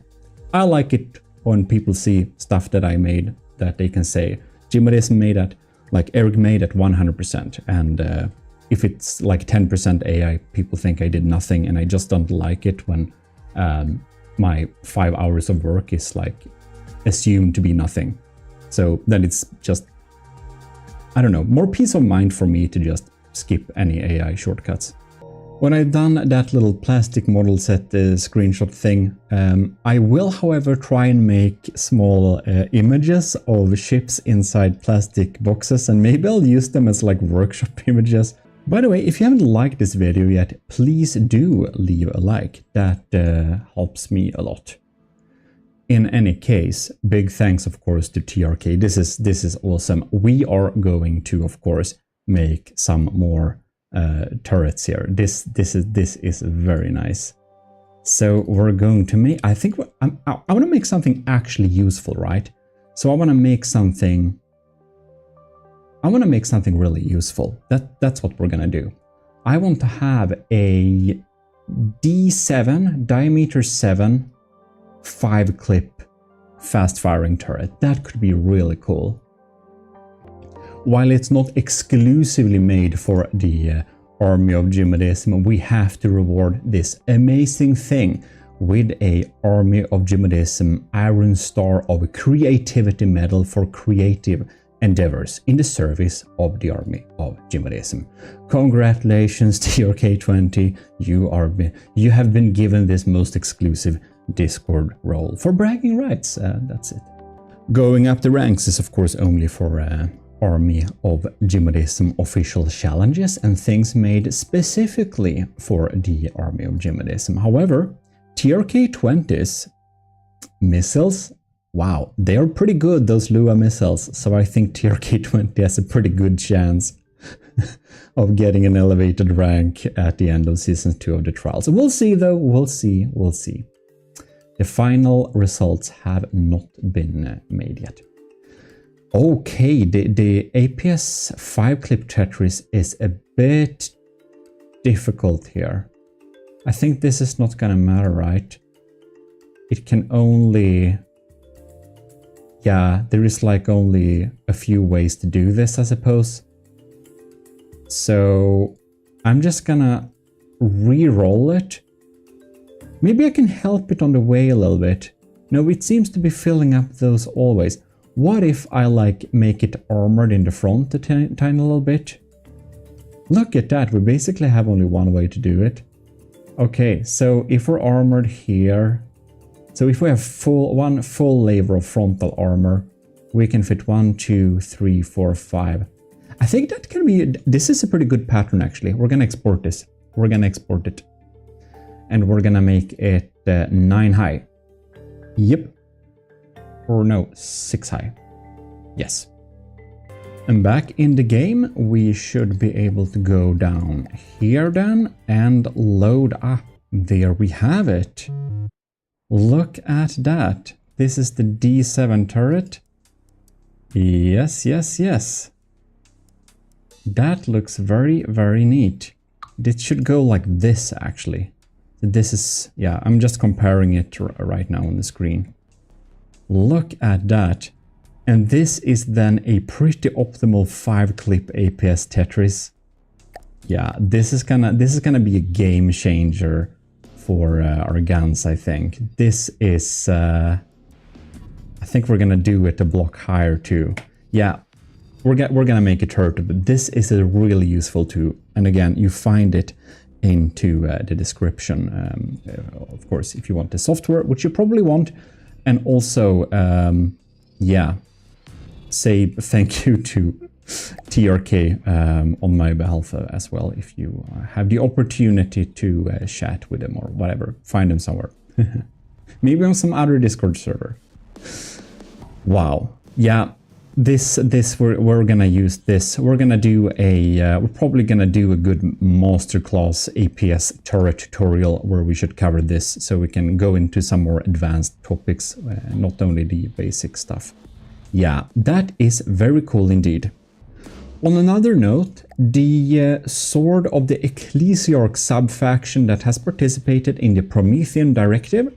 Well, the Promethean Directive is basically over, which means that we're gonna publish these ships here. All of them beautiful ships are gonna be published to the Steam Workshop. It will take some time, of course, going through all of these, but we have some really cool ships here, which you can see, and it can be a cool idea if you look at them too at the GMODIST channel, my second channel, because we're gonna do some nice battle tests here. Yeah, here we have some of them. The very cool 40k looking Stigma tier. Well, Witch Doctor has been busy. And this thing is a first for me to see. I missed that. Oh, it's very fun. There is even a sort of the Ecclesiarch variant of the Gimli class. This is the Cathedral by Graver. Here we have Robot Stellar's our monitor. Very nice. And the bristleback also. Graver there. We're loads of vehicles. Yeah. We're gonna do some battle testing videos and stuff, of course, on the GMODIST channel. So here you already actually have the defensive structure. That's out if you want to see that in combat. We tested the TEDx pattern drill before too. Yeah, so go to the GMODIST channel if you haven't watched that channel yet. It might be worth a watch to check some of this stuff out. And the future videos that are coming too, of course, of the other vehicles. Well, the star of this video is obviously TRK20, so go get that beautiful little software and yeah, say thank him for this awesome code. Like, this is some cool stuff. And with that said, your Duke of Sidetracking says thanks a lot for watching, big thanks to TRK20 for this awesome program. I was so slow at looking at it, it is embarrassing. And of course, also thanks for Witch Doctor and Graver and Robot Stellar for doing the Prometheum directive together. That was real cool. We'll do some more videos about that, and battle testing of the vehicles will of course be on the GMODIST channel, of course. Big thanks also to the Army of GMODISM's commissioned officers, Captain Awesome Papa, Commander Ben Vilke, Delphin, Lieutenants Ali, Anto, Cravey, Flowers Dagon, Daniel Saikin, Owen, Parbagreed, Vincent Veritas, Rick Proel, Scuba Rocks, and all in the government and all in the Ecclesiarchy, which of course has early access to YouTube videos. Not this one, however, it's made right now, uploaded right now, so yeah. Anyways, answer my questions below and I'll be happy to. So big thanks to you if you stayed with it for this little ending notes too. Thank you.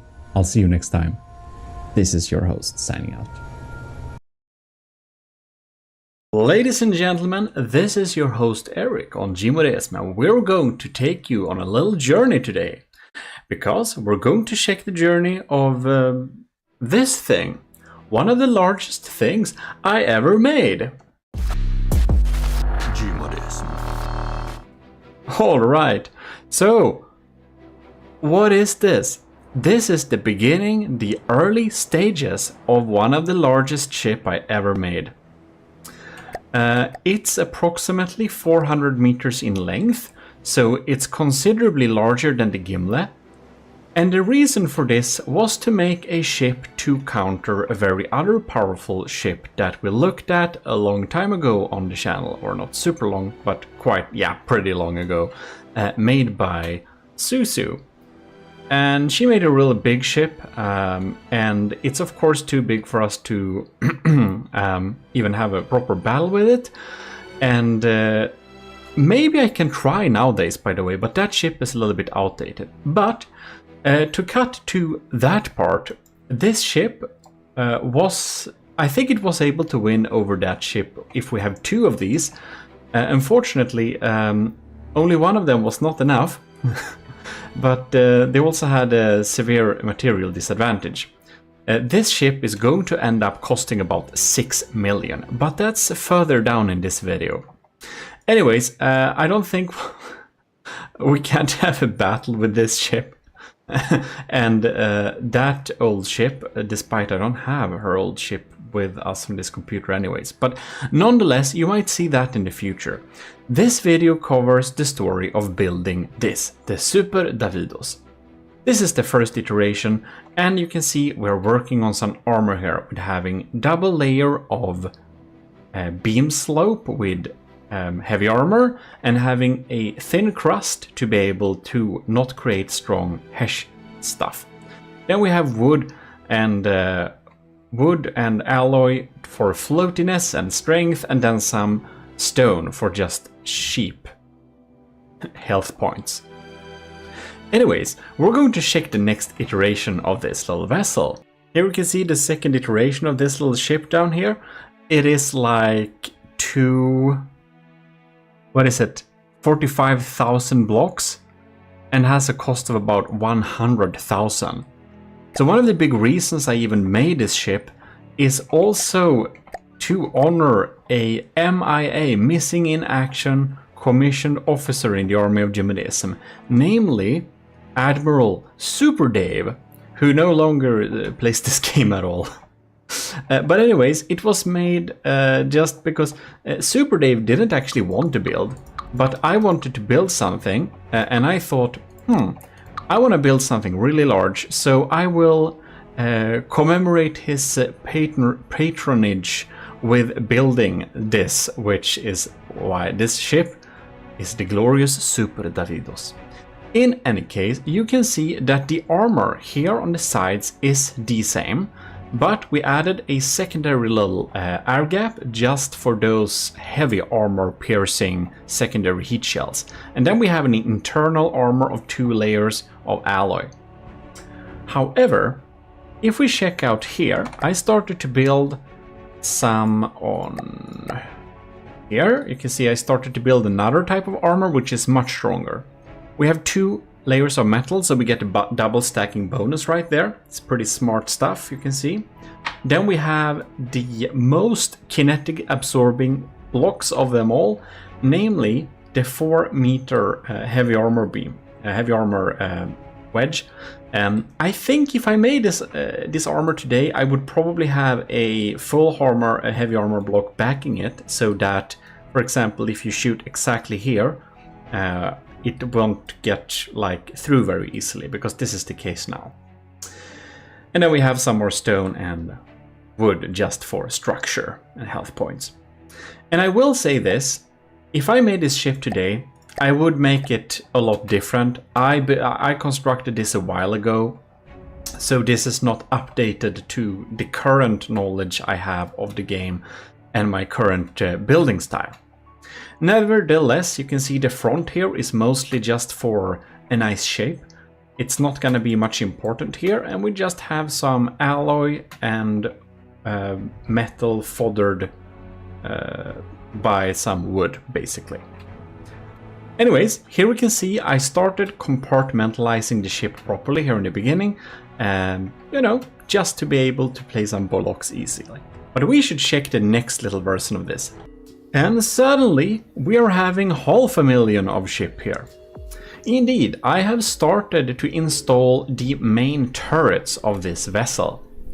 We have the really cool cram cannons, the detonator I made before, which is the current installed turret on the Gimle. It has an upgraded, more armored version than this, but these are some really good cram cannons nevertheless. Then I also have my bolters. I got the big caliber version here, 4 of them in total, and these are of course rail supported gunpowder guns, which are shooting really big shells really fast.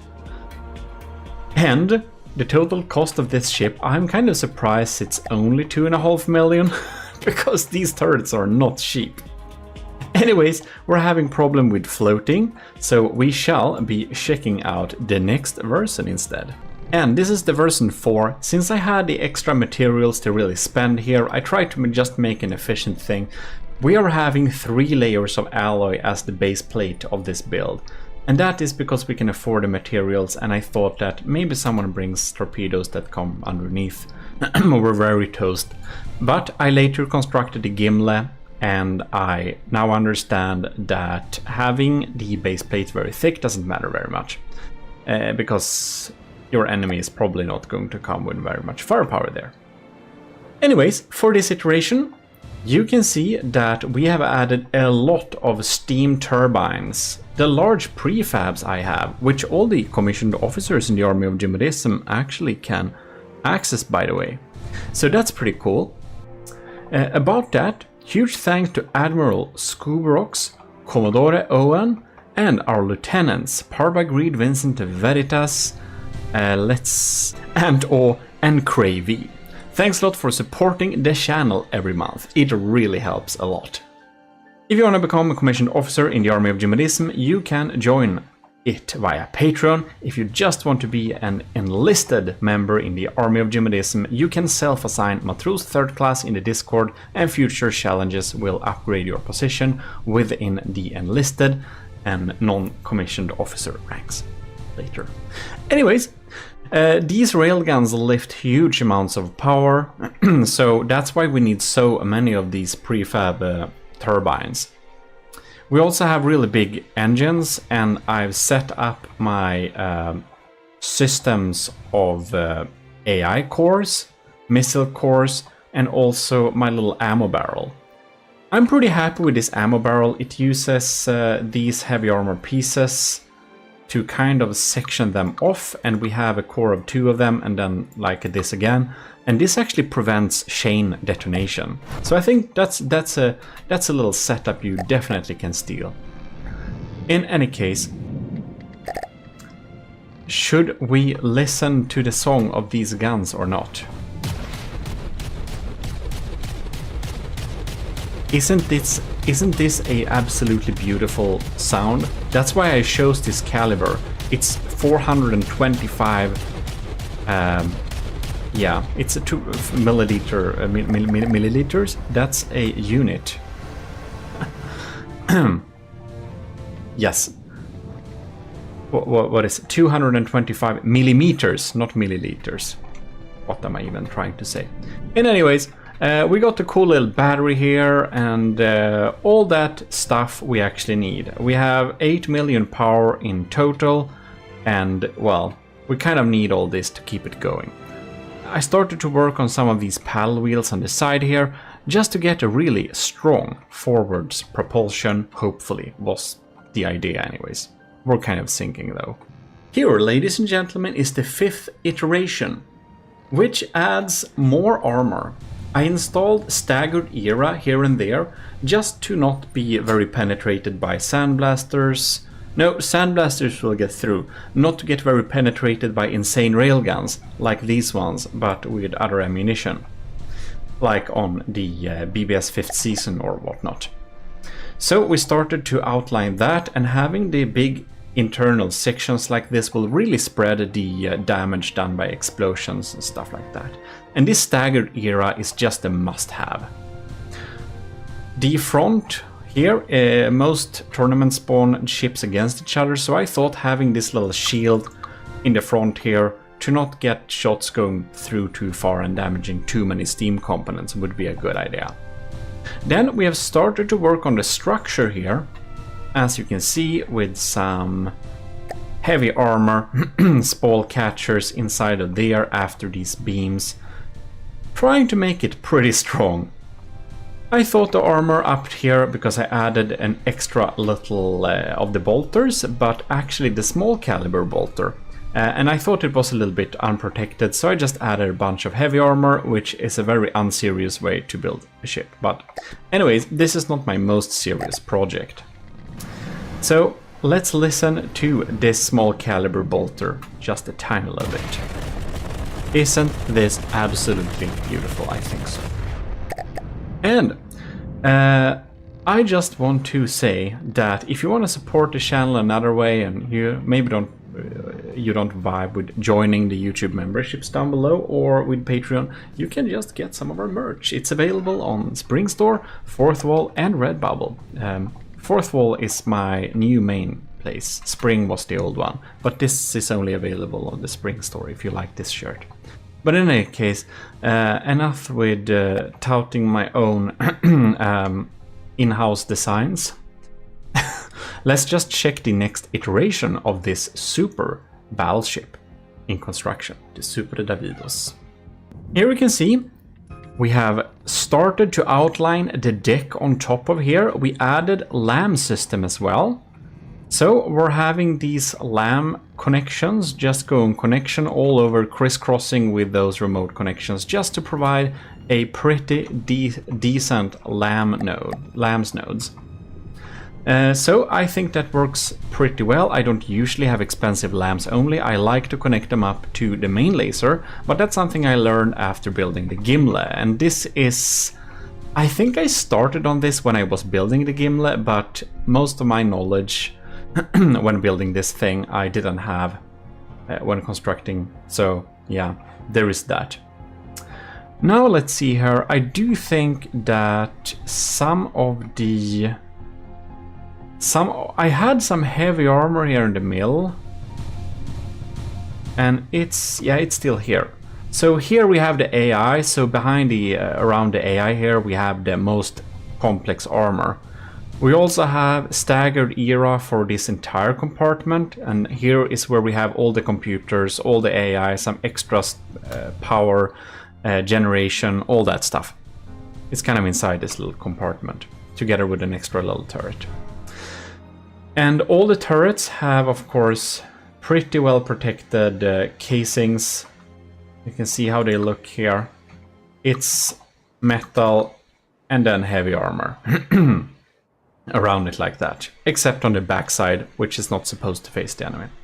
Anyways, here we have big storage units with laser stuff, so we can have, like, not the charge lamps, but kind of almost a charge lambs. The first blast is gonna be real powerful.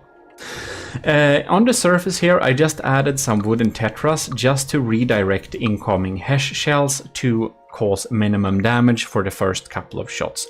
Not that Hesh is a big deal when we're building on this scale, but I thought, you know, one of these little sheets cost 1 material. I think it's probably very much worth it. Started to work on some good structures for holding these paddle wheels here, and I'm thinking this is going to be awesome, and I'm probably having my hopes up for this ship being fast. And getting this to go over like 10 meters per second is gonna take a lot of power.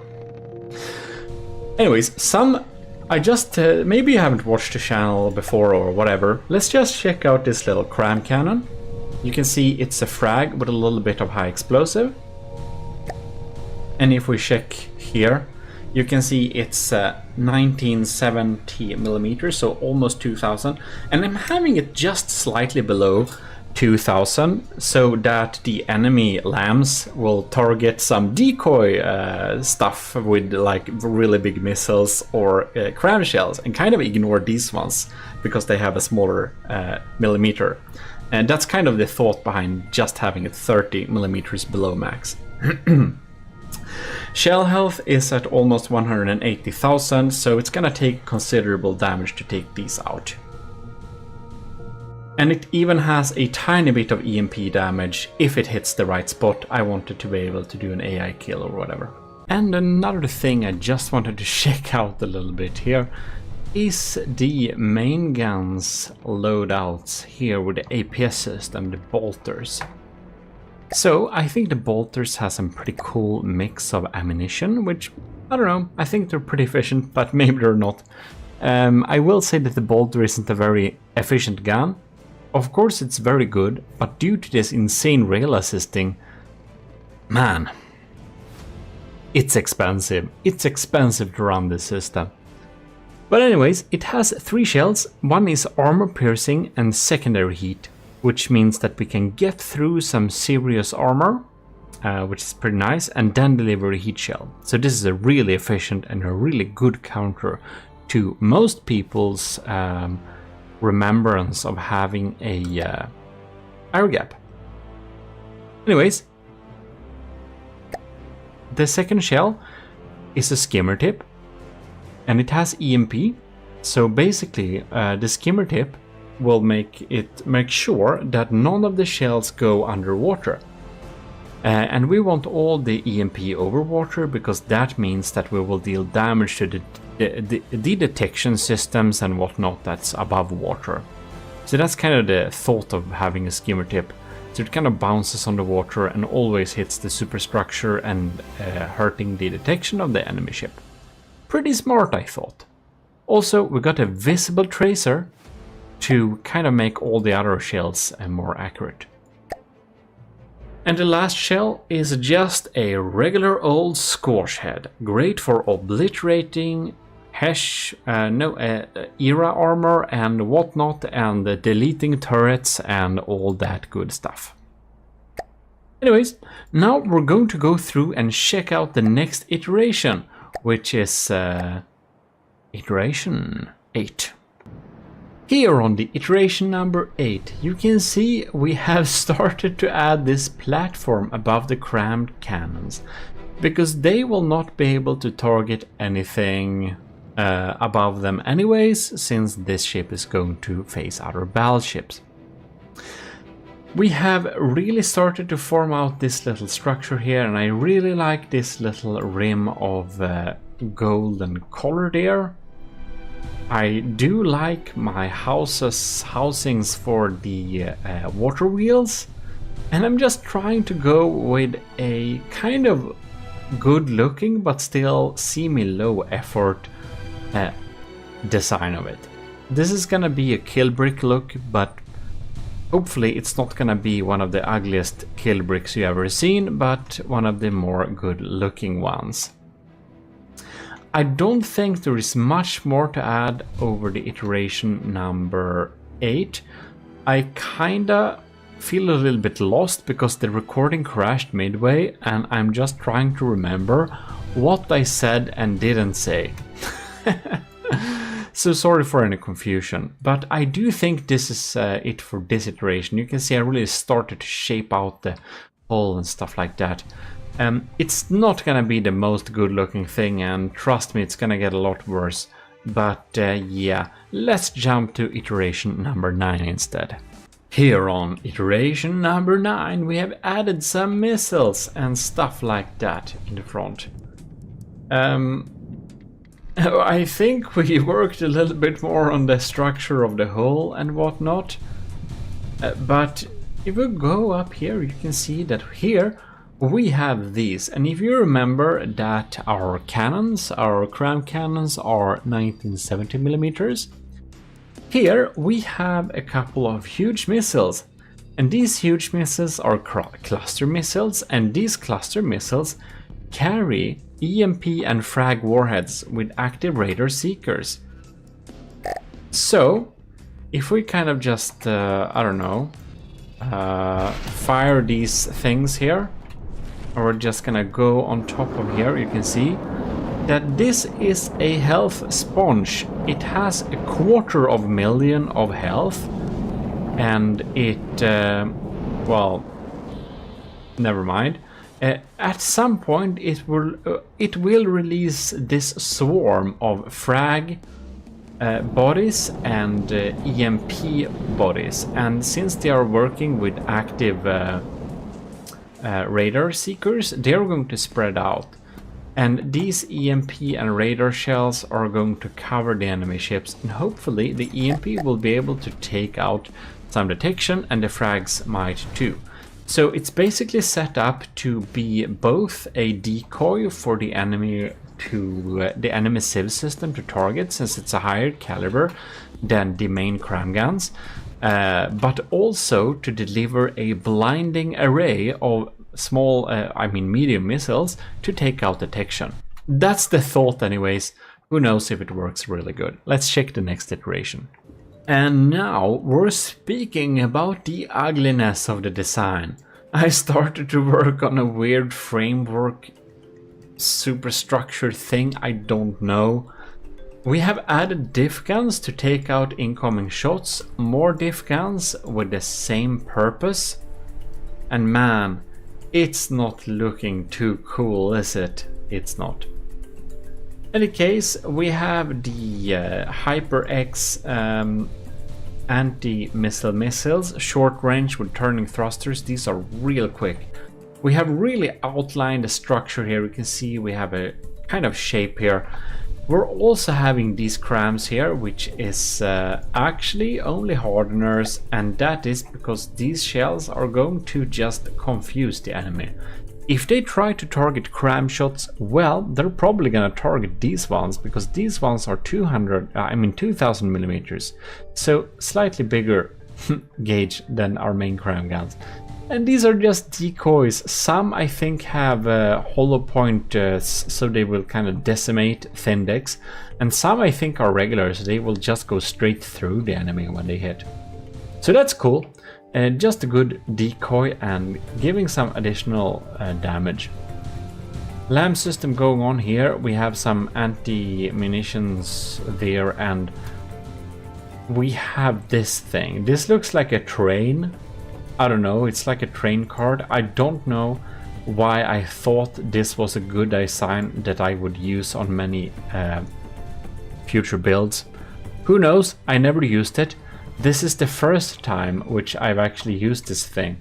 So yeah, this is a command center. We have the controls, fire control, detection, all that integrated in one. I thought that I would use this in all future designs. I never used it. This is the first one. Well, it's in the prefabs that all the commissioned officers in the Army of GMODIST have access to, so I guess that's nice. And here we have another mostly anti-missile missiles. Up here we have some extra detection and a beautiful little tracker setup. Very nice. Let's check out the most horrible iteration of all of them, which is iteration number 9. It is, I guarantee you, the ugliest of them all. I almost thought the game crashed a little bit there, but it didn't. Behold, the worst version of the Super Davidost class. So, to kind of buff up the firepower on this thing for the battle with Suzu's, I remember it now, the Saturnus class ship, I think it was like 16 million or something like that. So I tried to buff up the firepower with just adding an absolute shit ton of diff guns. Turns out she couldn't even record the battle with 2 of these because this amount of firing pieces just made the game lag too much.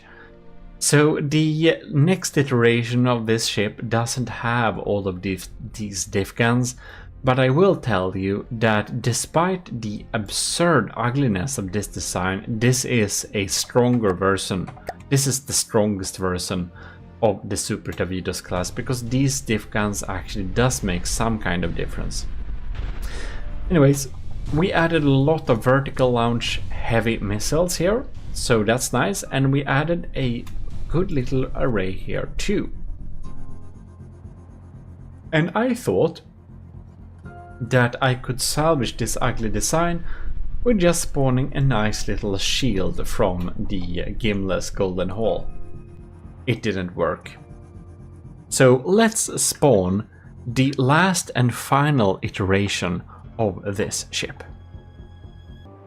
And there we have it, the final version of the Army of GMODIST Super Davidost Class to commemorate our missing in action Admiral Super D. Anyways, this is a pretty powerful ship, and I removed most of the ugly diff guns. Tried to add some flags to make up for it, who knows. It lags much less, it's slightly less powerful, but alas, under 6 million.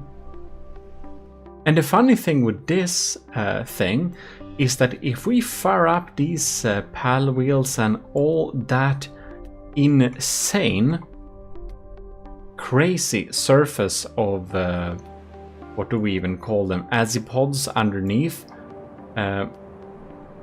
we can see that we are moving up to a pretty decent speed, which we couldn't think was possible. Anyways, here we have some nice anti-torpedo guns and stuff like that, and I did protect the lift propellers with a slight layer of alloy here, so that's nice. One more change we did, if we click this button here and doing something like that, who knows, you can see that one of the heavy armor layers, which was protecting us from the side here, has been removed because I found out it didn't really make a difference. Yeah.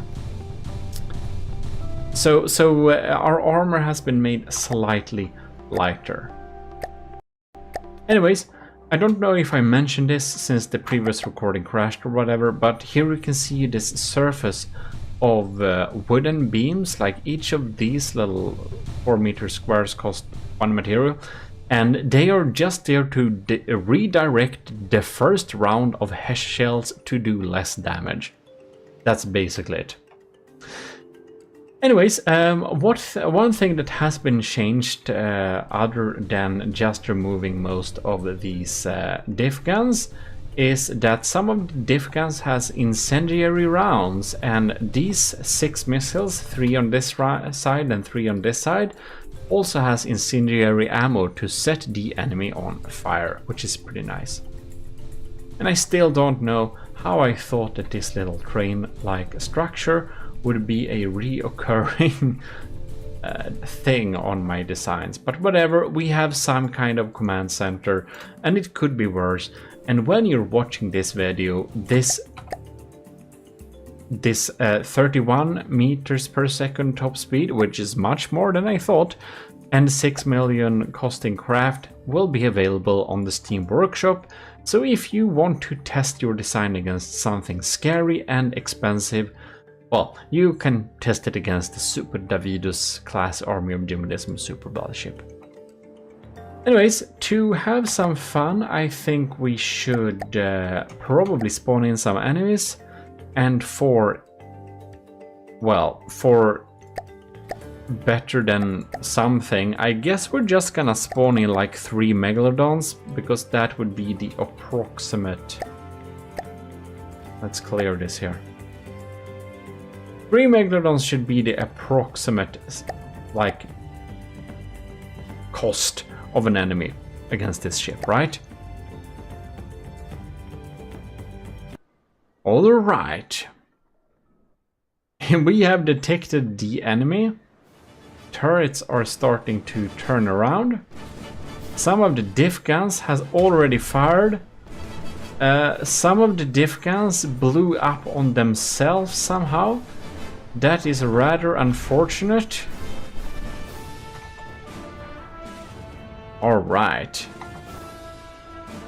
We have some frag rods popping up here. It looks like they might even hit, actually. Ooh, yes, some of them did actually hit. Isn't that amazing? We have incoming torpedoes for sure. This is probably gonna be pretty bad frame rates. Let's move back to full speed. I don't think it will be full speed even if we set it as full speed. Here we can see our things are trying to do its best job. The failsafes seems to have not been working to satisfaction, or we got hit by some kind of stray shot. That's possible too. The game speed is like basically half speed. Anyways. And this is pretty funny. The vertical launch missiles, the large one, they are actually launched backwards on the Super Davidos class. They pop up here, get to right angle. They are really timed to do the maximum amount of damage. And they just get into this beautiful straight flying mode, which I think is pretty nice. I do kind of feel it was a mistake to spawn these many Megalodons at the same time, because I do really feel that the game speed we're running at now is really sad. Ooh! Do you see this? The hollow points on the Megalodon really hurts us a little bit here. Yeah. And we do have a trouble of targeting all of them at the same time here. And do you remember that this is basically equal in terms of materials? So we are materially not outmatching the enemy here. We are actually having a per material pretty fair fight, which I think is pretty cool. On my old computer, before I upgraded to this laptop, I would never have been able to even run this battle. So even though you might say, what are you doing, Eric? What the hell? Stop this. I'm saying, wow, we are finally able to see a decent battle. I kind of feel that I don't know what this missile is doing now. That's weird.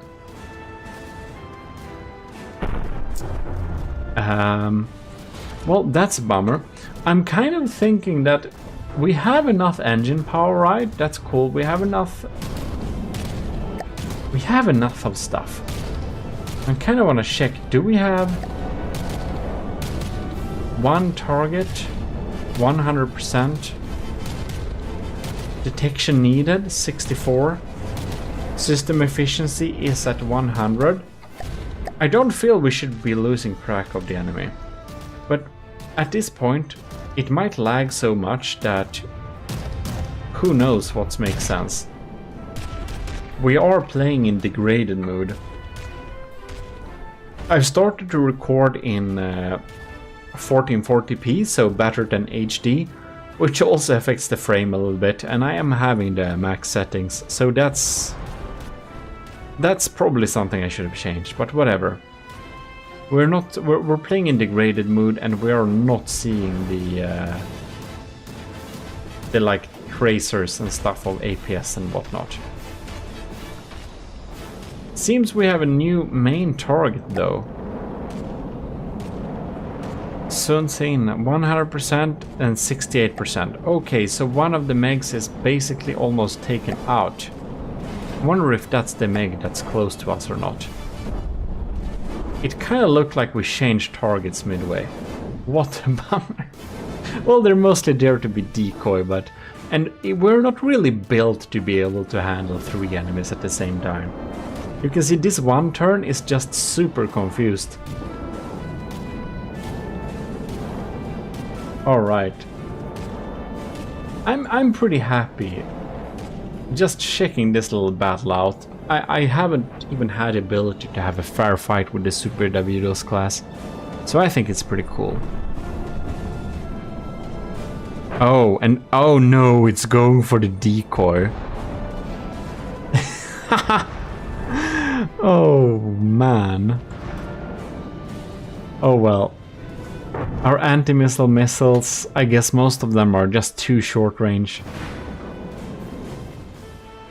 So many of them just doesn't even reach the target. Kinda feel like this is not our main enemy anymore. I just wanted to check that we're not controlling our main gun. We are shedding! Those hollow point shells are shedding or killing our attack wheels. Or the failsafe didn't really work because of the lag. That's possible too. Well, let's follow this thing. I think our shells are going pretty much very deep into the enemy here. Let's see the stats now. 92%, 100%, 63%. Oh! Now these ones are popping in here. Well, that one missed. This Megalodon is starting to look pretty sad indeed. I'm wondering how much it takes for it to sink. I'm a little bit sad we can't see the APS shells. Oh, there we can see the release of the blinders, the EMP and frag blinders from the decoy E missiles.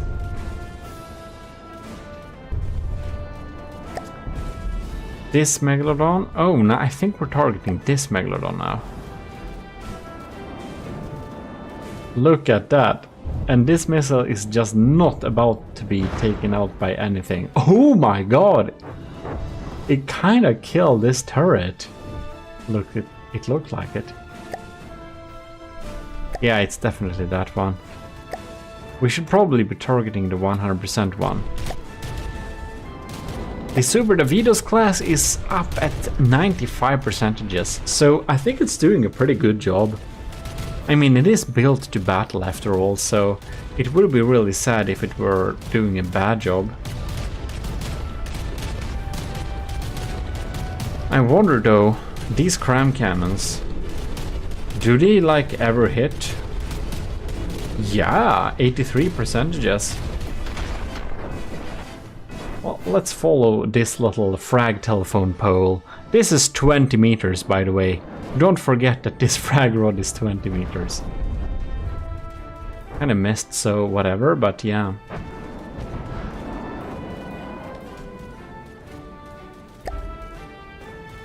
Nice. Let's see if the enemy's torpedoes will reach us or not. You can see some shells popping in there. Oh, it got sniped. It looks like the Megalodon's... yeah, you can see we're shooting it with a high frame. I don't know if we even can catch this frame rate, but we are targeting it with our sieves here. Our kinetic sieves, yeah, that's right. Well, the Super Davidos class is really holding up here. Those hollow point shells though, they have dug through the main armor here. And the interior one too, yeah. Damn, we're down to 93%. But here we have one of the Megalodons despawning and the other one is very close at despawning. I don't know what happened to the third one at 100% though. It feels like it's like very far away. And I'm wondering if we are like trying to target it. Like we can't be hitting it. Oh my god, that's so far away, man. We're targeting it. And it's despawning though. Wow, that's pretty cool though. We're pretty accurate. I just love having tracers. And one thing I really like about the Super Davidos class is those backward firing missiles here. I don't know where this one is, but it's just a matter of time. We're still at 93% and I don't see it changing that much. You know, I don't think I can show you much more interesting stuff than that, basically. Here we have the Super Davidos class, and I do hope you enjoyed the little journey of making this thing. If you enjoyed this video, please leave it a like, and do also subscribe to the channel if you aren't subscribed already. That would be pretty cool. If you want to support the channel a lot, there are more options than the Army of GMODISM Commissioned Officer section via Patreon to join, and all of the options are available at gmodism.com/support. You can just check out whatever option you want if you want to support the channel more than liking and subscribing and stuff like that, which does help a lot, of course. Other than that, this blueprint is downloadable in the description of this video. I will make sure to upload this to post a link to this ship. If you want to test it out against some really heavy-hitting things you made, if you want to try and build something big, you may want a pretty meaty foe to pitch it against that's not the Megalodon. And here we have something that has the cost of 3 Megalodons popping up here, the AOG Super Davidos class, which should give you a pretty fair fight. It will test your ship against Doom Crabs, crazy APS, and a really scary barrage of missiles. It kind of does many things at the same time, so I think it should be pretty interesting. Damn, we're kind of tilting a little bit here. Well, anyways, with that said, thanks a lot for watching. I will be seeing you next time, because this is your host, GMODISM, Eric of GMODISM, your Lord High Admiral, and I'm very much signing out. Man, I'm just so disappointed with all of you.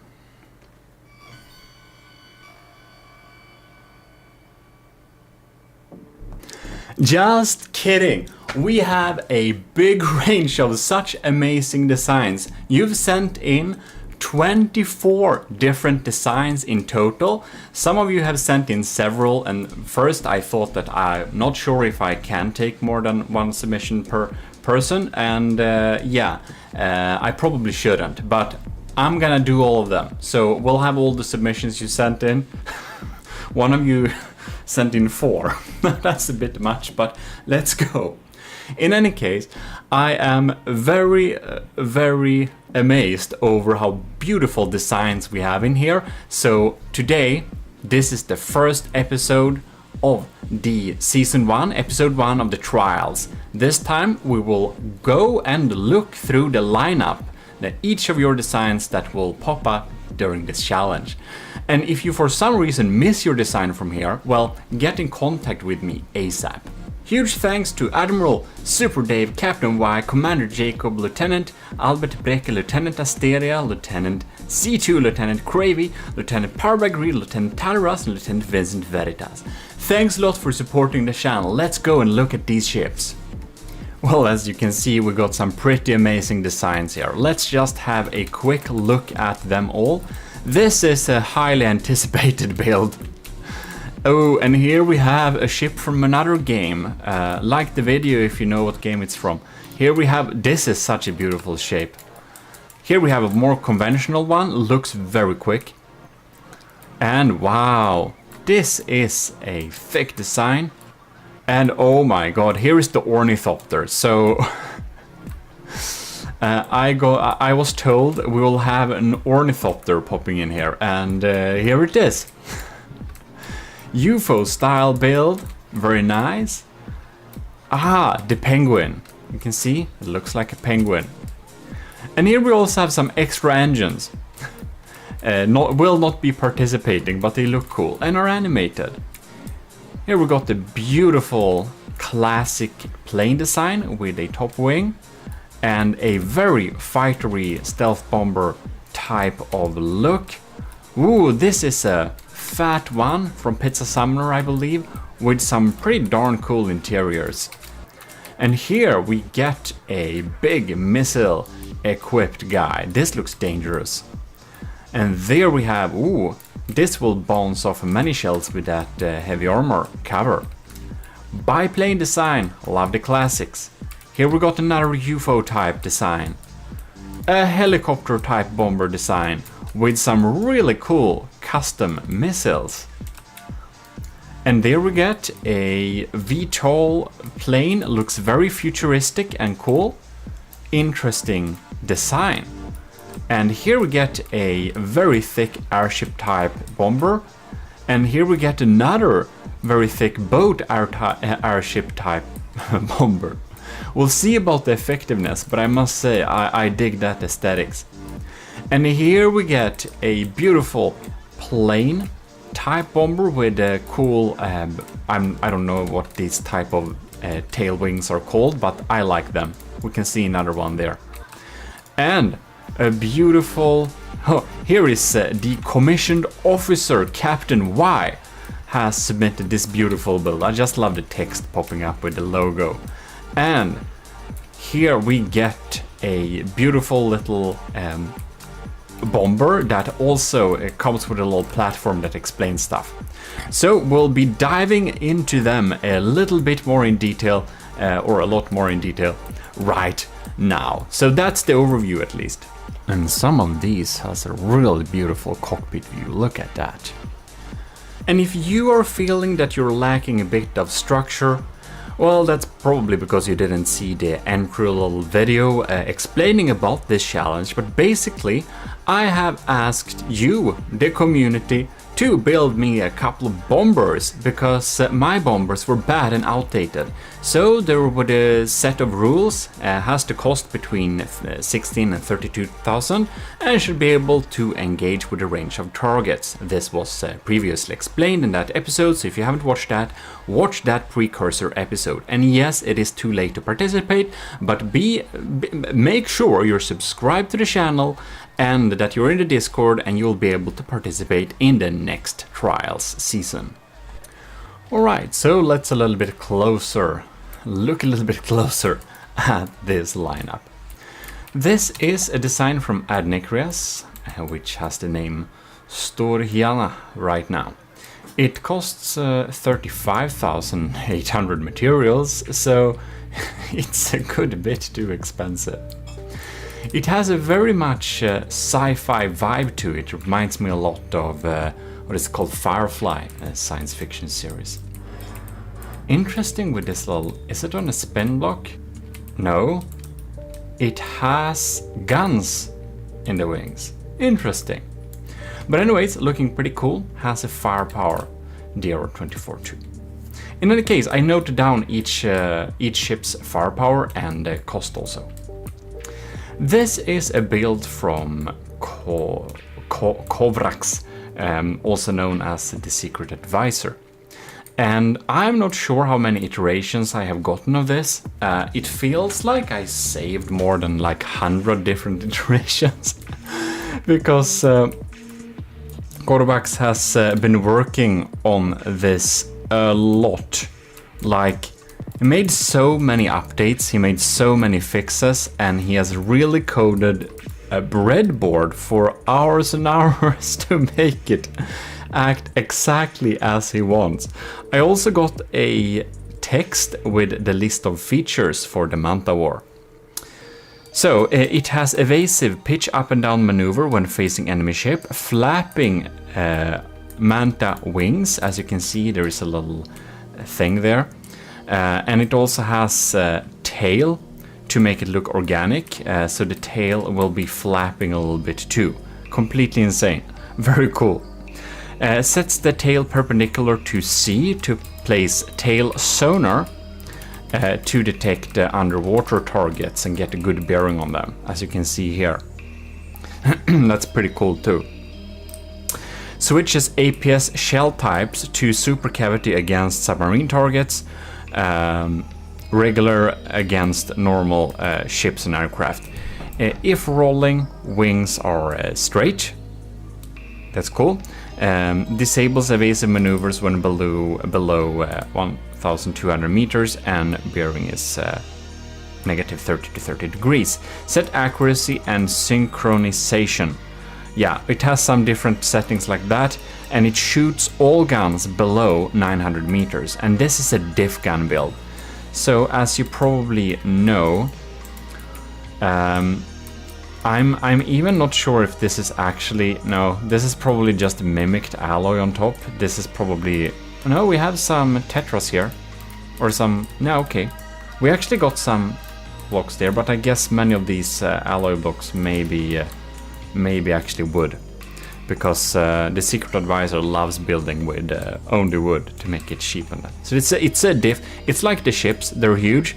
You can see it's larger than many other submissions, and that's because it's mostly wood and it has diff guns. So it also has the highest firepower rating among all of the submissions. You can see 64, that's the absolute max we've seen, so that's pretty cool.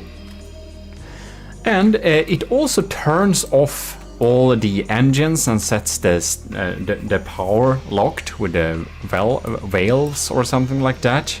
Yeah, so it keeps the pressure, and it goes into storage mode, so it's just gonna sit in the water and wait for an enemy to appear. So it's not burning any materials when it's out of that.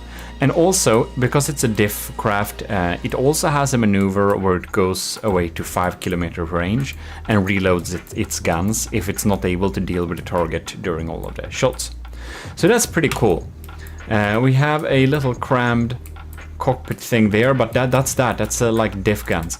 And one thing that could be interesting to check is to see what type of, okay, so we have squash heads with some frag and high explosives on it. So we have a really mixed shell going on there. Pretty cool. Next up, if you know what ship this is, please write it in a comment fast, because I'm gonna tell you. This is the Isanth 5 from StarMade, and this happens to be Jono's second submission. It's a little extra submission just for fun, as we can see, and it does provide that fun. It does, however, have some... It's not looking AOG, and it's really blocky because it is the Isanth design, but I think it's so cool we get the StarMade ship, the StarMade default old pirate Isanth 5, like what's happening in from the depth. So it will be funny to see that.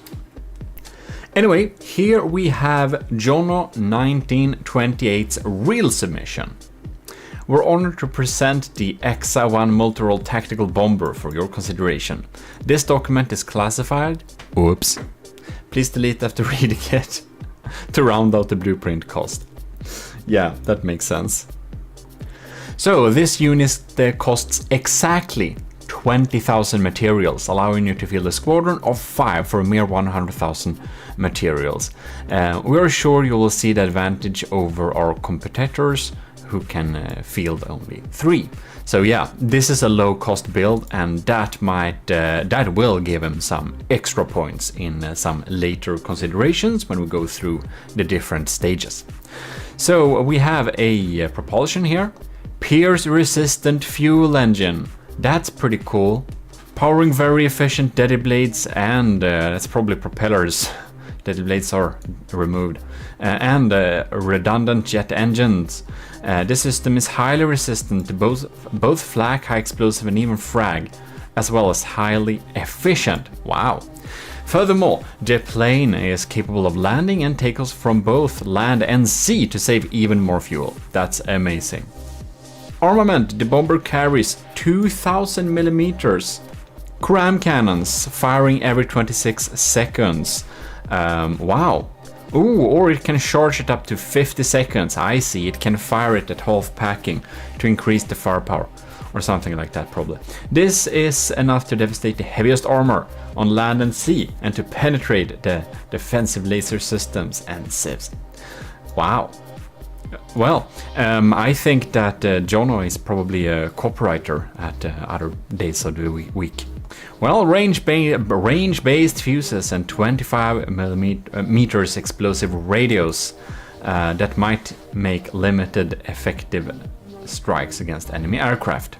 So it has loads of different uses for those crowns. Pretty cool. Detection. The bomber has 360 full spectrum detection suite covering the thermal, radar, visual detection with multiple redundant sensors. Inter-vehicle communication allows detection to be shared with bomber squads and surface assets. Furthermore, these systems allow the anti-missile system to counter all kinds of missile guidance systems. Well, we're gonna put that to the test. Be rest assured about that. Multi-role system, strategic radar for scouting missions, repair bot and tentacle to promote unit and squad independence, walkable cockpit, origin block in the tail for easy spawning, generous material storage for long-range operations. Well, that sounds pretty amazing. We're gonna delete that before we resave it later. And as we can see, it looks absolutely fantastic. It looks really cool. Just gonna see, yeah, exactly what I thought. It can fire at 50% packing to reduce the load speed. Makes a lot of sense. And we have some detection going on there. Looking pretty cool. Even has the ability to remove some fog of war. The missiles look like drills. Do you remember before in the Army of GMODISM, each and every design we made had the unicorn horn? So this is definitely homage to the early Army of GMODISM designs. Maybe we should bring that back. Write me in the comments if you think we should bring that back. In any case, I think these are some rubber parts to make it stand on the ground without taking damage. Makes a lot of sense. And I must say, this is a really amazing design. I think it looks super cool. It's really not what I'm used to seeing here. We have a beautiful cat ear person sitting here. Isn't that nice?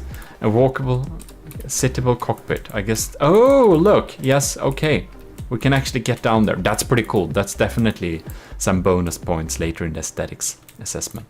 Very nice. We'll be moving on. So here we have a build from Kinda Sexy. Here we got a beautiful, even cheaper design. So this is only 17k. So here we're really going down to almost close, only 1000 materials above the minimal limit. So we have a really efficient and tight design going on here. And we can see that here we are relying on laser guided missiles. So all of them seems to be laser guided missiles. A pretty safe and cool bet to go for. I'm sure it's gonna be pretty handy in taking out various amounts of targets. Right, having the Army of GMODISM colors too, so that's great. Here we have Light of the Worlds with, I don't know, this is a super weird L. I think it's interesting. I don't know exactly how to make that, but I just pasted it. Anyways, I'm surprised the game even reads it. But this is a just also 32k ship, and this is World Stardrop, is it called, right? And it has even more of those weird letters. The armaments, let's see here. So we have a torpedo here for submarine and marine targets. And for some reason we're going with ion engines. We have some cool, what are called, flares here. Yes, that's a sticky flare. And radar simulator to get some missiles off one's back. We got some really crammed interiors here, very interesting. We've got loads of steam and stuff like that to generate electricity, I believe, because we have batteries and we have a big pack system here for the size. This is a pretty big pack system. So this is a pack bomber. Seems to be using impact. Impact. Very cool. Well, should probably be able to crush all sorts of enemies there. very interesting to see how it will perform. Anyways, we're gonna move on. So hello to Netrameira's hummingbird. That happens to be an ornithopter. So an ornithopter is basically a thing that flies by flapping its wings. That's pretty cool. This thing actually, I think it actually flies with the help of flapping its wings. Now I don't want to unpause the game because all of the ships are here and some will collide, and we're gonna go through all of them and check them out. So yeah, I can only quickly... If you do like this, you can see they move. That's bad. I shouldn't have done that. Anyways, it has Army of GMODISM here, looking pretty cool. Has the flag, all the decals, all the colors, looking absolutely splendid. And above that, we even have a pretty beautiful looking cockpit, as you can see here. Look at that. Doesn't this look pretty amazing? We have even some personnel sitting around here, and one is drinking coffee, the other one is having some kind of panic. Well, will be interesting to see. We have, I don't know if this is only for decoration. Is it an APS-based system? We have some pretty medium steam in here too. That's interesting. And yes, there is APS for sure. Down here we have a, what do we have? We have a squash head for this one. So this is an APS bomber. I wonder if this is a diff bomber. Probably is. We can just dive in here. We can see the firing pieces. Yeah, this is a diff bomber too, so that's cool, like the Manta War, and it's looking super cool. I'm just very excited about seeing this actually flopping its wings and getting about and see what happens with it, because well, it's looking very funny. So if we're moving on to Nilden's second submission. So here we have AOG Invader. It's just below the allowed limit here, and you can see we got some lights and stuff, and it looks like a flying sorcerer. And we got this pretty cool little the brushed logo there, but it's almost made 3D thanks to these decorations here. Well, bare bones but functional interior, and it's gonna be funny to see how it's working. Next up, we have Nilden's third submission. Yes, they're not in order; they're in order in ascending by name, and the same kind of cost almost. So here we have actual magnet explosive bombs. So here we have a bomber. As you can see, it has a full bomb bay going down here. And this is an interesting choice of blocks. Is it like firing pieces above that? I don't know if the bombs themselves are gonna look like firing pieces dropping down. Will be very interesting to see in action. So there we have a missile system popping along there, and this thing is called the Penguin because it looks like a penguin. Makes a lot of sense, doesn't it?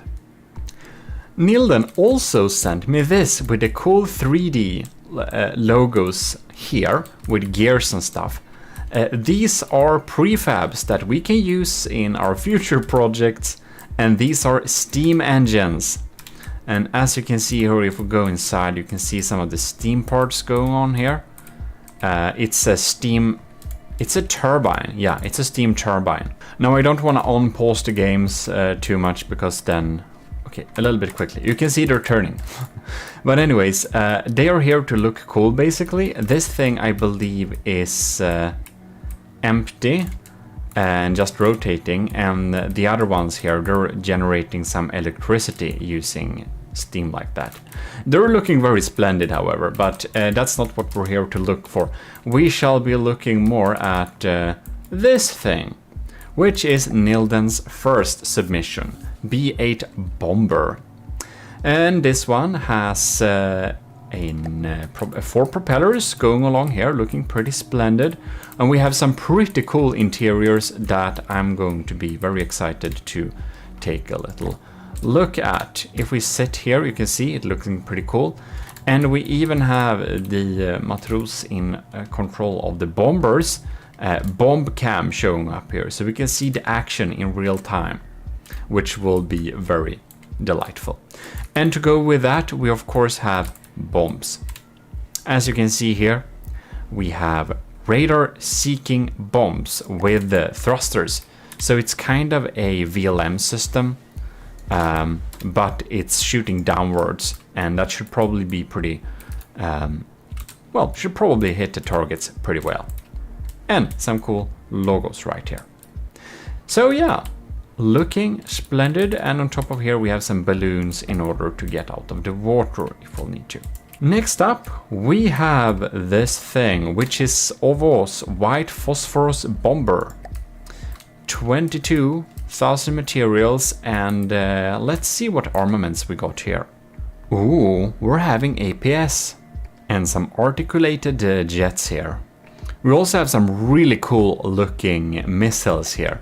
You can see this looking super modern like that. Let's see if they're the same. Infrared seekers, high explosive. Well, I'm sure this is gonna pack a punch. And I believe we have 3... Is it... It's probably diff guns, right? I think it is. 3 diff guns, yeah. I should have anticipated this. I didn't really think about it, but probably diff guns on bombers is probably the best system. I was thinking like missile bombers, that's probably what I would have built, but we're gonna see them in actions with the diff guns there. So, well, bomber class is a little bit broad, as we discussed earlier. It needs to perform the tasks that a traditional bomber could. So we need to be able to deal heavy strike against multiple of targets. And it does not need to be very good at shooting interceptors and stuff like that. So that's why we get big heavy weapons. And back in the day, the only way you could deal that type of damage was basically bombs, if you were not having big mortars and howitzers and big artillery systems, and they could only be fitted on ships or on the field or on trains. Why not trains? War trains are cool. In any case, but a modern bomber can also do some other stuff, like some even think that like tactical ground support like AC-130 is also close to a bomber, basically, because I think it actually has a howitzer on board. Never mind, it's looking very cool, it's looking very sleek and very fast, even has the flags, the colors are there, looking very amazing. So we'll see how OVO, so white phosphor bomber, competes here. And I'm not sure why it's white phosphorus, because they're armor piercing high explosive. Maybe it's just a cool name. Let's be moving on. This is probably one of my favorite cockpits. Look at this. Look at this. I don't know if this is gonna do something. We'll see when we test it out later, but look, it has a little target display area. Looking absolutely splendid. And this is from Pizza Summoners. This is AS Sardalk. It's the working name of it. And it has huge amounts of firepower. I think it's the second highest. And it's a really fat boy. But we're gonna see how much pack punch. Wow, this thing turns. I just had to check. Yeah, it looked like it would turn. So here we got some really cool little decoration here. Looking absolutely splendid. Well, that's looking all cool. I think this is a cram, right? It is a cram, and it's, what type of cram do we have? Frag. So it's an AP frag shell. Cool. Let's check the other one if that's also. Yes, that's also AP high explosive frag. Cool. We're gonna see how well this performs, but it's looking absolutely splendid. It's like somewhere in between a spaceship and something, I don't know, old, steampunky. Anyways, here we are at our next design. This is made by Rush, and this is the Butterfly Wasp.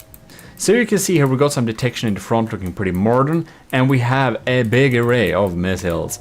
These are thumper heads. They are laser beam riders. That's pretty cool. They can go underwater, they can go above water. These missiles will not be stopped by anything. So that's looking pretty splendid. We got some jet engines there. It's looking fast, and it even has, is this a, I believe this is a sonar buoy. It is a sonar buoy. Well, that's really cool. Will be interesting to see this detection in action. Really cramped, really utilitarian, but it's looking absolutely dangerous. Having some auxiliary guns there to help gun down some smaller targets. Right, now we're moving on, and this is Sean Reed's first submission it is. And here you can see it is called the Dagri. And it has, I think this is a diff one as well, as you can see here. We got 2 types of shells for this build, armor piercing high explosive and armor piercing high explosive, but really accurate. Interesting. Look, it has a smoke for protection too, that's cool. And this thing, revolving blast guns on top here, that's scary. I'm gonna be very interested to see how it's gonna use them, but well, will be interesting for sure. Down here we also have a bomb explosive warhead with magnet. Oh, I forgot you can use several magnets. Can you? I thought, does it make it better? Well, then in any case, that's really cool. It has double magnet bombs. And these are some big bombs too, so I'm sure this will pack a punch. Very interesting. Now we go down to, now Sean Reed is the one who has submitted 4 designs. And, you know, I didn't say stop, and I'm happy I didn't, because they look so cool, so funny, that we have a different array. So Sean Reed has been pretty active with making builds for this. This is Sean Reed's 4th submission, the Sunspot, and it's a biplane design. You can see we got a lot of revolving blast guns, or as I like to call them, revolting blast guns, because they can be a little bit scary. We even got a little, it seems like we can land with this thing, so it can probably stand on ground, chilling around. And we got missiles too, short-range thrusters, active radar seekers. Wait, what? Cool. Right, reinforced bodies. So this is like this side is kinetic basically, and this side is explosive. Interesting. Well, I never used the for kinetics. I never used the active radar seekers as a front. That's interesting. Will be interesting to see how that works. Well, looking pretty cool. Let's be moving on. This is Sean Reed's 2nd submission. This is the Jin. So. Interesting. What do we have here? We have some thrusters in the front, in the back. This is a flying sorcerer type of design. We got thumpers and explosive. Interesting choice. It has short range thruster and thumper, so it deals thumper and explosive damage. It also have mines in case it misses. Yeah, I'm gonna be very interested to see how that works in practice. It also looks like it's burning a little bit. And there we go. We now move to Sean Reed's 3rd submission. And this is the Aspirant. What was this called? Jin, right. This is the Aspirant helicopter. So we have a helicopter. Helicopter can also be a bomber class, I thought. And it has a really cool custom looking missiles here. Short range thrusters, laser designators. So that's a kinetic missile. Both are actually kinetic missiles. That's an interesting choice. Because of the size, I'm sure they're gonna deal pretty much a lot of damage. We have a little auxiliary micro sniper here, so that probably is very useful to deal some extra damage. Well, will be very interesting to see that one in action too. Next up in the lineup, we have Shotgun's Dart, 23,000 materials, which makes it one of the cheaper designs submitted here. That's gonna give some extra points later if it performs the same. You know, firepower is very important, but we're gonna try and judge them by the cost too. So we're gonna judge some different points in the different episodes where we test them. So that's basically one factor. So having a cheaper craft can be beneficial, but if it lacks firepower, it will not be beneficial. So it depends, but it's gonna be interesting to see. Now I'm a little bit confused what types of armaments we have here. We have a little 30mm cannon in front. Here we got some missiles. Wow, that's a lot of components, man. Very cool. Looks very versatile. Active radar seeker going on there. And these are probably magnets. Okay, so we got some small bombs here too. Very useful, and we have some pretty cool VTOL looking parts there to make it hover. And this one actually has a little cockpit here, so we can sit inside of it there and enjoy the view. Interesting to use this as part of the design here. This is probably for balloons, yeah, so if we need to start from the water. Right, moving on, we go to Scoovimation's first submission, having some flags and stuff. Is this cram cannons? Well, in any case, this is the Trival, and I'm not sure what Val means, but it has some cool guns going on there, some cool detection. Do we have an EMP insulated thing? Well, we got some nice guns there, and this missiles looks absolutely beautiful. Active radar seekers, explosive frag. Wow, looking nice. We have a lot of 30mm on this thing. Wow, looking very airshipy. And in the front here we got APS. This is indeed APS, and this fires. Oh, so here we have the shells. This one is an armor-piercing frag with 10 depth fuse, high explosive. Wow, okay, high explosive. Why do we have solid warhead bodies in the back? Is it so that Lamb should not take it out? I'm not sure actually. And then we have grenade launcher. That's pretty cool. So we have a shaped charge grenade launcher. That's very interesting. Where do we have the grenade launchers? I'm not sure. Oh, it's probably this thing, right? That's really cool. So we have a little grenade launcher going on here. Wow, will be very interesting to see this one in combat too. The 3-1. So let's move on to Scoovimation's second submission. This is the Pigeon. Oh no. So here we can see it has a very cool boat looking design. Airship boat looking design, and I really dig the aesthetics of this. I think it would be really cool to walk around on this thing while it's performing its duties. This looks like it would fit on the Gimli even. Very cool. And by the way, you can submit ships to battle the Gimli. Check that episode if you want to be a part of that challenge, because as said, we don't take submissions for this challenge anymore, of course, because the deadline was a long time ago. So, but the Gimli is open submission, so that you can submit whenever you're watching this video, probably. I don't promise forever, but there is an open submission for the Gimli battles. Well, the 30mm cannons on this build looks really cool, and this is a cram bomber, if you couldn't guess that, having an airship and stuff like that. Oh, we even have an EMP insulated AI. That's super useful. So what do we have here? Crams. We can even turn off the hood here so we can see 13mm. That's interesting. And it's pretty fast reload time. And we got some in the back too here. So this particular one is a hardener high explosive. And in the back, let's see if it's the same. No, it's a frag one too. So they penetrate and deal some frag damage. And they are bomb shoots, so they won't be firing fast. But if you didn't know that, the speed of cram shells does not affect the penetrative capabilities. So basically having a bomb shoot shell does the same penetration as something else. From the depth is weird like that. Anyways, we should be moving on. Here we have the Cringe's first submission. And this is actually a little bit over the cost. It's 68 materials over allowed cost, but that's under 100, so I'm just going to pretend that it's not over, and it will not receive minus points for being so little over, because I'm pretty sure that's just a mistake.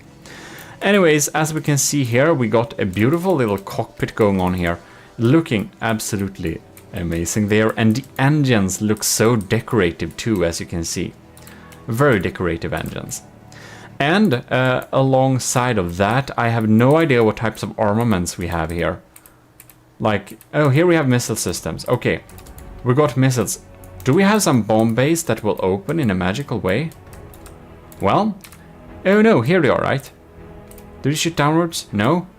Well, I guess we'll see later when it's dealing with enemies. They are in any ways riding with laser designated explosive missiles here. So we have fins, 1 turn. So these are guided bombs. So they're not missiles. A lot of people used missiles instead, and that's absolutely okay. But these are actually guided bombs. So that will be very interesting to see how that works. This also features a pretty fast fire gun. Let's see how fast fire. 500 RPM. Wow, that's cool. I'm gonna see what type of shell we're packing here. We have a high explosive spammer. Well, small caliber high explosive spammer will be really cool to see. And I just love this little dome here. Really World War II canopy type of turret. Looking very cool, logos and all. So we're gonna see how that turns out. Next on, we have another one of these beautiful tail designs, and it's the Cringe's second submission. And here we have a well, a little lower cost vehicle, not a lot cheap like that, but we have a lot of missiles on this. As you can see here, we have active radar seekers with turning thrusters, and these are missiles basically. And down here we got some shaped charges, so we can penetrate deeply with variable thrusters and stuff like that. Laser beam riders too, to not get tricked by decoys, right? Well, very cool indeed. Will be interesting to see how it deals in how it's working in combat. I just love this type of plane with a propeller in the back here. I thought myself to make a couple of planes like this, so it will be really fun to see how this plane deals with it. That's actually made for the army of GMODIST. A very cool design. Oh, we have a little spammer in top of here too. This is an armor piercing high explosive micro spammer. So this is, yeah, 300 RPM, pretty quick there too. And here we have Captain Y, the Army of GMODIST Captain Y. And he's made this absolutely beautiful plane. It looks super cool, and it is it's actually pretty cheap, 19,000 materials. I think it might, it's not the cheapest, it's the next cheapest. But it's also the craft that has the lowest firepower, so it will be interesting to see how much it delivers in practice. What it does deliver, however, is some beautiful engines. Look at these engines, they're absolutely gorgeous. I almost want to copy and steal those engines and use them on all sorts of planes. I think they look super cool. Yeah, I really like those engines. In any case, this has a very nice little cockpit. I think we have a little wider for Captain Y. We can access this cockpit pretty easily here, and we can sit in here, and you can see, if we just make the game play, we can just experiencing some cool action from within there, I think. And I like the text with the logo here and the exterior decorations. It's looking very nice. But what does it pack? Well, it's packing APS. We're also packing some sticky flares here on the side, so that's cool. And we're even packing a harpoon. Okay, so it's gonna harpoon the enemies and drag them with them and just shoot. And we have some 500mm guns here. So we have EMP. We have something called dive frag. That's cool. EMP there. And here we have frag internal, so AP frag. Very interesting mix, and as you can see, I think that these are probably not diff guns, right? These are actually autoloaders. So this is like a regular APS bomber. That's gonna be very interesting to see. It's easy to get the high firepower rating by using diff guns, but here we have actual autoloaders, so this can do whatever it does all day. I just love that we have my face here with the Army of GMODISM logo popping in here. So this is like the face of death. And as you can see, we have some pretty cool... I tried to make it look a little bit creepy, so hopefully I succeeded. Any case, Captain Y has made a beautiful model. It's gonna be very interesting to see it in combat. And our last participant is this beautiful design here, and this is the AOG submission play by Straight American Imperialist, who's built this rubber covered thing. So I suppose this will make it less susceptible to bumping into things, so that it doesn't get just crumpled by having contact with stuff. And here we have another APS one, so this is probably dealing a lot of damage, 500 millimeters. What type of guns do we have in here? We got high explosive, wow, high explosive frag. And it's probably shooting him pretty quickly, right? Yeah, no, 200, okay. This one is super slow, man, and this one is super fast, okay. So this gun powers an armor-piercing shell with a pen-depth fuse, and the other one is just pure payload. They have the same size of the barrel, so it will be looking really funny when this guy shoots, because when the shots are popping in here, I'm sure we're gonna see the like shell speed difference. So we got some variable thrusters, a lot of fins, and frag turning thrusters too. Oh, well, that's some really quick and adaptable missiles, I believe. And as we can see here, we got 1 turns and the other predicting guidance they both got, so they should be hitting pretty regularly. Well, we got some notes here. Actually, we have like not a few notes, but a lot of notes. This is, by the way, the thing that this was based on. So this is a little cheaper thing. Submission's ancestor, okay plane, but doesn't have the cost that it required for this particular challenge, and it's doesn't perform all the tasks. So this plane is unnamed at the moment. Well, that's fine. It's posed as an Alpha Strike supporting arm, or a small craft smasher thing bomber. It has 2 5mm diff guns. Okay, diff guns. One shooting a simple high explosive frag log hurts your soul. Yeah. The other shooting in armor piercing high explosive to kill targets and lighter armor. Also has 4 medium missiles for sustained damage. Additionally, it has 1 torpedo for light anti-submarine sustained damage. Ooh, I think I missed that. Although diffs are entirely capable of anti-submarine, just inaccurate. Sure, due to detection, that makes sense. Additionally, the plane mostly runs on 2 small cruise custom jet engines that consume low resources and move the plane at about 45 meters per second. It additionally has a large interjector custom jet engine that activates only in combat, which uses a stupid amount of fuel, but brings the plane to about 115 meters per second. I also, in my genius, added a speed bar at the front of the plane to hold a large pitch controller. Okay. And protect the plane from collisions. I ended up adding detection to this bar, and it gives some armor. Okay, interesting. Speed bar. That's cool. So that's some smart setup going on here, and I'm sure a lot of people do have really smart setups on their builds, and we of course are gonna detect and check them out when we're actually testing the crafts in different scenarios. Then they will be apparent. But for the ones of you who has submitted texts for me to read, I thought it was good manners to actually read the text aloud for the video, since you've written it for me, so that's really appreciated. Give some backstory and stuff. So basically there we have this ship. Let's see where we can have... Oh, there is the torpedo. Very cool.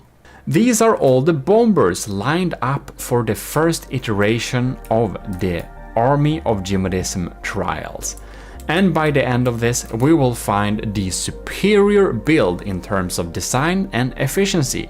and they will be promoted in the army of GMODISM, because you know that anyone can join the army of GMODISM. You'll just need to join the Discord and self-assign yourself to the Matros 3rd class role. And that's the easiest way to become a member of the army of GMODISM. Another way is of course to become a commissioned officer directly, and that's Patreon. So huge thanks to our commissioned officers again. You're just making my content creation life a lot easier. In any case, I'll see you next time. This is your host GMODISM, and we will be checking out these different bombers in the Trials episodes coming up, where we will be testing different parts of the ships and different situations. And there we are in the planning room.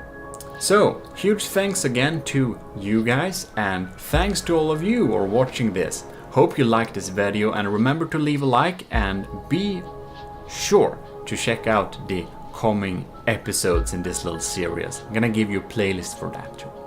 In any case, thanks a lot for watching. This is the Lord High Admiral in the Army of GMODISM, officially signing out. AOG Invictus.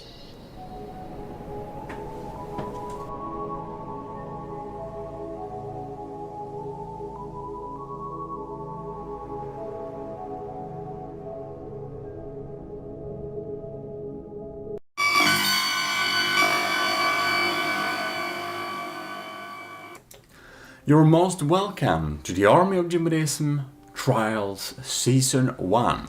We have reached the episode where we're going to check some aesthetic values here. So, moving on, we will be assessing each vehicle's aesthetics score. And this score is going to be made in 3 different ways. 1, 2, and 3. No. Yes. In any case, I'm going to give my score of the design. So basically a design score which I think is represents the shape of the design, the like use of decals and colors and stuff like that. But it's not only me, it's also the enlisted in the Army of GMODISM, basically who have submitted this, and all else who have enlisted, which you can do just for free. Just search how to enlist, you know. So I did a little vote in the Discord before, where I collected your answers, where you could basically vote on the aesthetic designs you thought looked coolest, and that's in here in the score.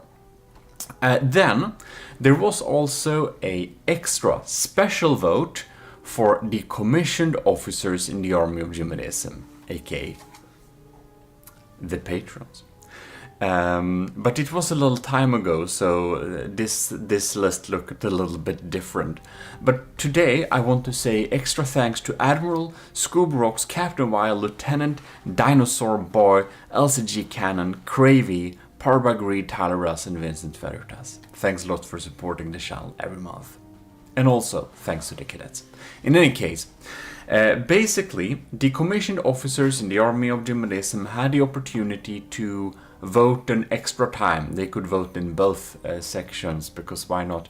So they could throw in some extra points there on the design they liked best as well. So I'm going to go through and just show you all the vehicles a little bit quickly there, and explain a little bit more on how we're going to do this. By the way, we're listening to some beautiful music by the AOG composer Vesrets. This is Fugue in C minor. Here we got the bombers. We're gonna go through just them a little bit quickly for the little pictures, the little photo shoot we had before. This is American's AOG bomber. Here we got, this is the Phosphorus bomber by Ovo. I don't remember all the names of the specific craft, but this is of course one of Sean Reed's designs. This is the Penguin, and it's Nildan's. This, I think it's the Dart from Shotgun. And then we got another, this is the Sunspot, also from Sean Reed. And we got the Star Drop from Light of the World. Here we are rolling in with the BY409. Anyways, Captain Wise submission there. And here we have the Sardalk from Pizza Summoner. And here we have the don't really remember the name of this, BB4, B5. Anyways, it's either. This is from The Cringe. And here we have the other one from The Cringe. And here we also got, this is Nilden's submission with a cool bomb cam. Here we have, now let's see here. What this is the, this is one of the flying, this is, I think this is Nilden's flying air thing. Don't remember the name of that. This, I believe, is Sean Reed's flying space saucer thing, which burns and stuff. Very nice. And here we got the Butterfly Wasp, I believe, from Russia, I think. And here we have the Jonas Isanth ship from Starmade. And here we have the Hummingbird. Yeah, this is the Hummingbird. It's from Netrameira, if I remember correctly. Here we have the 3-wall. And this... is it from Scuvimation? I think it is. Here we have this really little quick fast thing. I think it's from Kinda Sexy, if I remember correctly. And it's Eldros Koshkosh, maybe it's called. This is the Hana Story Hana something. Ad Necreus build. And we got, of course, the Pigeon, which I think is Scuvimation's second build. Here we got, this is the beautiful build from the Secret Advisor or Kovrax. I really like this one. And here we got the, this is Jono's real submission, because the Starmade build was for Jono's other submission, right? This is the Aspirant thing. This is a special little thing from Sean Reed as well. And that was all of them. I hope I didn't mess up any names there for any of the builds. But that's just a little quick rundown of what we're getting. And also the pictures I showed as a reminder for people to vote. Well, let's get into the game and just check out our little scores here. So we should just spawn the vehicles, and I'm gonna give my little score and add on the score from the enlisted as well as the commissioned officers, and we're gonna see what aesthetics total score we are. So basically I'm just giving my aesthetic assessment of each build, and then we're having the commissioned officers and the enlisted adding up there. And the enlisted and the commissioned officers together will amount to what we call the Army of GMODISM Quality Control Board. So this is my ratings plus the Quality Control Board. So let's get in there. Here we have our first batch of friends we're going to review the aesthetics of. We're just having this, we're having them move in real time to kind of assess that, but not in real time. We're having them move, but we're having them move in slow motion. I will grade each craft's aesthetic performance in a grade scale of 10. So we're going to begin from the top of the list as usual. This is the Storyhana. I will say it has a really nice shape. We have a really cool cockpit area, and we have good use of the decals. So in that general sense, it is a very nice looking design. And we have an interesting asymmetric layout too, with the engines lined up like this, which makes a very interesting and space-like appearance. However, we got some kind of a little bit jagged edges here at the end that honestly looks a little bit weird. Especially kind of here, we have this, we have a hidden one of this, but you can see we have kind of some strong edges here and there, which is a little bit weird. But we have the cool cablings going on here, we have the decals, and we have a nice set of colors. Which I think makes the Storyhana score a average type of score almost a little bit. I will score it a 6. Because it has a pretty standard shape and those very minor issues that we mentioned. Well, the competition is steep. It is a generally nice shape and design, but a few things could be improved, but I think it's really cool. Next out, we're having the Secret Advisors Manta War, which has an absolutely very fantastic, interesting, intricate design. It's very, very organic and very strange, but also very cool. We have a lot of decorations, and we can see that very big effort has been put into making it look really cool. We have some, like the decals scaling is wrong here, and it's also reversed, which isn't great. And some decals placement feels a little bit slapped together a little bit quickly. I think we should just move them a little bit in some ways to make it, well, not be hidden behind stuff like that. But all in all, it's the most unique design that is on the board. This is like, I never seen something like this, and I think it looks absolutely amazing. So, other than those small things, like here we could just smoothen this out with a little, what is it called? A little decoration block, and you know, there are some super small fixes that could be improve the general look of it. But I think this is an absolute masterpiece. It's great. The shape of this is the best shape of them all, I'd say. But due to those very tiny issues, I would say it gets one score less than max, which is 9. So very, very impressive design here. Next out, we're having Jono's second submission, if we can find it, and it is the Isanth. And the Isanth is of course a kind of meme submission. It doesn't provide any aesthetics to the army of GMODIST. It doesn't use the decals, it has the wrong colors, and it's basically not really an AOG bomber. But because he made a cool replica from StarMade, and it was kind of really fun that he brought it in here just because we played so much StarMade before, it will give a 1 point. It will get a single point because it's fun that it's from StarMade.